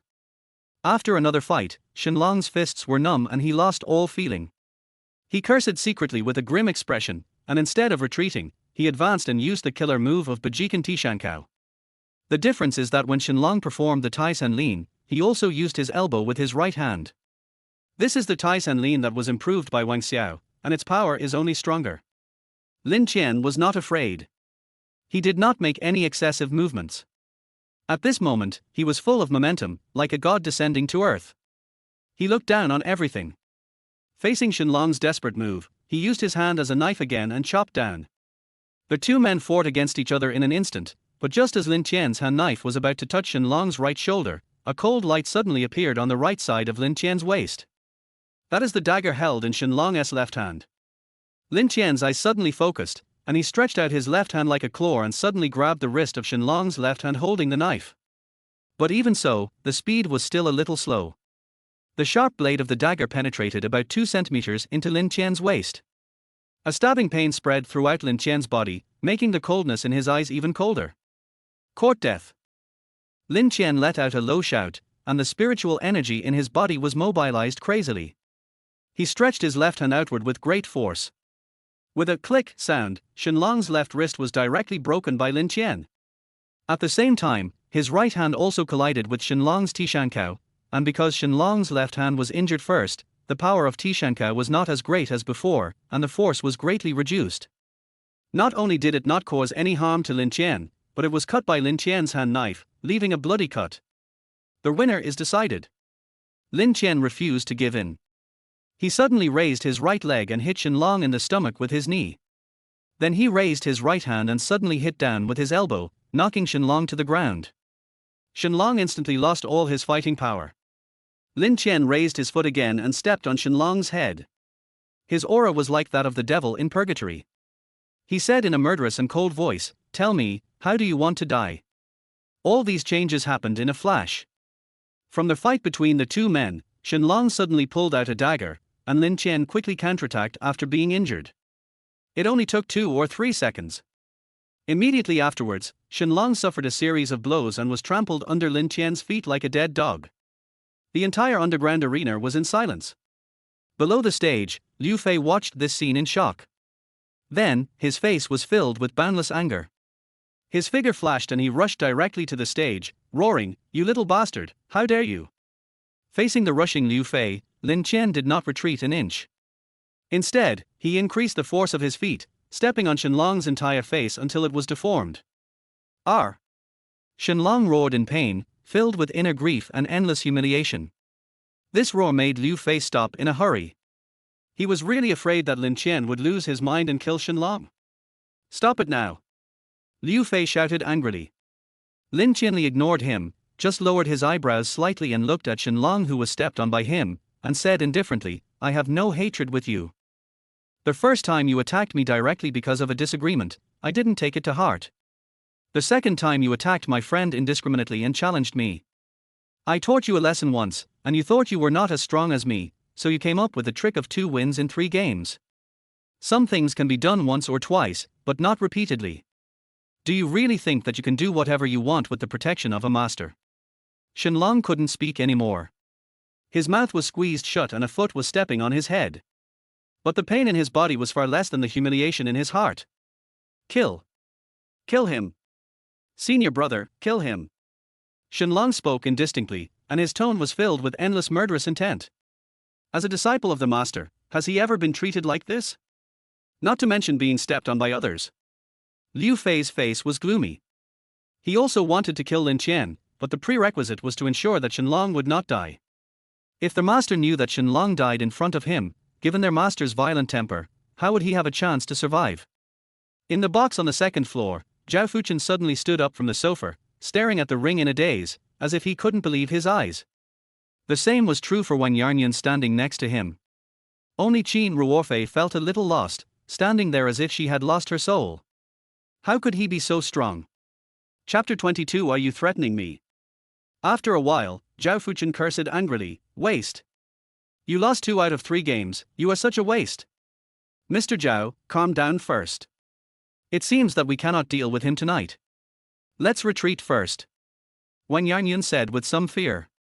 Even someone as strong as Shenlong was trampled under Lin Qian's feet. If he knew that it was him and others who were behind the plot, how could he let them off? After hearing Wang Yarnyan's words, although Zhao Fuchen was extremely unwilling in his heart, he also knew that the game was over tonight. Lin Qian had Shenlong in his hand, and Liu Fei didn't dare to act rashly. Walk. However, just when the two were about to leave the box, Lin Qian slightly tilted his head and looked towards where their box was. Although they were sure that Lin Qian couldn't see them, when they saw Lin Qian's calm eyes that were as sharp as a knife, they all felt a chill rushing from the soles of their feet to their foreheads. Zhao Fuchen didn't dare to stay any longer, and left through the back door with Wang Yarnyan in shame. Qin Ruorfei looked at the embarrassed backs of the 2 men, and thought of how high-spirited and arrogant they were. A sarcastic arc appeared at the corner of her mouth. She stared at Lin Qian steadily. Her pretty face was extremely pale, and even her lips were bitten with a row of teeth marks, but she was still unaware of it. Momentum is something that cannot be seen or touched, but at this moment, Qin Ruorfei saw the aura on Lin Qian. One man stepped down, the arrogant and domineering disciple of the master, and frightened Liu Fei so that he dared not act rashly. Qin Ruorfei remembered at this time that from beginning to end, there had never been fear and panic on Lin Qian's face. He was like a stagnant pool of water, as if nothing could move his heart. Facing Shenlong's shameless best of 3, the moment he agreed, he thought he would not be able to get away this time. But what is the result? He dealt with everything calmly. In the first fight, he found an opportunity to win with 1 strike. In the second fight, he simply admitted defeat, not caring what others thought. In the third fight, he made a strong move, and the so-called master's disciples were simply no match for him. Am I wrong? Qin Ruorfei asked herself in her heart, is this person really the useless young master who only knows how to bully others in her mind? The atmosphere on the ring was once very tense. At this time, a clear and gentle voice came from below, "Let him go, you can leave." The woman in a black cheongsam who had given the opening remarks on the ring appeared on the ring. At the same time, an inexplicable aura seemed to be locked onto Lin Qian. Lin Qian tilted his head slightly and looked towards a private room on the 2nd floor, his gaze remaining calm. He remembered the threats Shenlong had made to him before. There were masters of Hua Jin here. In the audience, Chen Manqing's face also changed. She looked at Lin Qian anxiously, and finally couldn't help but stood up and shouted at him, "Lin Qian! Stop it! Whether it is this woman in black cheongsam or other masters hidden here, none of them can be dealt with by Lin Qian. If he makes things too bad, he will only end up in a desperate situation." However, facing all this, Lin Qian's mouth curled up into a sarcastic arc. He suddenly raised his foot and stepped heavily on Shenlong's right wrist. Crack! A clear sound of bone cracking was heard, and Shenlong's right hand was broken by his stepping on it. Presumptuous! The woman in the black cheongsam gave a delicate cry, and her graceful figure flashed as she rushed directly onto the stage, and lightly slapped Lin Qian with her bare hands. With Lin Qian's current strength, he has absolutely no chance of winning against a dark energy master, even if he was a supreme being in the tribulation crossing stage in his previous life. Under the heavenly calamity, it was a great fortune for him not to be destroyed on the spot. Although he has been reborn in a borrowed body, he still needs to practice all his cultivation from the beginning. Chen Manqing, Li Shiqing, Xiaxin and others in the audience had already cried out in surprise. Li Shiqing might not understand how terrifying the Dark Power Master was, but Chen Manqing knew it very clearly. She even closed her eyes, not daring to watch the scene where Lin Qian was killed by a palm strike from the woman in the black cheongsam. However, facing this fierce palm, Lin Qian did not retreat but instead advanced. He raised his foot again and stepped on Shenlong's neck. Seeing his actions, the pupils of the woman in the black cheongsam suddenly contracted, and her hand stopped abruptly when it was about half a meter away from Lin Qian. Because as long as Lin Qian exerts a little force, Shenlong will die completely. Young man, there are some people you can't afford to mess with. Even if you kill him now for the sake of momentary pleasure, you and your friends will stay here afterwards. The woman in the black cheongsam frowned slightly. She was extremely beautiful, but she felt a little tricky at the moment. The young man in front of her was much more difficult to deal with than she had imagined. His stubborn attitude also made her feel a little angry. Lin Chen sneered, "Let them leave." The Cheongsam woman hesitated for a moment, then waved her hand and said, "Send them out." As soon as he finished speaking, the man who had taken Li Shiqing's phone and crushed it nodded and said to Li Shiqing and Chen Manqing, "Please come in." Li Shiqing wanted to say something, but Chen Manqing knew the seriousness of the matter and spoke first. "At this point, if we stay here, it will only cause inconvenience to him. Let's leave first." Li Shiqing bit her lips tightly. She now regretted why she came to watch the fun. She originally thought that even warriors should not take human lives lightly. But at this moment, the atmosphere of the entire underground arena made her feel inexplicably depressed. Thinking of this, Li Shiqing could only put aside her worries, looked at Lin Chen deeply, and walked out with Xie Xin. This scene also fell into the eyes of Zhao Fuchen, who had not yet completely left. After seeing the Cheongsam woman take action, he stopped and wanted to see how Lin Chen would respond. The result was completely different from what he expected. Facing such a powerful enemy, Lin Chen was able to remain calm. "Mr. Zhao, he is the only one here now. This boxing gym is full of Shenlong's people. Do you think we should stay and see what happens to this kid?" Wang Yanyan asked. Zhao Fuchen nodded and sneered. He crippled Shenlong's hand. "These people will definitely not let him leave the gym safely, so let's wait and see. I hope these reckless men won't let me down." In the box, Qin Ruorfei looked at Zhao Fuchen and Wang Yanyan, who had returned. She just glanced at them without saying anything. Seeing this, Zhao Fuchen took the initiative to say, "Miss Qin, you should have seen that Shenlong's people don't want to let Lin Chen go like this. Believe me, after this time, Lin Chen will be skinned alive." Qin Ruorfei remained silent. The way Zhao Fuchen left in disgrace just now was already imprinted in her mind. Now that he came back and said such words, didn't he feel embarrassed? Many people in the audience did not leave. It was a rare opportunity for them to see such an interesting thing, so of course they stayed to see how things would develop. However, at this time, the Cheongsam woman spoke again. "Everyone, tonight's duel ends here. It's getting late. Please go back now. As an apology, all tickets will be half price the next time the boxing gym opens. There are basically no poor people who can come here to watch boxing matches, so they naturally don't care about the ticket price. However, they are also afraid of the power behind this boxing gym. Although they feel a little unhappy when they hear this, they dare not show it." As the order to clear the area was given, the huge underground arena quickly became deserted. Only the people in the box on the second floor were not cleared out. It seems that they don't want to let Lin Chen go just like that. He really brought this upon himself. He refused to leave before, and now even if he wants to leave, he can't. Wang Yanyan sneered. A confident smile reappeared on Zhao Fuchen's face. This twist and turn was really interesting. Qin Ruorfei frowned, unable to tell what she felt inside. On the one hand, she felt somewhat relieved because Lin Chen had finally hit a wall this time and was going to be punished. On the other hand, she felt vaguely uneasy, as there was always a voice in her heart telling her that even so, Lin Chen was not in despair. The main reason was that Qin Ruorfei hadn't seen any panic on Lin Chen's face until now. What on earth is he relying on? On the ring, the Cheongsam woman said in a cold tone, "Let him go, cut off one of your arms, and I can let you go. Otherwise, even if you kill him, you can't leave here tonight." Hearing these murderous words, the smile on Zhao Fuchen's face became even more intense. He wished that Lin Chen would not be able to leave here tonight. "Are you threatening me?" Lin Chen asked jokingly. "You can think so." The Cheongsam woman responded sharply, her face turning completely cold. Hearing this, Lin Chen remained silent, but raised his foot again, and this time, he stepped on Shenlong's right hand. Chapter 23 Twists and Turns. Crack. R. Shenlong roared in pain, but he had completely lost his fighting ability at this moment. His left hand was disabled and the bones in his right hand were broken by Lin Chen. He couldn't even hold on. This strong and overbearing move made Zhao Fuchen in the box feel so nervous that he almost bit his tongue. He is simply courting death. Doesn't he know that there is a master of Hua Jin in this boxing gym? "Young Master Zhao, we don't have to worry about it now, this guy is dead." I guess the headline of tomorrow's news will be that the eldest son of the Lin family died tragically in Longxiao boxing gym. And the Lin and Yang families will definitely not dare to let it go, so let them fight when the time comes, and we can reap the benefits. Wang Yangyun was also startled, but after he reacted, he immediately spoke excitedly. Zhao Fuqian nodded and even began to get excited. Qin Ruorfei's frown never relaxed. Seeing Lin Qian's strong move, the originally complicated look in her eyes gradually turned into disappointment. I thought you knew when to advance and when to retreat, but I didn't expect that your true nature would be exposed so quickly.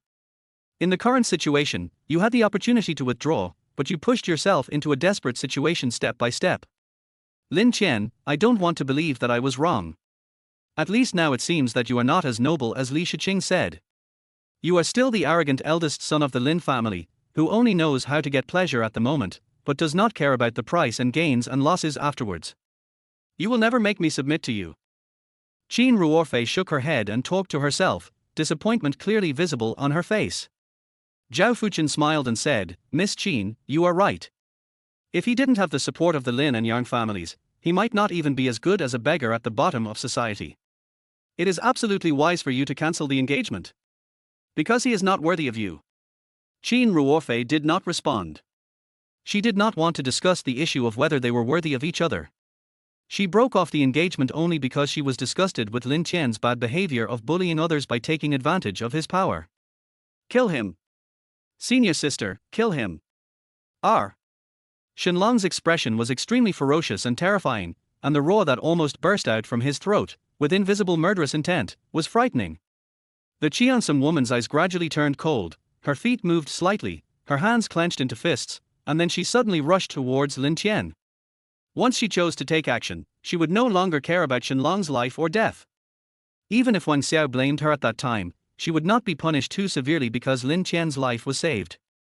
The biggest difference between dark power and internal power is that the former can condense the attack into a point, which is much more powerful than the scattered attacks of internal power. Facing the attack from the Qiansum woman, Lin Qian did not retreat a single step. He silently practiced the Zhanqianju technique, and with his right hand forming a knife, he chopped down fiercely. Fight hard. Bang. With a dull thud, Lin Qian's entire right arm trembled violently a few times as if it was hit by a huge rock. His breathing became a little disordered, his throat felt slightly sweet, and a trace of blood flowed out from the corner of his mouth. One hit and you get hurt. On the other hand, the woman in Qiansum did not retreat a single step and remained calm and composed. The difference is obvious. Is this the hidden power? Lin Qian wiped the corner of his mouth without showing much emotion on his face. I gave you a chance, but you didn't cherish it. The Qiansum woman answered the question irrelevantly and moved closer. Liu Fei, who was standing by, also took the opportunity to rescue Shenlong. When he was about to help him heal his wounds, a figure appeared beside him silently. Liu Fei was startled at first, then he said respectfully, Big brother. This man is a middle-aged man. Judging from his age, he is old enough to be Shenlong's father. However, the two of them call each other brothers because this man is Wang Xiao's eldest disciple. His strength has reached the initial stage of Hua Jin. Among the 5 realms of martial arts, after the dark energy, one can already be called a strong person, and after the transformation energy, one is only below the Grandmaster. It is not an exaggeration even if one is listed as a local lord. The man nodded slightly, stretched out his hands and tapped Shenlong's arms several times to seal his acupuncture points, and then said calmly, Send my junior brother to heal, I'll be here. Okay. Liu Fei accepted the order. However, Shenlong struggled and growled, No. Senior brother, I want to see this beast kneel on the ground and beg for mercy. I want to cut his tendons with my own hands and let him see how he dies. The man frowned slightly, but said nothing in the end. On the ring, the Qiansum woman's moves were extremely fierce, forcing Lin Qian to retreat step by step. With every move, Lin Qian's injuries became more serious. In just 2 or 3 minutes, the front of Lin Qian's clothes was already stained red with blood. The smell of blood filled the air. What king? In my opinion, there is only one king in the capital, and that is you, young Master Zhao.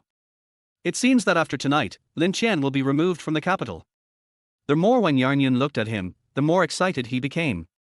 He did not forget to flatter him, and completely forgot how frightened he was like a mouse seeing a cat when facing Lin Qian yesterday morning.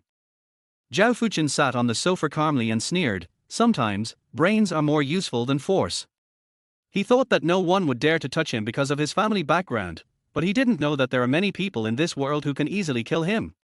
Then, he turned his head to look at Qin Ruorfei, with a dangerous light flashing in his eyes, and said with a smile, "Miss Qin, it seems that our agreement can be fulfilled tonight. Why don't we take this opportunity to do something interesting?" He pronounced the word interesting with extra emphasis, and his eyes lingered on Qin Ruorfei's sensitive parts unscrupulously. Wang Yarnian turned around and gave Qin Ruorfei an ambiguous look. He knew that to Zhao Fuchen, Qin Ruorfei was just a plaything. After he had his fun, maybe he could have some fun too. No matter what, Qin Ruorfei's beauty is still there. Once the desire in the heart is released, it will expand infinitely and gradually devour people's reason. Qin Ruorfei's eyes flashed with panic. She gritted her teeth and said vigilantly, "Isn't he still alive? Isn't young Master Zhao too impatient?" Zhao Fuchen stood up and sat directly next to Qin Ruorfei. This time, regardless of whether Qin Ruorfei resisted or not, he directly put his arms around her slender waist and asked arrogantly, "Do you think he can still turn over?" Qin Ruorfei's delicate body trembled, and she glanced at the arena below. Lin Qian was covered in blood, his face was pale, and he looked extremely embarrassed. "Our agreement didn't say when I would satisfy you. I'm not feeling well today.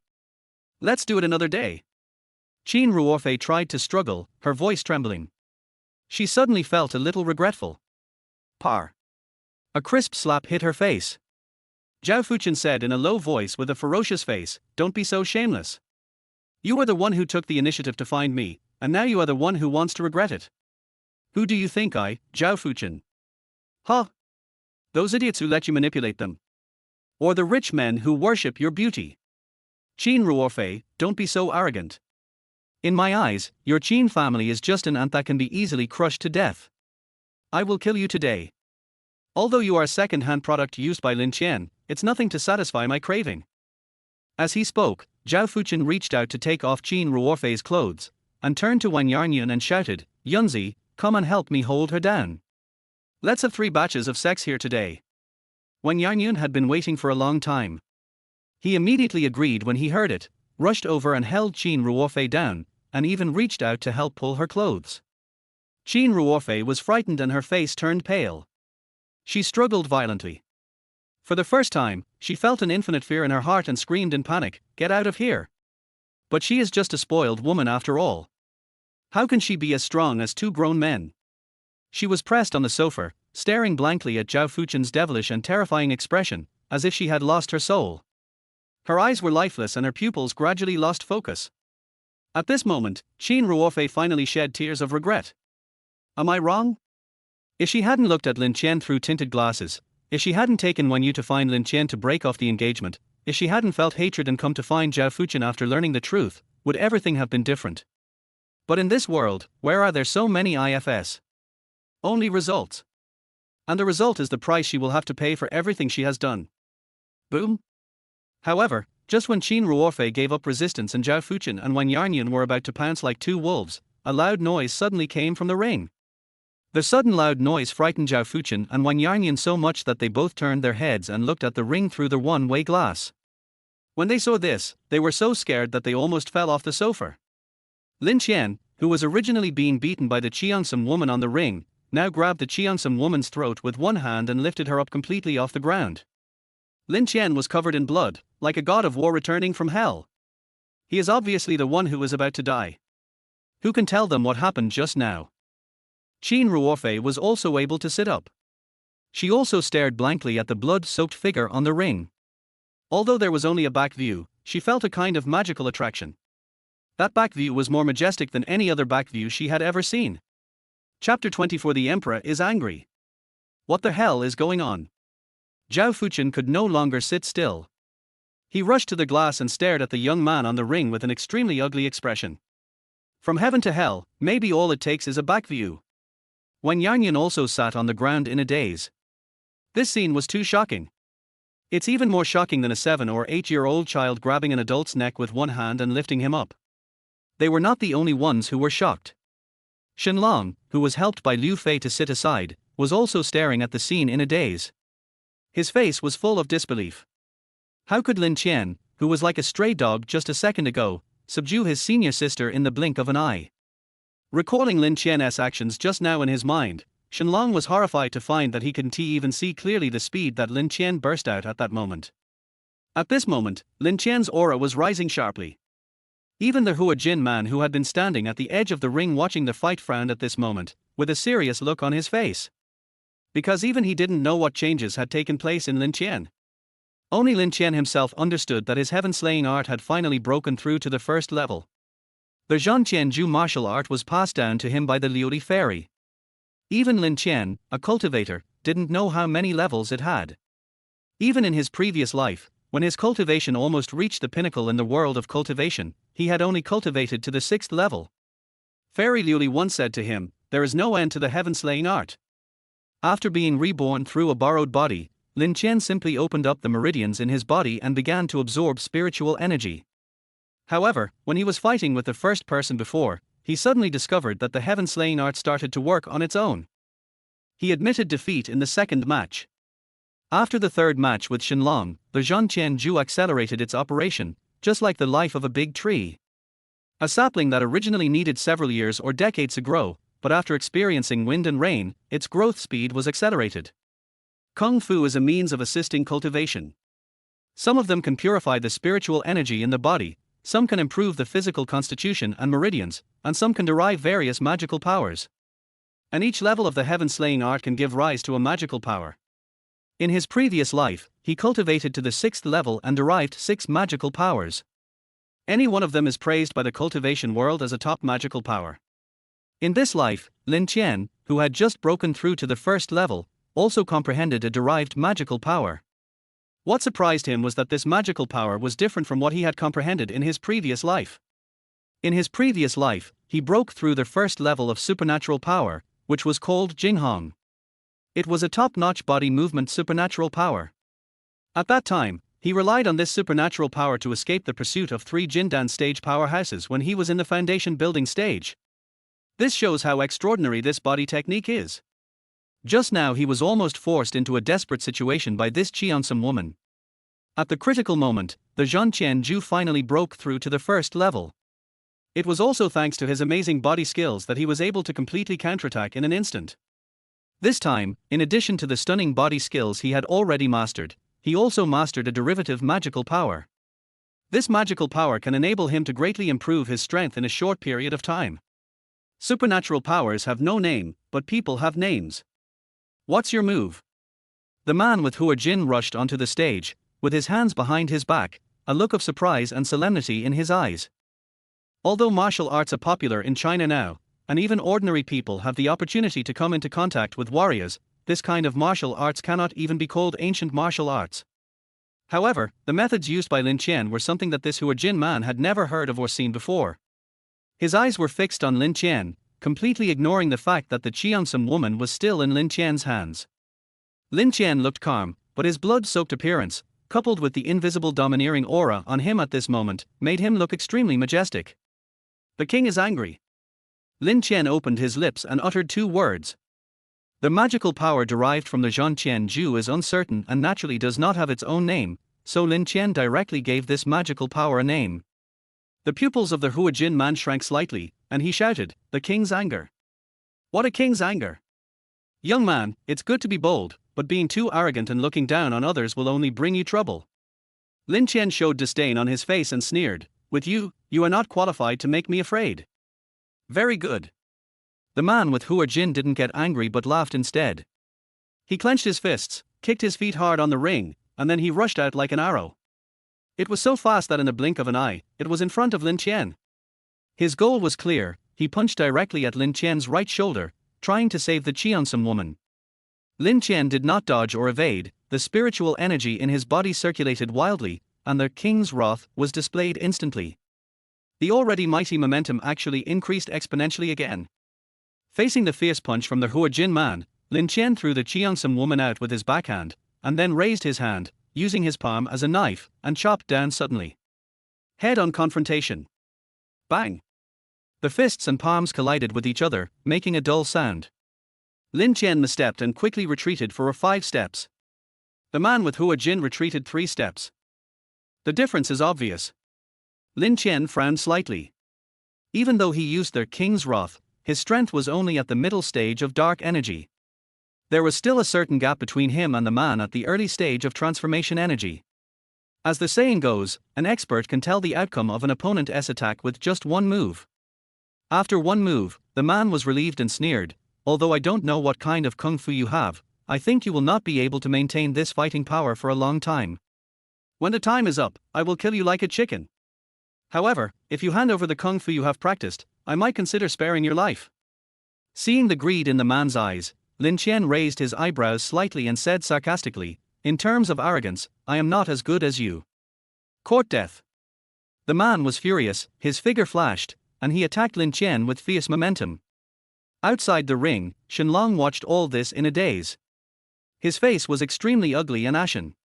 At this moment, Lin Qian is more than a little stronger than before. If Lin Qian had exerted all his strength when fighting him at the very beginning, he would not have had a chance to hurt Lin Qian. He would probably be crippled or even killed in one encounter. This made Shenlong feel frightened, and his murderous intent towards Lin Qian became even stronger. This person must not be allowed to stay. In the box on the second floor, Zhao Fuchen was also watching the two people fighting on the ring. The strength displayed by Lin Qian made him feel frightened. Now he could only hope that the man with Hua Jin could kill Lin Qian here. Qin Ruofei, who was sitting on the sofa, hoped for the first time in her heart that Lin Qian could win. The true face revealed by Zhao Fuchen just now made her feel terrified. No matter what they think, the two people on the ring will not care. Relying on his amazing body skills, Lin Qian kept fighting with the man with Hua Jin. This was the magic skill of the cultivation world, which could not be compared with the martial arts of this world. If this man was not much stronger than Lin Qian, he would have been defeated long ago. The two of them were fighting back and forth.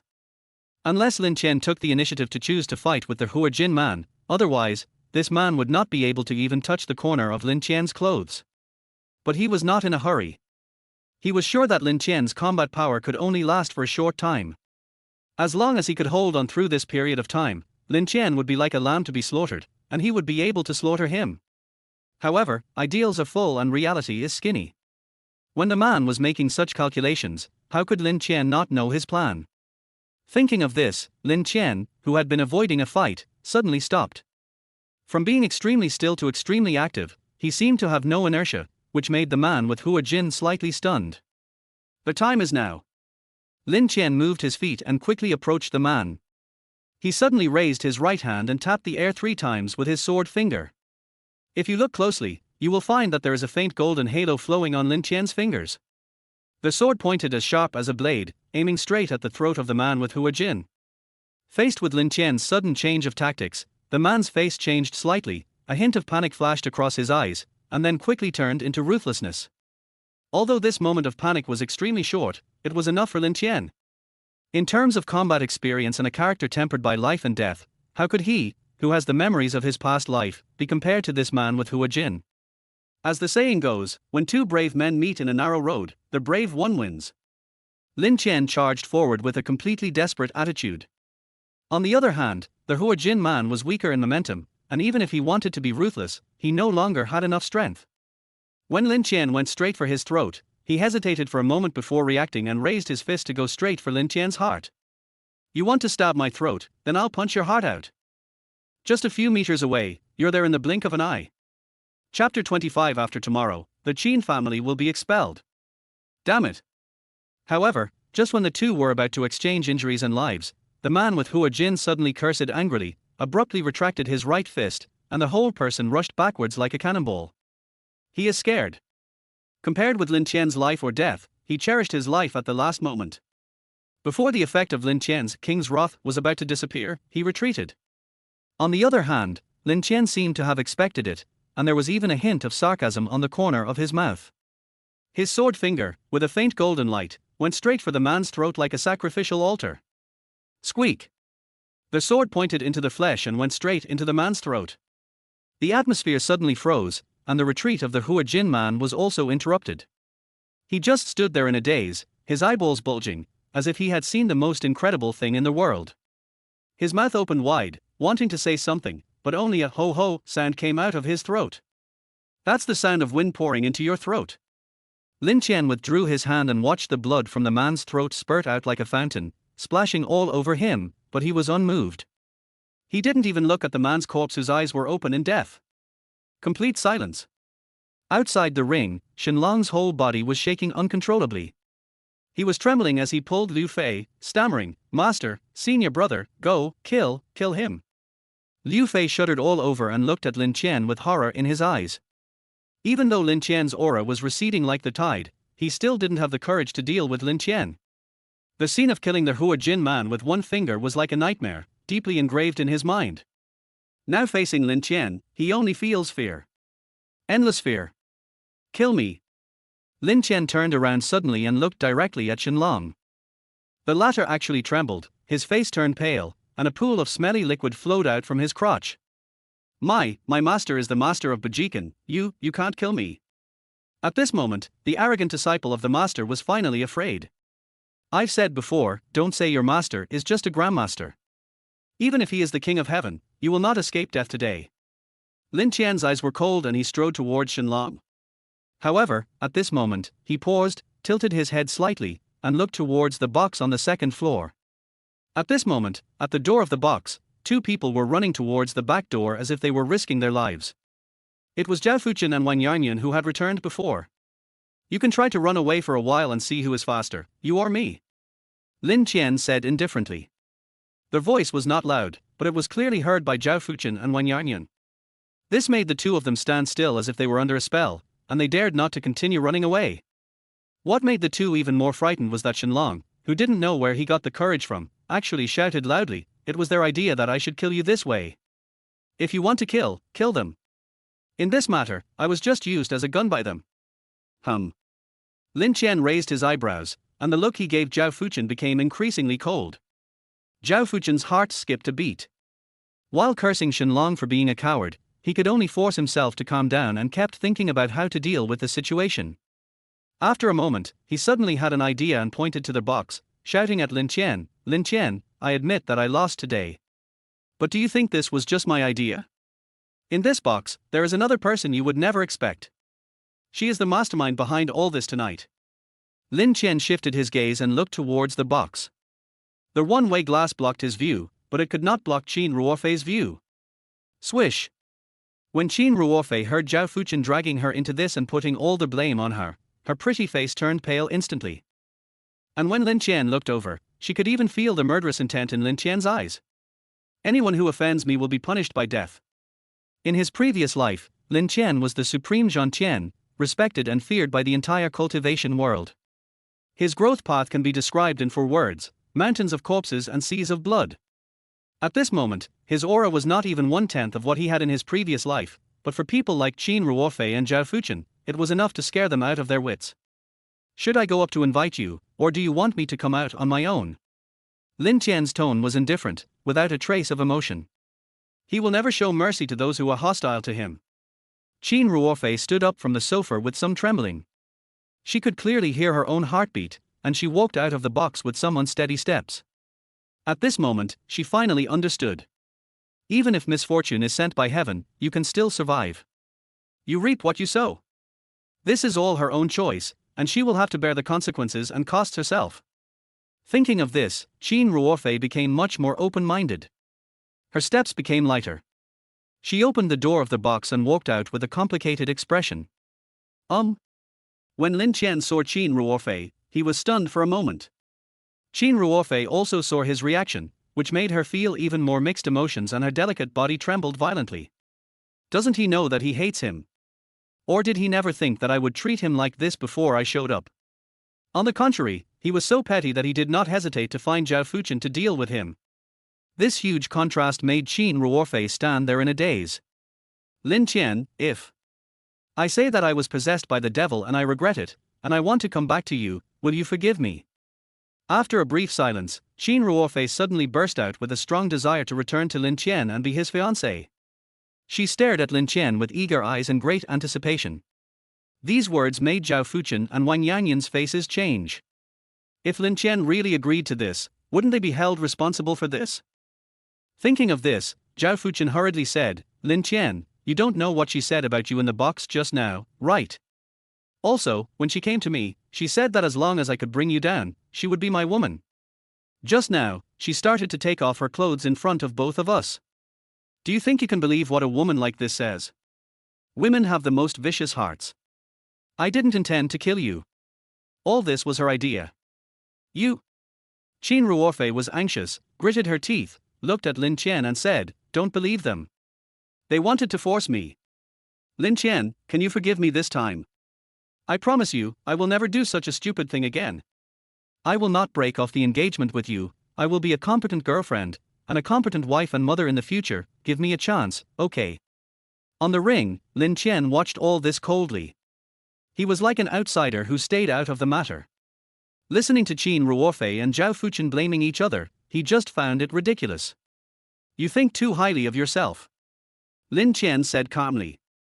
Qin Ruorfei said anxiously, "I know that everything I did has made you sad. It was all my fault. I have admitted my mistake now. What else do you want from me?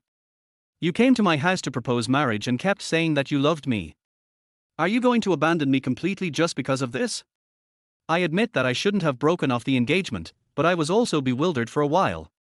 What's more, if it wasn't like this, how could I have known that you were such a great hero?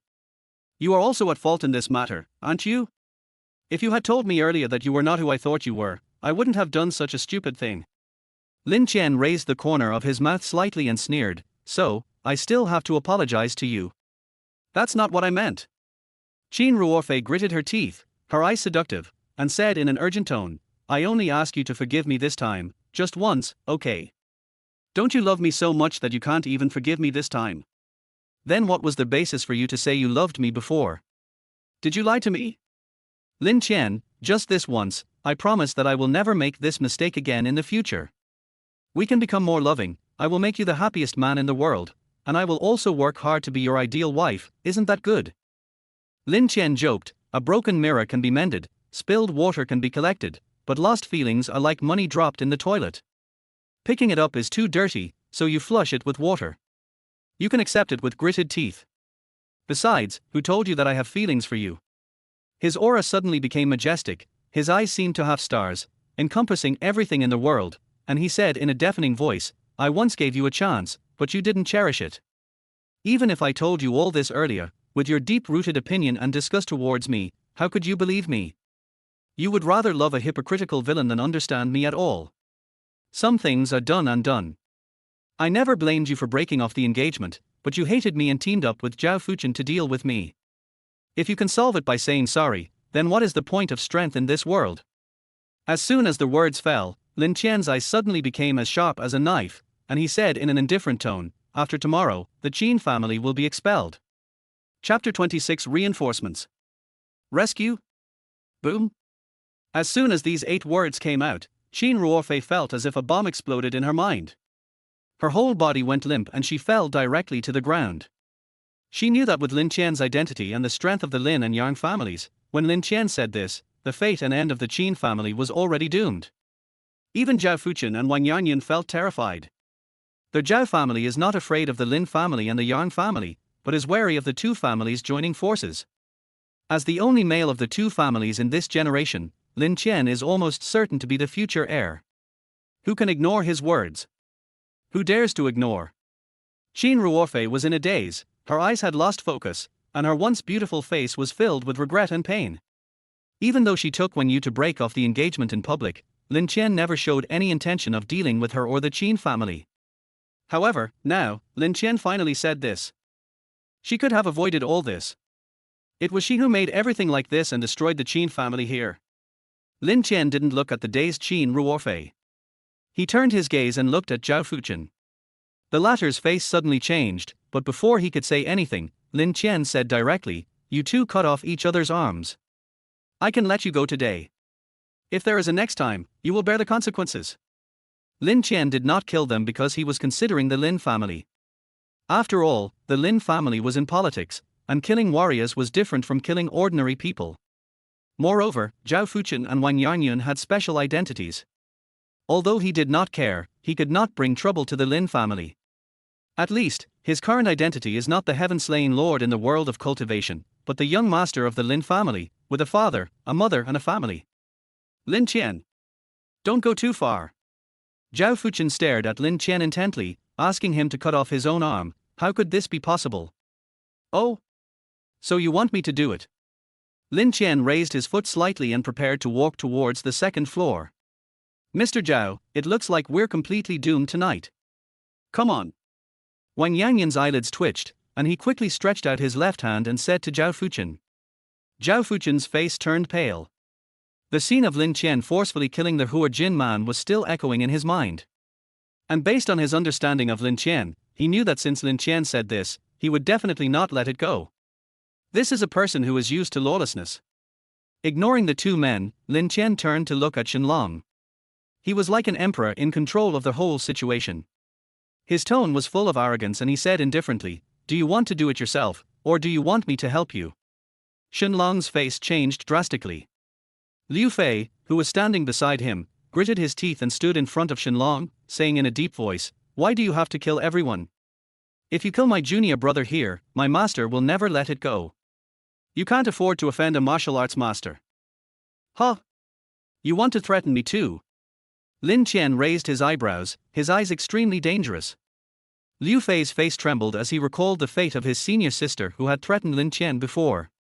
She was still lying on the ground with no one knowing whether she was dead or alive. Lin Qian could even harm such a beautiful woman, let alone them. Thinking of this, Liu Fei hurriedly shook his head and said, "It's not a threat, but a piece of advice to you. Sorry, the last person who gave me advice is no longer in this world." Lin Qian's eyes narrowed and his tone was proud. The last person who spoke to him like this was killed by him in the world of cultivation. Liu Fei's face changed drastically, but no matter what, he couldn't just watch Shenlong die in front of him. If that was the case, the result that awaited him would not be much better than death. R. At this time, a scream came from the box on the second floor.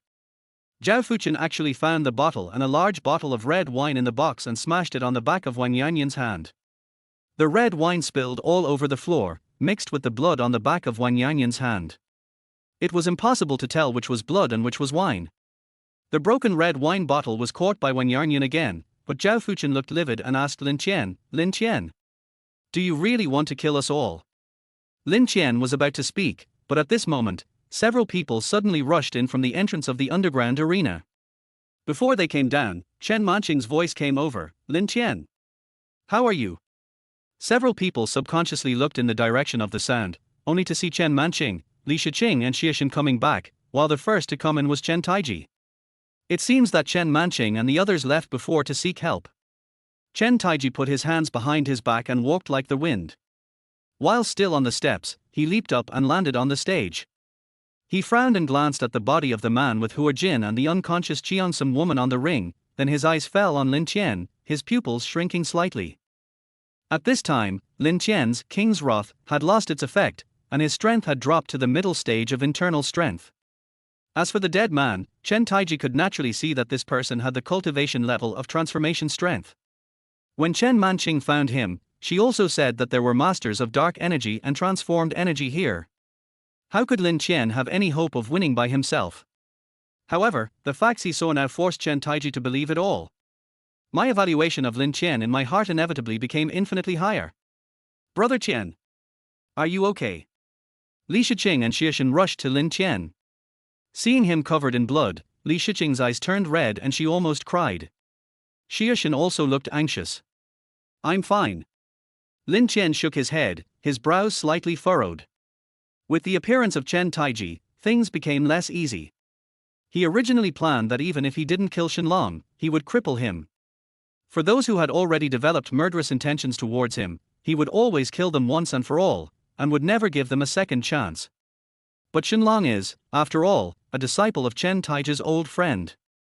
Now that Chen Taiji is present, I'm afraid he won't let him do that. As expected, after Chen Taiji looked around, he said to Lin Qian, "My friend, did you kill this man?" "That's right." Lin Qian nodded frankly. Chen Taiji frowned even deeper. Before Lin Qian came, he had reminded Lin Qian not to cause any loss of life, but now someone has died, which made him a little unhappy. Chen Manqing said hurriedly at this time, "Grandpa, now is not the time to talk about this, let's deal with the matter first."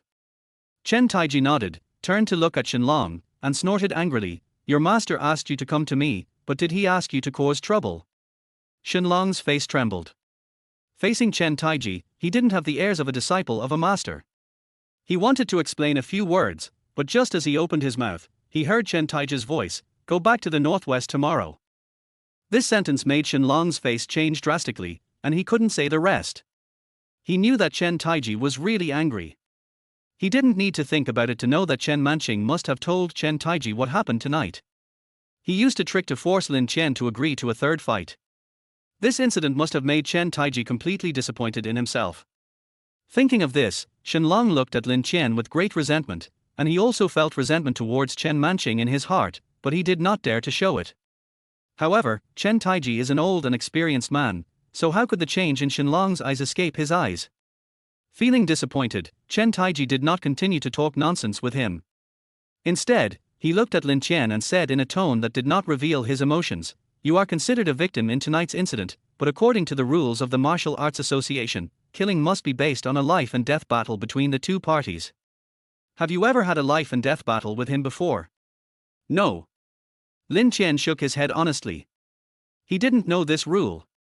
Seeing Chen Taiji's face darken, Lin Qian thought for a moment and explained, "Before, Shenlong threatened me with them and forced me to agree to 3 fights. In the first fight, I defeated my opponent but didn't kill him. In the second fight, I admitted defeat. In the third fight, I fought with Shenlong but didn't kill him. Those who watched here before can testify to these 3 fights. But after the third fight, Shenlong didn't want to let me go. Instead, he asked his brothers and sisters to kill me. I sensed his murderous intent and had to fight back. Then the Hua Jin man attacked me, and it happened that my cultivation level broke through, so he was careless and was killed by me. If not for this, I wouldn't have the intention to kill him. If this was in the world of cultivation, why would he need to explain to others if he killed someone? But this is Earth, and his strength is not enough to allow him to defy all laws. Of course, as a Chinese in his previous life, even if he has the strength, he will not violate the law. This is a line that cannot be crossed. That's why I opened my mouth to explain." After hearing Lin Qian's explanation, Chen Taiji's expression eased a lot. "Mr. Chen, he's talking nonsense. Chapter 27 Fangs, it's not over yet." At this time, Liu Fei suddenly retorted loudly, "We had let him go after he won 3 battles, but he refused to leave and threatened us with junior brother Shenlong. We were worried about junior brother Shenlong's safety, so senior sister and senior brother had no choice but to take action." "Oh? Is what he said true?" Chen Taiji raised his eyebrows and looked at Lin Qian with questioning eyes. As the president of the Martial Arts Association, although China's laws for martial artists are different from the laws for ordinary people, there is one thing in common, that is, subjective killing and forced killing are completely different in nature. Lin Qian nodded and said, "They did let me go." "Huh." Chen Taiji frowned.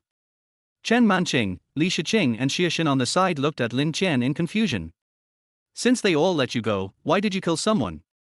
This frank admission also made Liu Fei and Shenlong stunned for a moment. As for Zhao Fuchen, Wang Yangyun and Qin Ruorfei on the second floor, they had no idea how things would develop. Their identities were not simple, but they were not warriors after all, and they did not understand these things very well. After a brief moment of dazement, Liu Fei said in great joy, "Mr. Chen, you heard it too." He himself admitted that he didn't want to leave. According to the laws of the Chinese Martial Arts Association, if the two sides kill each other without a life and death battle, the warrior's strength will be deprived. I suggest that you abolish his cultivation and put him in prison. Do I need you to teach me how to do it? Chen Taiji asked expressionlessly. I dare not. Liu Fei was shocked and bowed quickly. Shenlong behind him also understood something and gritted his teeth and said, "My senior brother died at his hands. This is an indisputable fact. You can't cover it up for personal gain." Liu Fei's eyebrows jumped, and he was a little worried that Shenlong would suffer for offending Chen Taiji. But on second thought, Chen Taiji was already extremely disappointed with Shenlong. Even if he didn't talk back to Chen Taiji, Shenlong would have no chance to stay with Chen Taiji. "Lin Qian, let me ask you again, are what they said true?" Although Chen Taiji disliked Shenlong's personality, he had to follow the rules. Otherwise, in such a big country like China, with so many warriors ignoring the rules, wouldn't it be chaos? No. Lin Qian shook his head. He admitted the first sentence but denied it in the second. This action not only stunned Chen Manqing, Li Shiqing and others, but also Shenlong, Liu Fei, Zhao Fuchen and others, who all looked at Lin Qian in confusion. Chen Taiji frowned and asked unhappily, "Then why did you admit it just now?"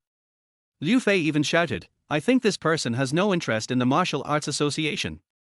He is full of lies, admitting and denying. Old Chen, you have seen that such a person is simply a cancer in the martial arts world." Lin Qian curled his lips slightly, stared at Liu Fei with contempt and smiled, "I just admitted that you did ask me to leave, not that I wanted to kill you. Old Chen asked me if I had the subjective intention to kill you. I didn't have this idea, so why should I admit it? You are making excuses." Liu Fei almost vomited blood. "Can't you just say what you want to say all at once?" "Oh? Then tell me, where did I make excuses? After I won the 3 battles, you asked me to leave, and I was threatened by Shenlong beforehand, and then I was forced to agree to the 3 battles. If I didn't have some strength, I would have been lying here after these 3 battles. Originally, all this had nothing to do with me, and your junior brother Shenlong and I have no grudges. As for why he challenged me, you know it very well." When Lin Qian said this, he glanced at Chen Manqing intentionally or unintentionally. Noticing Lin Qian's gaze, Chen Manqing's pretty face blushed slightly. She did play a big role in this matter.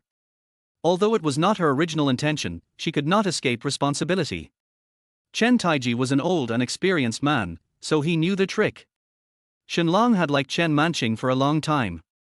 He saw it all, but he thought that his children and grandchildren would have their own blessings and he was too lazy to care. Now hearing what Lin Qian said, it seems that what happened tonight is also related to his granddaughter. "Stop talking nonsense. What does my declaration of war against you have to do with Manqing? It was you who injured me at the door of Fenglin Club yesterday. Just because I was injured at your hands, can't I declare war on you to regain my dignity?" Shenlong said coldly. Lin Qian's smile deepened. "I didn't say you were doing this because of Manqing." "Oh." Shenlong was speechless for a moment. Only then did he realize that he had been trapped by Lin Qian's words. He couldn't help but become extremely angry, and his face turned red. Liu Fei immediately came to the rescue and said, "Even if that's the case, why didn't you leave when we asked you to? It's also a fact that my senior brother died at your hands. How can you argue?" Lin Qian looked at him like a fool and sneered, "Who told you that I was going to quibble? Since you asked me why I didn't leave, let me ask you one more question. If you were framed for no reason, would you continue to regain your dignity after defeating the evil plot, or would you just leave? Don't tell me to forgive others when you can. Didn't your junior brother say that just now? He wanted to regain his dignity after being injured by me. Then why can't I regain my dignity after being framed by you and having to fight 3 times? What does it mean to give someone a taste of their own medicine?" Lin Qian's rhetorical question left Liu Fei speechless. Lin Qian's tone suddenly changed at this time, and he said coldly, "You think of yourselves as superior people, relying on the title of Grandmaster's disciple, stirring up trouble everywhere, thinking that everyone is afraid of you. When you retaliate against others, it is called regaining dignity, but when others retaliate against you, it becomes an unforgivable act. What is the difference between your behavior and the state officials setting fires but not allowing the people to light lamps? You just said that I don't take the Martial Arts Association seriously. I think the people who really don't take the Martial Arts Association seriously are you." Liu Fei and Shenlong's faces changed drastically, but Lin Qian didn't care. He took a step forward, pointed at the body of the Huajin man on the ring and said coldly, "I won the last battle, and I just wanted to teach your junior brother a lesson, but you immediately jumped out and asked me to leave, and even threatened me that if I messed up, I would not be able to leave here tonight. Do you dare to admit it? I was bullied by your large numbers and wanted to vent after the lucky victory, but you asked for my life. But you didn't let my junior brother go." Liu Fei was so oppressed by Lin Qian's overwhelming momentum that he could hardly speak clearly. "Why should I let your junior brother go? Did I let him go so that you can kill me? Let me ask you again, after you took action, I clearly had the opportunity to kill Shenlong, but did you ever see me do it?" Lin Qian's face was indifferent. Every question he asked made Liu Fei speechless and unable to express his pain. "No answer. It seems that you have acquiesced. After that, as a master of dark energy, did your sister hold back against someone like me who has internal energy? If it weren't for my final breakthrough, I would have been a corpse. Even so, did I kill your sister directly?" Lin Qian pressed forward step by step. Liu Fei was sweating profusely, his lips moved, but he couldn't utter a word. Until the last moment when the Huajin man attacked, even if I broke through, I would only be able to fight against the peak of an Jin for a short period of time. This man thought he would kill me, so he underestimated me. I risked my life to exchange with his, but he was not brave enough and retreated first, so I found an opportunity to kill him with one blow. If I had to consider whether to fight a life and death battle under such circumstances, how could I stand here now? Lin Qian's voice was as loud as thunder, awakening the deaf. Liu Fei could not deny any of these questions. Chen Taiji's eyes flickered, and the look he gave Lin Qian became more and more admiring, even fearful. Martial arts alone are not scary, because even a martial arts master will be helpless when facing hot weapons. But the people who have both strength and brains, such courage and strategy, are the most terrifying. It is obvious that Lin Qian at this moment is such a person. These voices of questioning echoed throughout the entire underground arena. No matter whether it was Chen Manqing, Li Shiqing, Xie Shen, Zhao Fuchen, Wang Yarnyun, Qin Ruofei, or Liu Fei and Shenlong, no one could utter a word. Can't refute. If this is still subjective killing, then wouldn't the lore become a joke? Chen Taiji waved his hand and shouted, "All right. Since you have nothing to say, I will punish you as the president of the Martial Arts Association." Before Liu Fei and Shenlong could speak, Chen Taiji's figure suddenly disappeared from the spot. R. The next second, two screams rang out at the same time. Liu Fei and Shenlong both covered their left arms, sweating profusely and their faces pale. And Chen Taiji has returned to his original position. "I'll cut off one of your arms as a punishment. If you do it again, I'll definitely destroy your cultivation. Do you have any objections?" Chen Taiji asked in a deep voice. "Objection? My arms are disabled, so what difference does it make whether I have objections or not?" Shenlong's eyes were filled with resentment and he gritted his teeth. He swore in his heart that he would repay the humiliation he suffered tonight 100-fold in the future. At this point, Lin Qian knew that he could not carry out his plan on his own, and Zhao Fuchen and Wang Yarnyun were both ordinary people, so Chen Taiji obviously would not care about them. Sure enough, Chen Taiji turned his head and stared at Lin Qian and warned, "I hope you will never do anything that violates the law with force." Lin Qian nodded without comment. The group left Longxiao Boxing Gym. Xie Shen was driving the car and Li Shiqing was sitting in the back. She felt so distressed when she saw Lin Qian covered in blood. "You are too reckless. Fortunately, you are okay, otherwise I will never feel at peace in my life." Li Shiqing bit her lips slightly. She didn't mind the blood on Lin Qian's body at all. She hugged his arm and leaned on him. Lin Qian was slightly startled, but did not push her away. He just comforted her, "It's okay." Xie Shen also interrupted at this time and asked, "Brother Qian, why are Zhao Fuchen, Wang Yarnyun and Sister Feifei also there? What happened tonight should have been planned by them." Lin Qian's eyes were deep. "This matter has not ended yet." "They? Could it be that Sister Feifei is also?" Xie Shen caught a hint of something fishy and couldn't help but frown. "Yeah." Lin Qian nodded. "What? She actually? Brother Qian, what are you going to do about this?" Xie Shen's face was full of disbelief, but he immediately looked determined. If anyone dared to frame Lin Qian, he would definitely stand on Lin Qian's side unconditionally. Li Shiqing frowned. Could it be that after listening to what he said, that woman Qin Ruofei not only did not repent, but instead misunderstood his intentions? Lin Qian raised his lips slightly and said coldly, "Call your father and tell him that it was me who said that from now on, all business dealings with the Qin family will be cut off." Xie Shen's expression changed, and then he nodded and said, "I understand. Shiqing, if the Li family has any connection with the Qin family, let's break it off." Lin Qian said calmly. "Okay." Li Shiqing agreed and stared at Lin Qian's profile in a daze. She knew that many people would not be able to sleep tonight. The eldest son of the Lin family, who has always been derogatorily regarded as the most dissolute playboy in the capital, has once again revealed his fangs. Thinking of the Qin family's reaction after learning the news, Li Shiqing could only sigh in his heart, Qin Ruofei, you could have had everything that countless people envied, but all of this was ruined by your own hands." Chapter 28, Catastrophic Disaster. Xie Shen sent Lin Qian to the Yuhuashan villa.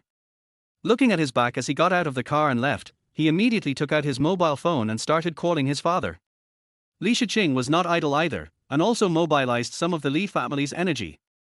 After returning to the villa, Lin Qian found that Yang Wanrong and Lin Yu were both in the living room. When they saw him come in, both mother and daughter were stunned for a moment. Then Lin Yu jumped up from the sofa in fright, rushed to Lin Qian with her bare white feet, and asked with worry on her little face, "Brother, what's wrong with you?" Yang Wanrong stood up suddenly, her face icy cold as she asked, "Did Shen Long do it?" His son has always been the treasure of the Lin and Yang families. If the two old men saw Lin Qian like this, they would probably be furious on the spot. Seeing Yang Wanrong's reaction, Lin Qian immediately understood. It seemed that his mother also knew that he and Shen Long had an appointment to fight at Long Xiao Boxing Gym tonight. When she asked, Lin Qian did not deny it and told her roughly what happened tonight.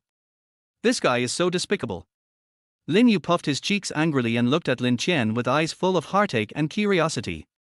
He felt sad because Lin Qian almost couldn't come back, and he was curious because when did his brother become a warrior? Yang Wanrong's pretty face was frosty as she asked, "You just said that Qin Ruorfei was also involved in this matter." "Yeah." Lin Qian nodded. "Since you have already said that you will remove the Qin family from the list after tomorrow, if we don't do something, will they really think that our Lin and Yang families are easy to bully?" Yang Wanrong said this murderously, turned around and walked out of the villa, while instructing the nanny to notify the villa's bodyguards to prepare the car. "Mom, where are you going so late?" Lin Qian's eyelids jumped and he asked hurriedly. "Some people do wrong things, and they have to pay the price for doing wrong things." Hearing Yang Wanrong's words, Lin Qian couldn't help but smile bitterly, but he felt a little warm in his heart. It is true that a mother who protects her children should not be messed with. At the same time, the atmosphere in the Qin family villa was solemn. In the living room, Qin Ruorfei was kneeling on the ground, and Qin Dahai was staring at her with a sullen face. If the woman hadn't been holding her back, he really wanted to slap this disappointing daughter to death. "Tell me what you have done." "Huh? No matter how bad Lin Qian is, he is not someone our family can afford to offend. You brought your man to him to break off the engagement, and he won't bother with you, but what will the Lin family think? What will Yang Wanrong think? Lin Qian is the only male heir in the Lin and Yang families in this generation. Even if you are crazy, you can't do such a thing." Qin Dahai started cursing loudly. When he heard the news, he was so angry that he almost had a heart attack. He died without even catching his breath. Qin Ruorfei was kneeling on the ground, with a bright red slap mark on her pretty face. Her mind was still full of Lin Qian's heroic figure in the underground arena. Faced with difficulties and desperate situations, he never backed down, but faced the challenges head-on. Is this kind of man really the useless young master who only knows how to bully others in my eyes? If he is a waste, then what are the others? What about Wang Yu, the one whom he wanted to spend his life with secretly? What is Wang Yarnyun, who cut off his own hand after Lin Qian said that? What about Zhao Fuchen, who was praised as one of the kings and was as famous as Lin Qian? Qin Ruorfei remained silent. At this point, she knew that it was useless to say anything. She was the sinner of the entire Qin family. She caused the once thriving Qin group to collapse almost overnight. "I don't care what method you use, now, immediately, get out of here to Yuhua Mountain. Don't come back unless Lin Qian agrees to let us go." Qin Dahai slapped the back of the sofa, pointed at the door with his other hand, and shouted angrily. Qin Ruorfei said bitterly, "Do you think I didn't ask him? Now that he has said that, he will never take it back. You still dare to say that?" Qin Dahai was so angry that he grabbed the glass water cup on the coffee table and was about to smash it on Qin Ruorfei's head. This scene startled the woman next to him. She quickly hugged Qin Dahai and said anxiously with red eyes, "Are you crazy? No matter what, Lin Qian is just an outsider, and Feifei is our daughter." Qin Ruorfei also bit her lips, raised her head stubbornly and looked at Qin Dahai. "Alas! You, really asking for trouble?" Qin Dahai sighed and threw the water cup away, smashing it into pieces against the wall. "Don't be angry for now, think about how to deal with the revenge of that little beast first. Since he wants to kill our Qin family, we can't just sit there and wait." The woman gritted her teeth and said with hatred. She fully supported the marriage between Qin Ruorfei and Lin Qian, but after all, she was still her own daughter. Now Lin Qian wanted to remove the Qin family from the family, and if she still wanted to follow Qin Dahai and enjoy such wealth and glory, she could not watch the Qin family fall. Unable to do anything, she could only whisper in her husband's ear. Qin Dahai glared at him and said, "Deal with it." "How can we deal with it? Have you forgotten who we relied on to get to where we are today? Without the Yang family, would those companies have chosen to cooperate with us? They even let me take the lion's share of the profits. Do you think you can deal with all this? The woman frowned and said, "It's useless for you to get angry at us now. It has already happened. Even if you beat Feifei to death, it will not help. We can't deal with them, but there are people who can." Are you talking about the Zhao family? Qin Dahai was able to climb to this point not entirely relying on the Yang family. To put it bluntly, if he didn't have a brain, he wouldn't be able to get several big projects even if he was given one. It seems that you have also thought of this. Didn't Feifei say that she had already apologized to that little bastard, but that little bastard didn't accept Feifei's apology? Since the young master of the Zhao family is also involved in this matter, why don't you ask the Zhao family for help? With the power of the Zhao family, even if they can't protect us, they can make the Yang family wary, which is better than us being helpless here. The woman said through gritted teeth. Qin Ruorfei remained silent the entire time. She knew in her heart that even the Zhao family might not really come to help their Qin family at this critical juncture. Qin Dahai frowned, and finally stopped lecturing Qin Ruorfei. He sat on the sofa and said to the woman, "Go get some cigarettes. Didn't you quit smoking? Go get it." Qin Dahai emphasized his tone. The woman was startled, turned back to the study, took out the cigarettes specially prepared for the guests, and helped Qin Dahai light them. "Zhou Ronghua, why do you think the Zhao family would risk offending the Lin and Yang families to help us?" Qin Dahai called the woman by her name, which showed how bad his mood was at the moment. Before that, he suddenly received a call from the person in charge of the Xia family's enterprise, saying that they would terminate all their business cooperation. Then, before he could catch his breath, he received a call from the Li family. After that, almost all the companies that had cooperated with them called. This is the power of the Lin and Yang families. It is no exaggeration to say that we were pushed back to the period before liberation. At this time, Qin Dahai had no time to be angry. Zhou Ronghua was right. The most urgent task was to think about how to save the Qin family. Zhou Ronghua pursed his lips and pointed his chin at Qin Ruorfei, who was kneeling on the ground. Seeing her mother's action, Qin Ruorfei's pretty face turned pale. Of course she knew what her mother's action meant. He wanted to use her as a bargaining chip to exchange for the Zhao family's help. Chen Ronghua helped Qin Ruorfei up and said, "Young Master Zhao is involved in this matter. Even if we don't look for them, they will definitely be prepared. In this case, we might as well get on the same boat with them. As a bargaining chip, we can let Feifei marry that young Master Zhao. Even if she can't be married in an open marriage, as long as she can become the young Master Zhao's woman, it's not impossible." "Do you know what you are talking about?" Qin Dahai asked Zhou Ronghua with a scrutinizing look. Zhou Ronghua looked him in the eye and said in a deep voice, "Besides this, do you have any other way? In any case, it's better to give it a try than to sit and wait for death." Qin Dahai took a puff of cigarette, and the smell of cigarette overflowed from his mouth and nose. He took several deep puffs before he stood up suddenly and said, "I'll go contact the Zhao family." Having said that, he went straight to the study. From beginning to end, he never looked at Qin Ruorfei. "Dear, please click in and give a good review. The higher the score, the faster the update. It is said that those who give full marks to Zinbik finally find beautiful wives." Chapter 29 Pug. In the living room, Qin Ruorfei stood there blankly, looking at her parents in front of her, and suddenly felt a little ridiculous. When Lin Qian came to propose marriage in the past, they ignored their objections and forced him to agree to the marriage. Now that she and Lin Qian have broken up, they are thinking of pushing themselves to Zhao Fuchen. Even if they can only become Zhao Fuchen's woman in name only, they don't care. What exactly am I? Daughter? Goods. At this moment, she felt despair as if she was abandoned by the whole world. However, she didn't think about who caused all this. In the study, Qin Dahai took out his private cell phone and dialed a number that had been saved in his phone for a long time but had never been called before. "Hello? Is this Secretary He? I'm Qin Dahai. Could you please connect me to Director Zhao?" Qin Dahai was very humble and even used the honorific title, "You," to address a secretary. "Qin Dahai? It's Mr. Qin. What brings you here today?" A teasing voice came from the other end of the phone. Qin Dahai suppressed his anger and said, "Secretary He, please stop making fun of me. I really have something urgent to discuss with Director Zhao." "Har har, no matter how urgent your matter is, it's useless. Director Zhao is in a meeting. Please call back later." Secretary, he said this and hung up the phone. Qin Dahai was holding the phone, and when he heard the busy tone, his face turned ashen with anger. But now the situation is not as good as others, so I can only beg for help humbly. A full hour passed before Qin Dahai picked up his phone and called again. This time, Secretary, he did not make things too difficult for Qin Dahai and quickly put him on the phone with Zhao Guangji. Mr. Zhao, I'm Qin Dahai, and I would like to ask for your help. Qin Dahai said straight to the point. Help? You gave birth to such a good daughter, and she almost became the daughter-in-law of the Lin and Yang families. And you still need my help.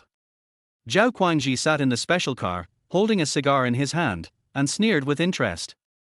As the person in charge of the Zhao family's industries outside the system, what Zhao Guangji holds in his hands is not just a few billion industries. As a member of the Zhao family, his status is no less than that of a master in the martial arts world. Qin Dahai certainly knew about this. When Qin Ruofei and Lin Qian got engaged, he even sent someone to send a gift. The discord between the Zhao family and the Lin and Yang families was no secret in the city of Suzhou. Because of that time when the Qin family had connected with the Lin and Yang families, they had almost become opponents of the Zhao family. This is like the soldiers of two big camps. Now the soldiers in the Lin family camp are running to find people from the enemy camp. There is no way Zhao Guangji can be nice to Qin Dahai. Qin Dahai's face was gloomy, but he still held his temper and said respectfully, Director Zhao, I know I have offended you before, but Zhao Fuchen is also involved in this matter. You? Are you trying to use Fuchen to threaten my Zhao family? Before Qin Dahai could finish his words, he was interrupted by Zhao Guangji in a cold voice. That's not what I meant, Mr. Zhao. What do you think it will take for you to help us? Qin Dahai asked, gritting his teeth. He has been a grandson and a lapdog, but that was in the past. Ever since he gained a foothold in the capital, he hasn't felt the kind of cowardice he had before for a long time. And this time, he had to experience the feeling of being a lapdog all over again. All this happened just because of one sentence from that young man. Zhao Guangji sneered twice and said disdainfully, Qin Dahai, you are a person of some importance. I don't want to say some things too bluntly, so as not to hurt your self-esteem, but you tell me yourself, what qualifications do your Qin family have, or what makes our Zhao family take the risk to help you? I know that as long as Mr. Zhao is willing to help, my daughter Feifei can become Mr. Zhao's woman. Of course, I don't expect Mr. Zhao to marry her. Just think of it as helping us this time for my daughter's sake. Qin Dahai's heart almost knotted when he said this, but he had no other choice. Compared to his daughter's happiness, the entire Qin family is naturally more important. The car drove steadily on the street. Zhao Guangji rolled down the window and threw out the cigarette butt. His expression became stern and his indifferent voice came out, I won't beat around the bush with you. Your daughter is just a second-hand product. Don't be angry when I say this, but this is the fact. If you want to sell your daughter to protect your Qin family, you also have to see who the opponent is. Just based on this point, you, Qin Dahai, should find someone else. Second hand. Qin Dahai clenched his teeth and almost crushed the desk with his left hand. But he could only swallow his anger and bear it. Then Mr. Zhao, why don't you tell me your conditions? Qin Dahai said in a deep voice, suppressing his emotions that were on the verge of rage. It's very simple. As your daughter, I, your second uncle, have no say in whether she will become a woman of ups and downs. But all the industries of your Qin family must have 70% of the shares transferred to my Zhao family. If you can agree to this, I can help you through this difficult time. Zhao Guangji said coldly. The lion opened his mouth wide. Even though Qin Dahai had anticipated all the excessive demands that Zhao Guangji would make, he had not expected that he would ask for 70% of the Qin family's shares right out of the gate. Still 70% of all industries. The total assets of all the Qin family's current industries are estimated to be between 40 billion and 50 billion, most of which are real estate. But even so, 70% of the shares is still a huge piece of fat meat. Isn't Mr. Zhao too unkind? Qin Dahai could almost hear the sound of his teeth chattering. Zhao Guangji laughed contemptuously, favors. Qin Dahai, I'm already very good that I didn't take advantage of you. You're still talking about favors. Where do favors come from between us? Besides, I'm doing this to save you. You know the power of the Lin and Yang families, even without me telling you. If you put your business under the name of my Zhao family, when they want to move against you, won't they think twice? As for those partners who dumped you, my Zhao family still has some say in the capital. Qin Dahai was stunned and fell silent. The door of the study was quietly pushed open, and Zhou Rongwo walked in quietly. Think about it carefully. Time is limited. I think it will be of no value if you ask for help after tonight, Zhao Guangji said and hung up the phone. There was a confident and cunning smile on his lips. Lin and Yang's families. I'll take advantage of this opportunity to fight you. It will also let others know that besides you, my Zhao family also has a place in this capital city. In the study of the Qin family villa, after the phone was hung up, Qin Dahai kicked his chair to the ground. The loud noise echoed in the study and scared Zhou Rongwo. What's wrong with you? Did the Zhao family refuse? Zhou Rongwo walked over, picked up the chair, and asked with a frown. Qin Dahai panted and gritted his teeth. This is too much. This is simply too much. What's going on? Tell me. Zhou Rongwo patted Qin Dahai's back gently, looking anxious. They agreed to help, but they wanted 70% of the shares of all our Qin family's businesses. What? Zhou Rongwo's face changed drastically. Even though she was a woman who usually didn't interfere in company affairs, she knew what 70% of the shares of all industries represented. This means that from now on, their Qin family will be a subsidiary of the Zhao family. It's even worse than a subsidiary. There was a silence in the study. After a long while, Zhou Rongwo tentatively said, but there is no better way now. Why don't we agree to the Zhao family? Qin Dahai looked at her suddenly with a terrifying look in his eyes. I'm just making a suggestion. You should make the decision yourself. But given our current situation, even though we know they are trying to take advantage of our misfortune, there is no other way. Zhou Rongwo said timidly. In addition to the help from the Yang family in the past 2 years, the hard work of Qin Dahai was also the key to the Qin family's current business. Now he has to give up the business he has worked hard for decades. To be honest, this is a difficult thing for anyone to do. The silence lasted for more than 20 minutes. Finally, Qin Dahai picked up the phone with trembling hands and dialed Zhao Guangji's number for the 3rd time. What? Have you thought it through? In another wealthy area of the capital, Zhao Guangji was wearing a bathrobe, holding a glass of red wine in his hand, looking at the endless night scene of the capital, with a smug smile on his lips. I promise you. Dear, please click in and give a good review. The higher the score, the faster the update. It is said that those who give full marks to Zinbik finally find beautiful wives. Chapter 30, Sleepless Night. It's 10:47 at night, which is far from the time for those who work. Qin Group Building, the entire building is brightly lit. Qin Dahai rushed to the company from his home overnight and convened an emergency board meeting. All senior executives were present, and many chairs were temporarily added to the huge conference room. As for the heads of its subsidiaries who are unable to attend the meeting due to being out of town, video conferencing is used. I only want to announce one thing. From now on, if you want to continue to hold onto your position, then do as I say. All the properties of the Qin Group will immediately transfer 70% of the shares to the Zhao Group. Contact lawyers if you need to, and go through the necessary procedures if you need to. I want to see the results by tomorrow at the latest. Otherwise, the Qin Group will cease to exist. Qin Dahai rested his hands on the conference table, his face stern and his expression solemn. What? Chairman, what is going on? Chairman, with the current strength of the Qin Group, how could it cease to exist? Moreover, we still have the support of the Yang family. Are you kidding me? As soon as Qin Dahai finished speaking, the entire conference room, including all the persons in charge on the other end of the video conference, all stood up in shock, with disbelief written all over their faces. 70% of the shares of all industries, this is not just cutting their flesh, but asking for their lives. The dividends that these responsible persons can get every year are extremely terrifying figures. Now that 70% has been distributed all at once, how much will their dividends for the remaining 30% shrink? Qin Dahai waited until these people finished making noise, then sneered, the Yang family is supporting us? I can tell you responsibly that it is the Yang family that wants to bring us down. As for the specifics, I believe some of you have already understood. I don't want to explain the ins and outs of this matter. You can find out for yourself. I summoned you tonight to give you instructions, not to discuss, so go and do it now. There were indeed a few people in the conference room who were silent and frowned. After hearing what was said, they nodded and stood up first to walk outside.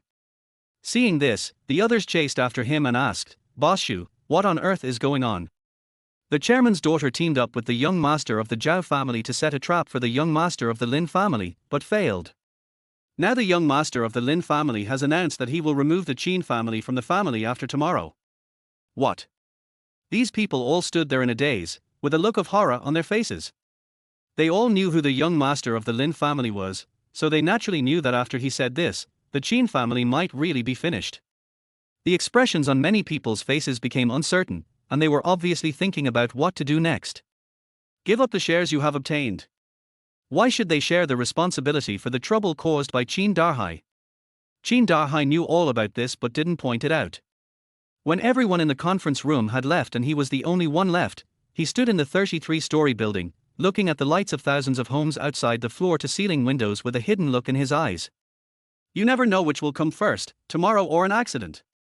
At the same time that Qin Dahai and Zhao Guangji reached an agreement, in the Lin family villa in Yuhua Mountain, Lin Qian had already taken a shower, changed his clothes and sat in the living room. In front of him was a mobile phone with the speaker turned on, and Xiaxin's voice came from it.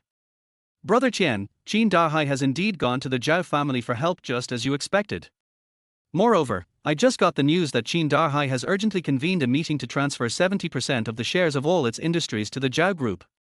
If he really does this, and the Zhao family intervenes, will we become passive? Lin Qian laughed jokingly and said, "Passive? Why passive? The Zhao family has probably wanted to make a move on us for a long time, but they just haven't had a good opportunity. It just so happens that the Qin family's fuse has given them an opportunity this time, and they are also happy to see it. What surprises me is that Qin Dahai is actually willing to transfer 70% of the shares to the Zhao family." On the other end of the phone, Xiaxin smacked his lips and said, "I didn't expect that Qin Dahai, who usually looks like a flatterer, would be so courageous at the critical moment." Courage. Lin Qian raised his eyebrows and said proudly, his group had a total market value of only 20 billion 2 years ago. With the help of my Yang family, it has almost doubled in the past 2 years. Half of the 70% of shares he wants to transfer now are due to my Yang family.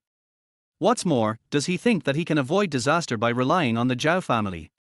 Brother Qian, tell me, what should we do? Xiaxin's excited voice came out. Although he had followed Lin Qian in doing lawless things and causing trouble before, this was the first time for him to do such a thing, or for a virgin to get married. Thinking about what Lin Qian said, that the Qin family would be removed from the family after tomorrow, he felt excited. Lin Qian looked deeply at the direction of the Qin group, and said with a slight smile, "We don't have to do anything now.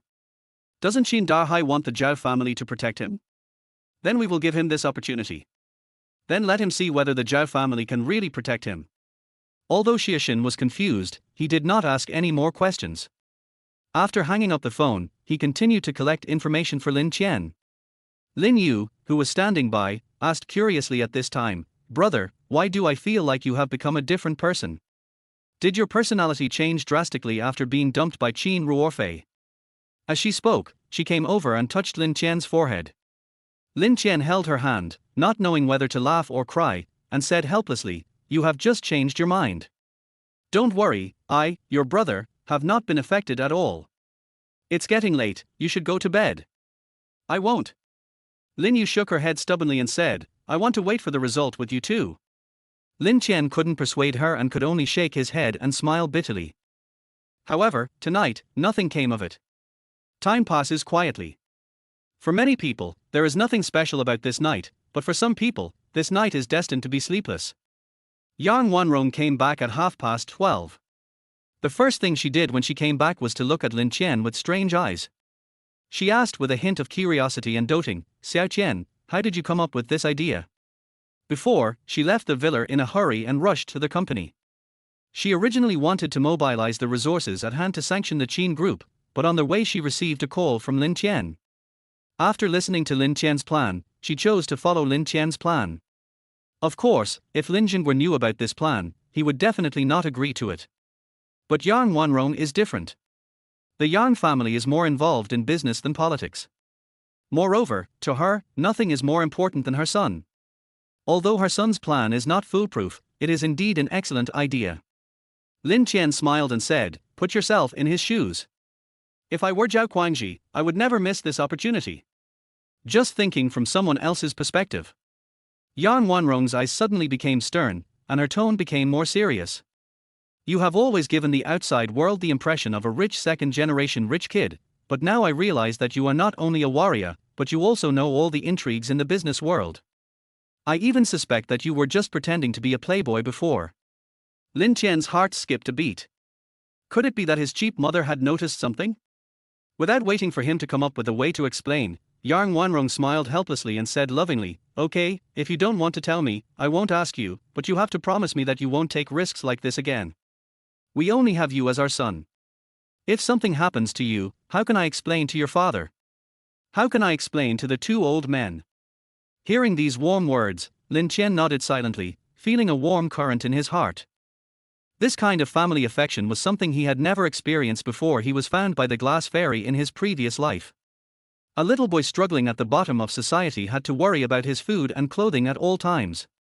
He didn't know who his parents were or where he came from.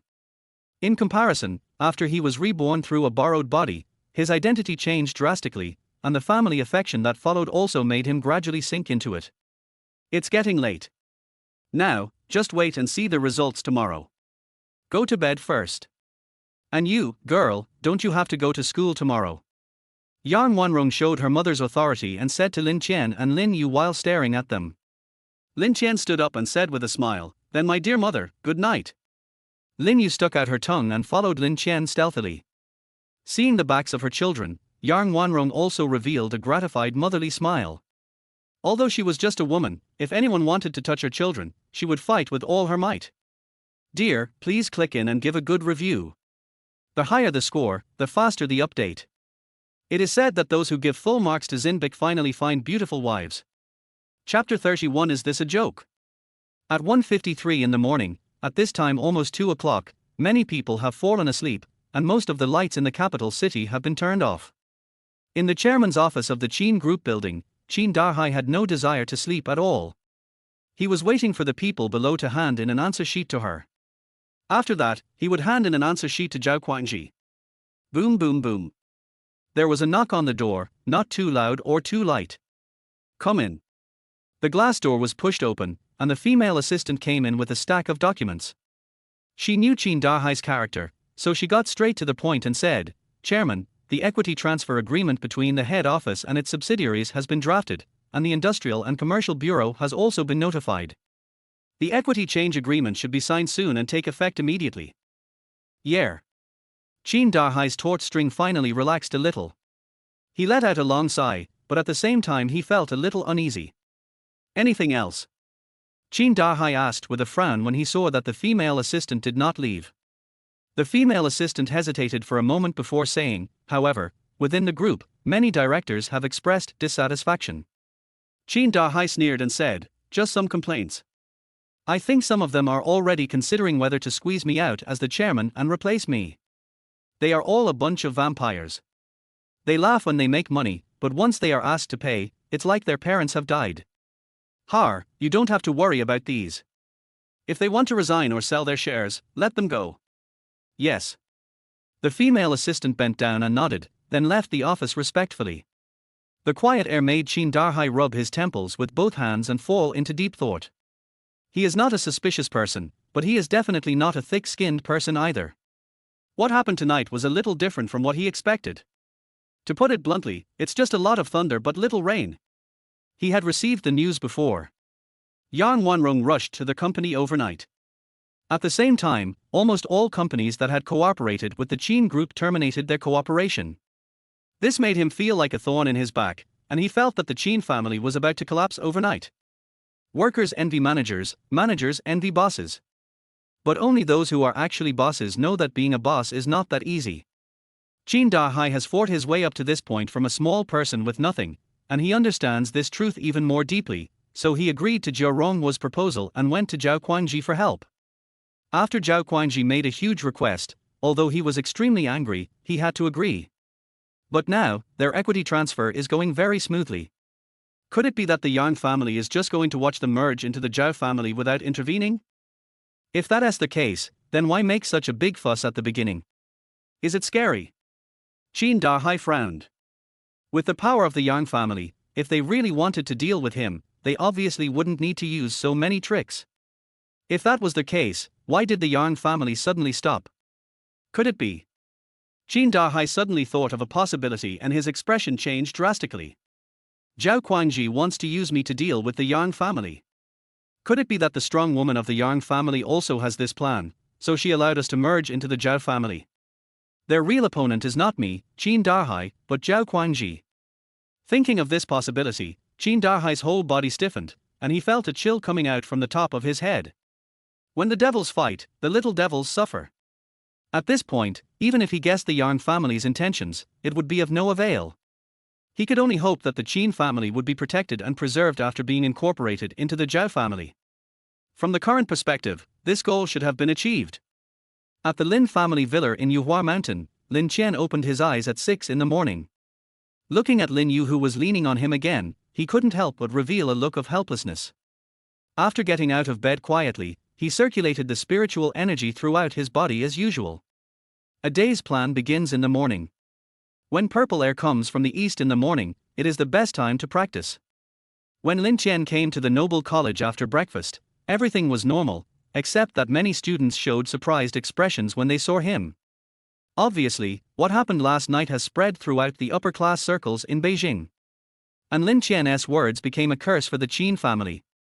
I don't know how many people didn't sleep well last night, but you, the instigator, are so relaxed that you actually have the energy to come to class. Chen Manqing came behind Lin Qian at some point and spoke in surprise. Lin Qian shrugged and said, I don't understand these things. Since I can't intervene, I just don't bother to care. Chen Manqing was speechless. You don't want to intervene? Just one word from you almost caused the Qin family to suffer a devastating disaster. How can you call this not intervening? Yes, you don't interfere, you just interrupt. This morning, Zhao Guangji held a press conference and announced that the Qin group would be incorporated into the Zhao group. Aren't you worried at all that what you said, young Master Lin, would become a joke among the entire upper class in Beijing? Chen Manqing asked curiously. Lin Qian turned around and said with a smile, You are well informed. Of course, I have my own intelligence agency. Chen Manqing raised her head proudly. While the two were talking, a blue Lamborghini also drove to the school gate. When Yang Yun got out of the car, threw the keys to the parking security guard at the school gate, and also saw Lin Qian and Chen Manqing. This made his face change slightly, but he still walked over and sneered, Isn't this young Master Lin? Last night's sentence, after tomorrow, the Qin family will be expelled, caused a storm in the capital. I just don't know what young Master Lin can do to get the Qin family expelled. Lin Qian glanced at his bandaged left hand calmly and said indifferently, It seems that Zhao Fuchen didn't hit me hard last night. Wang Yangyun's eyelids twitched. Last night, Lin Qian asked them to cut off one of their arms each, but he took advantage of the situation and let Zhao Fuchen only break the back of his hand, and 2 finger bones were slightly cracked. Compared with a broken hand, it was much better. He came to school today to show off. Thinking of this, Wang Yangyun's face turned cold, and he said disdainfully, Don't threaten me with force. Now that the Qin family has been merged into the Zhao family, your words will become a joke after today. I'll see how arrogant you can be then. Oh? It's only morning. Isn't there still a long time today? Lin Qian's face was full of teasing, and he was not moved at all. Pretend. Keep pretending. Do you really think you are the king? In this capital, you, Lin Qian, are not qualified enough to cover the sky with one hand. Wang Yangyun laughed in anger, said this, walked past Lin Qian, and walked into the school gate arrogantly. The rich kids who were also coming to school were looking at Lin Qian and whispering. If the Qin family was really fine, then Lin Qian's words last night about expelling the Qin family would indeed become a joke. Is this a joke? Lin Qian shrugged without comment and entered the school. Chen Manqing followed behind him, very curious about where Lin Qian got the confidence from. Even she knew that the Qin family would not be easily brought down, so how could Lin Qian not know? But he was not panicked at all. His calmness made Chen Manqing feel good about him. Floating Hotel. This 6-star hotel named after Zhao Fuchen is one of the few high-end hotels in Beijing, integrating office, conference, accommodation, catering, leisure and entertainment. On the 8th floor, the huge conference hall was filled with reporters. At the head of the table, Zhao Guangxi, chairman of the Zhao Group, and Qin Dahai, chairman of the Qin Group, sat together. President Qin, is it true that the Qin Group transferred 70% of its shares to the Zhao Group? The Qin Group has tens of billions of assets. How did you make this decision? Was there external pressure, or was there another hidden reason? Boss Qin, according to gossip, Lin Qian, the young master of the Lin family, asserted last night that the Qin family will be expelled from the family after today. Is this true? Mr. Qin. The reporters' questions were more pointed than each other. Qin Dahai pressed his hand down, signaling them to be quiet, and then smiled and said disdainfully, "Answer the second question first. The young master of the Lin family did say this, but do you think it is possible? I, Qin Dahai, started as a small deliverman, and after decades of hard work, I have built the Qin Group today. What can an arrogant junior like him use to get us to remove him? If you believe even this kind of words, then I have nothing to say. If that's the case, then why did Director Qin transfer the shares he worked so hard to obtain to the Zhao family? Also, the assets of the Qin Group 2 years ago were far less than they are now. The rapid development of the Qin Group in the past 2 years seems to be inseparable from the support of the Yarn Group, right? Isn't it a bit ungrateful for Director Qin to say this?" Qin Dahai took a deep breath and said in a deep voice, "I don't know where you heard this news from, but I can tell you very clearly that the Qin Group has nothing to do with the Yarn family. All the cooperation and decision-making are the result of the joint efforts of our group. As the chairman of the Qin Group, I don't want to hear you attribute the credit to outsiders and ignore the efforts of our group's internal talents. Then why did Mr. Qin choose to transfer his shares?" Another reporter kept asking this question. Qin Dahai tilted his head to glance at Zhao Guangxi, and then said, "This question is actually not difficult to explain. The Zhao Group is a well-known leading enterprise in China. We have been partners for a long time. This transfer of equity is actually our cooperation. As for the cooperation, it is a commercial secret, so I will not tell you. Although it is a cooperation, the Qin Group has been listed and is a holding company. Now that the Zhao Group has become a major shareholder, doesn't it mean that the Qin Group will be taken over and led by the Zhao Group in the future? What does President Qin think about this matter? The development of a company cannot be separated from cooperation. To put it in a broader sense, when a company has grown to our current scale, it is no longer just for the purpose of making money. What is more important is that we want to do something practical for China and its people. As for who will be the leader and who will be the major shareholder, it is actually not important. I believe that after cooperating with the Zhao Group, you will soon see a brand new Qin Group." Qin Dahai's voice was powerful and resounding. As for whether he was telling the truth or a lie, the people present were not fools and they all knew the answer. Okay, today's QA session ends here. Next, we will conduct the equity transfer ceremony.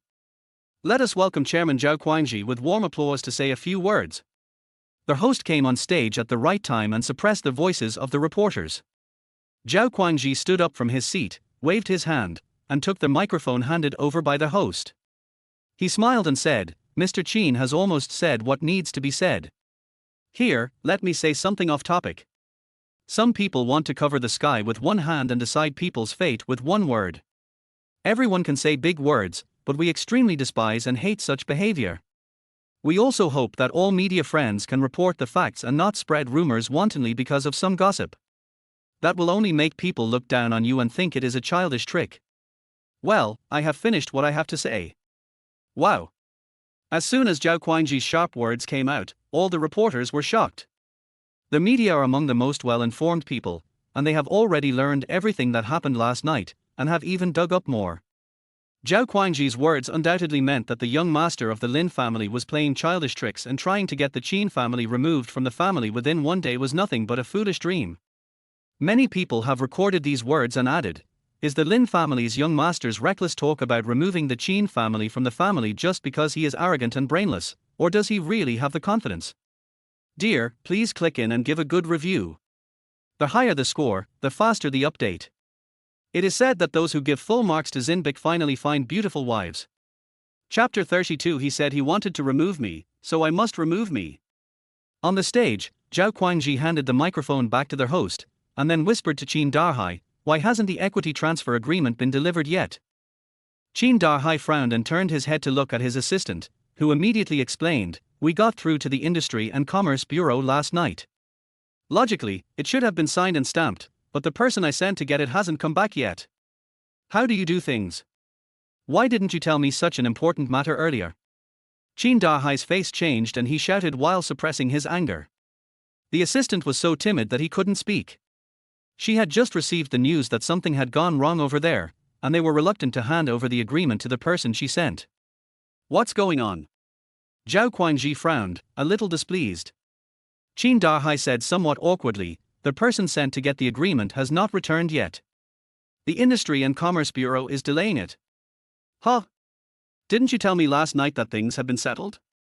I also sent someone to sign, so why hasn't the agreement arrived yet? Is this what you mean by settled? A trace of anger appeared on Zhao Guangji's face. He held the press conference only after receiving the news from Chin Da-hai, but now he is telling him that the agreement has not been obtained yet. Isn't this playing tricks on him? Chin Da-hai's forehead was slightly sweaty, and his intuition told him that this matter seemed not simple.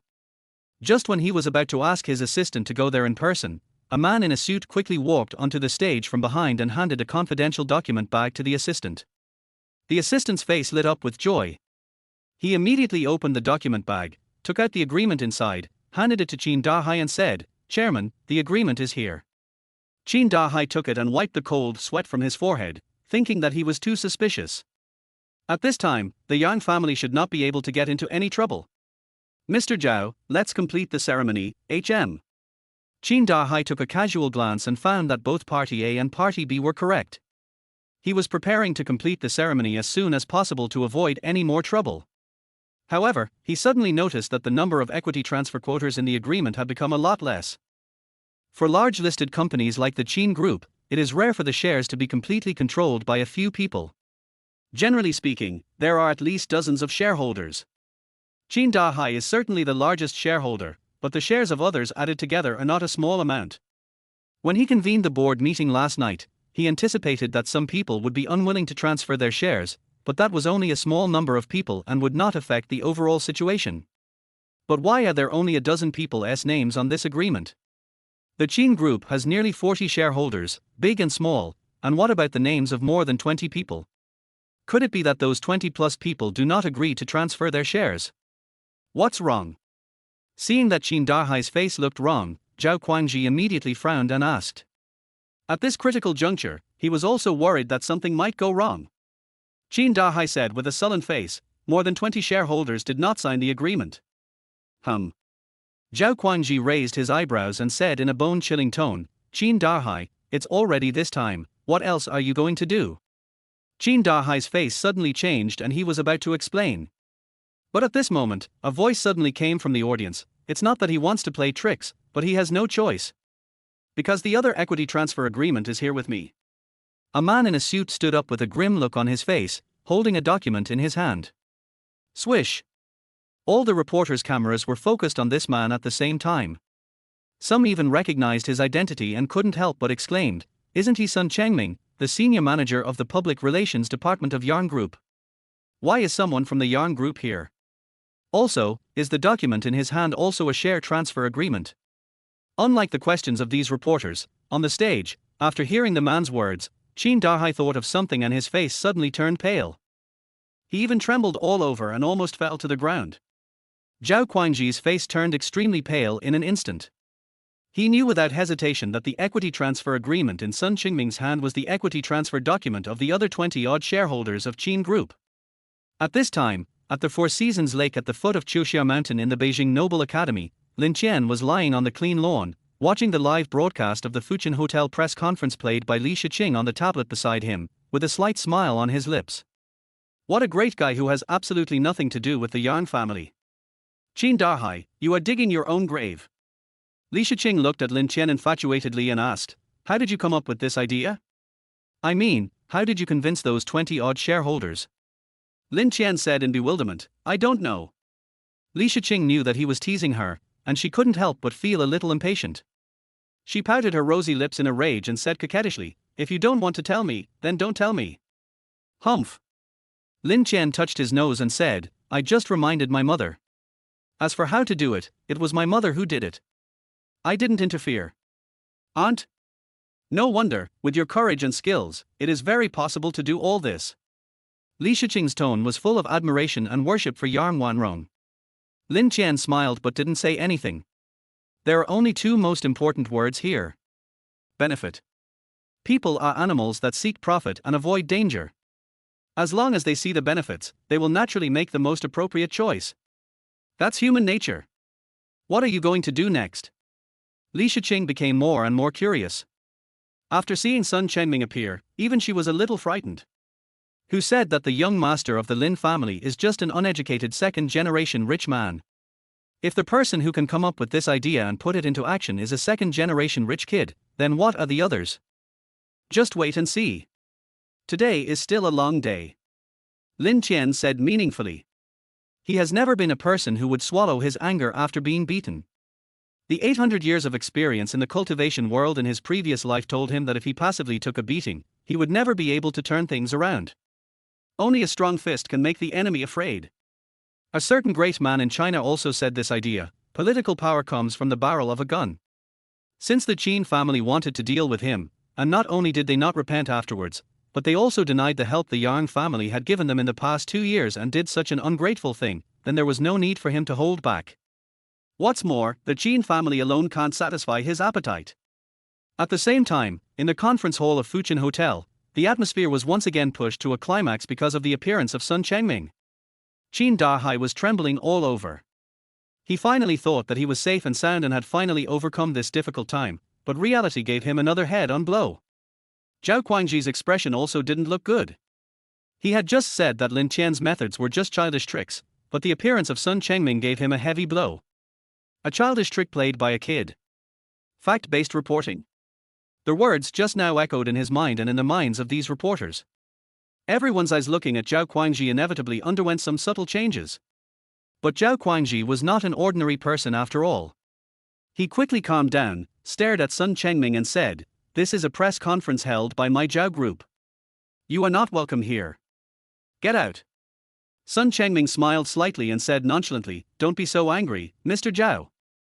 In addition to being the public relations manager of the Yarn Group, I am also a reporter. Here, I have an invitation certificate."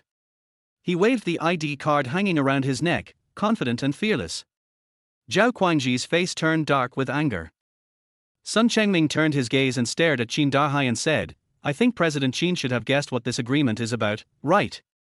From now on, Yarn Group will hold 67% of Qin Group's shares, and in your agreement, Zhao Group holds 21%, and President Qin and the dozen shareholders hold the remaining 12%. I don't need to say anything extra, right? Oh, by the way, our chairman asked me to tell President Qin a message before he came." "What?" Qin Dahai asked in a daze, as if he had lost his soul. "If Mr. Qin is willing to sell his shares, our chairman is willing to buy them at a price higher than the market price. In addition, our chairman said." Sun Chengming paused for a moment, and said with a proud look on his face, "He said he wants to remove your Qin family, then you must be removed from the family." Boom! After these words were spoken, Qin Dahai could no longer hold on, his whole body went limp, and he suddenly fell to the ground. Dear, please click in and give a good review. The higher the score, the faster the update. It is said that those who give full marks to Zinbik finally find beautiful wives. Chapter 33, Rage with Nowhere to Go. Cause and effect are cyclical, and retribution will come inevitably. Qin Dahai inexplicably remembered this sentence. Half of everything he has today was given by the Yarn family. Now that his daughter has angered Lin Qian, not only does he not try to make amends, but he finds the Zhao family and flatly denies the Yarn family's help, doing such an ungrateful thing. All this is retribution. Looking at this group of excited reporters, Zhao Guangji's face turned pale and then blue, and finally turned red with anger and shame. He held the press conference in the name of the Zhao group, and originally wanted to take the opportunity to strike a blow to the arrogance and prestige of the Yang family. However, it was not only resolved lightly by one person, but he was also directly outmaneuvered. Now he feels like a clown, being surrounded by these reporters. Not only that, he has already obtained 21% of the shares of Qin Group. Looking at the share transfer document in his hand, Zhao Guangji felt extremely ironic. Because even if his shares were added together with those of Qin Dahai and others, it would still be far less than the Yang family's current controlling stake. But this is his equity, so should he throw it away or not? Do I really have to work with the Yarn family in the future? How is this possible? But if we don't work together, will we just let the 21% equity in our hands go to waste? Dilemma. This was the first time that Zhao Guangji understood the meaning of this idiom. It was also the first time that he was forced to this point. Humph. Yarn Wanrong is quite cunning. Zhao Guangji snorted angrily, feeling a ball of rage in his chest with nowhere to vent. However, after hearing his words, Sun Chengming shook his head and smiled. I'm afraid Director Zhao has misunderstood. All of this was not done by our chairman. Not Yarn Wanrong. Zhao Guangji's face changed slightly, and he was a little confused. The reporters were also a little curious. Seeing the half-smile on Sun Chengming's face, Zhao Guangji suddenly thought of someone. His eyelids twitched and he said in a deep voice, "How is this possible?" Sun Chengming also had a hint of admiration for the young man in his eyes. He raised his voice and said jokingly, "It seems that Director Zhao has already guessed it. Yes, all of this was done by the person who Director Zhao mentioned before, who can only play childish tricks. I wonder if Director Zhao still thinks that this is just a childish trick of a child." Wow. When these words were spoken, everyone was shocked. Which young master of the Lin family came up with this idea? Isn't he a famous second-generation rich man in Beijing? A useless young master who has no knowledge or skills. How could he have such courage and means? Your information is out of date. Last night, the guy from the Lin family had a big fight at the Dragon Roar boxing gym. It is said that even the Grandmaster's disciples were no match for him. God knows how much he has hidden. Oh my God! This is unimaginable. The reporter's exclamations made Zhao Guangji feel humiliated. That's right, it's humiliating. 1 second he was saying it was just a childish trick, and the next second he was helpless against this childish trick. Don't hit someone in the face. Sun Chengming was slapping him, the head of the Zhao group, in public. Having said this, there will still be areas for cooperation with Mr. Zhao in the future. I hope that Mr. Zhao can put aside the past grudges and work together in a friendly manner. Sun Chengming said this with a smile, and without further ado, he turned and walked towards the exit of the conference hall. Although the agreement in his hand was not opened, no one would doubt its authenticity. What happened here has long been broadcast live on the media and has been seen by many people who are paying attention to this matter. In the Qin family villa, Zhou Ronghua and Qin Ruofei were sitting on the sofa in the living room watching the live broadcast. The two were no longer watching the content of the live broadcast, but were slumped on the sofa with a dull look on their faces, their eyes lifeless. Qin Ruofei smiled bitterly and said in despair, "Is this the power of your young master from the Lin family?" In her mind, the words, "He said he wants you to be expelled from the Qin family, then you must be expelled," kept echoing. In terms of domineering, who can be compared? Zhao Fuchen? Wen Yangyun? Shenlong? Joke. What she lost was not just a bit of love, but her entire life and destiny. When the Qin family was in a gloomy mood, in a high-end club somewhere in Beijing, Zhao Fuchen grabbed the remote control and threw it hard, hitting an expensive LCD monitor. Waste. Waste. If you can't even do such a simple thing, what use is there for you in the shit-eating Qin family? Zhao Fuchen was furious. He was like an angry madman, venting his anger wantonly. After today, he knew that the Qin family was finished, the Qin group was finished, and even his second uncle's Zhao group was ruined. It might even be forced to sell the shares it had obtained at a low price. And someone has to dare to accept it. Not only did I lose the lady, I also lost my soldiers. Zhao Fuchen was furious and picked up his phone to call Wen Yangyun, asking him to come here immediately. More than 20 minutes later, Wen Yangyun parked the car in the yard and went upstairs carefully. On the phone, he could hear the suppressed anger in Zhao Fuchen's voice, and he was afraid that he would become a punching bag. Fortunately, when he saw Zhao Fuchen, the latter was just sitting on the sofa drinking red wine. He looked calm and did not seem to be very angry. This made Wen Yangyun feel a little confused. Could it be that after such a big thing happened, he could still keep his composure? He really is worthy of being the young master of the Zhao family. "Mr. Zhao, are you looking for me?" Wen Yangyun walked over, his attitude much more respectful than usual. Zhao Fuchen pointed at the red wine on the table and nodded, "There are cups, pour yourself." Wen Yangyun nodded and poured himself a glass of wine.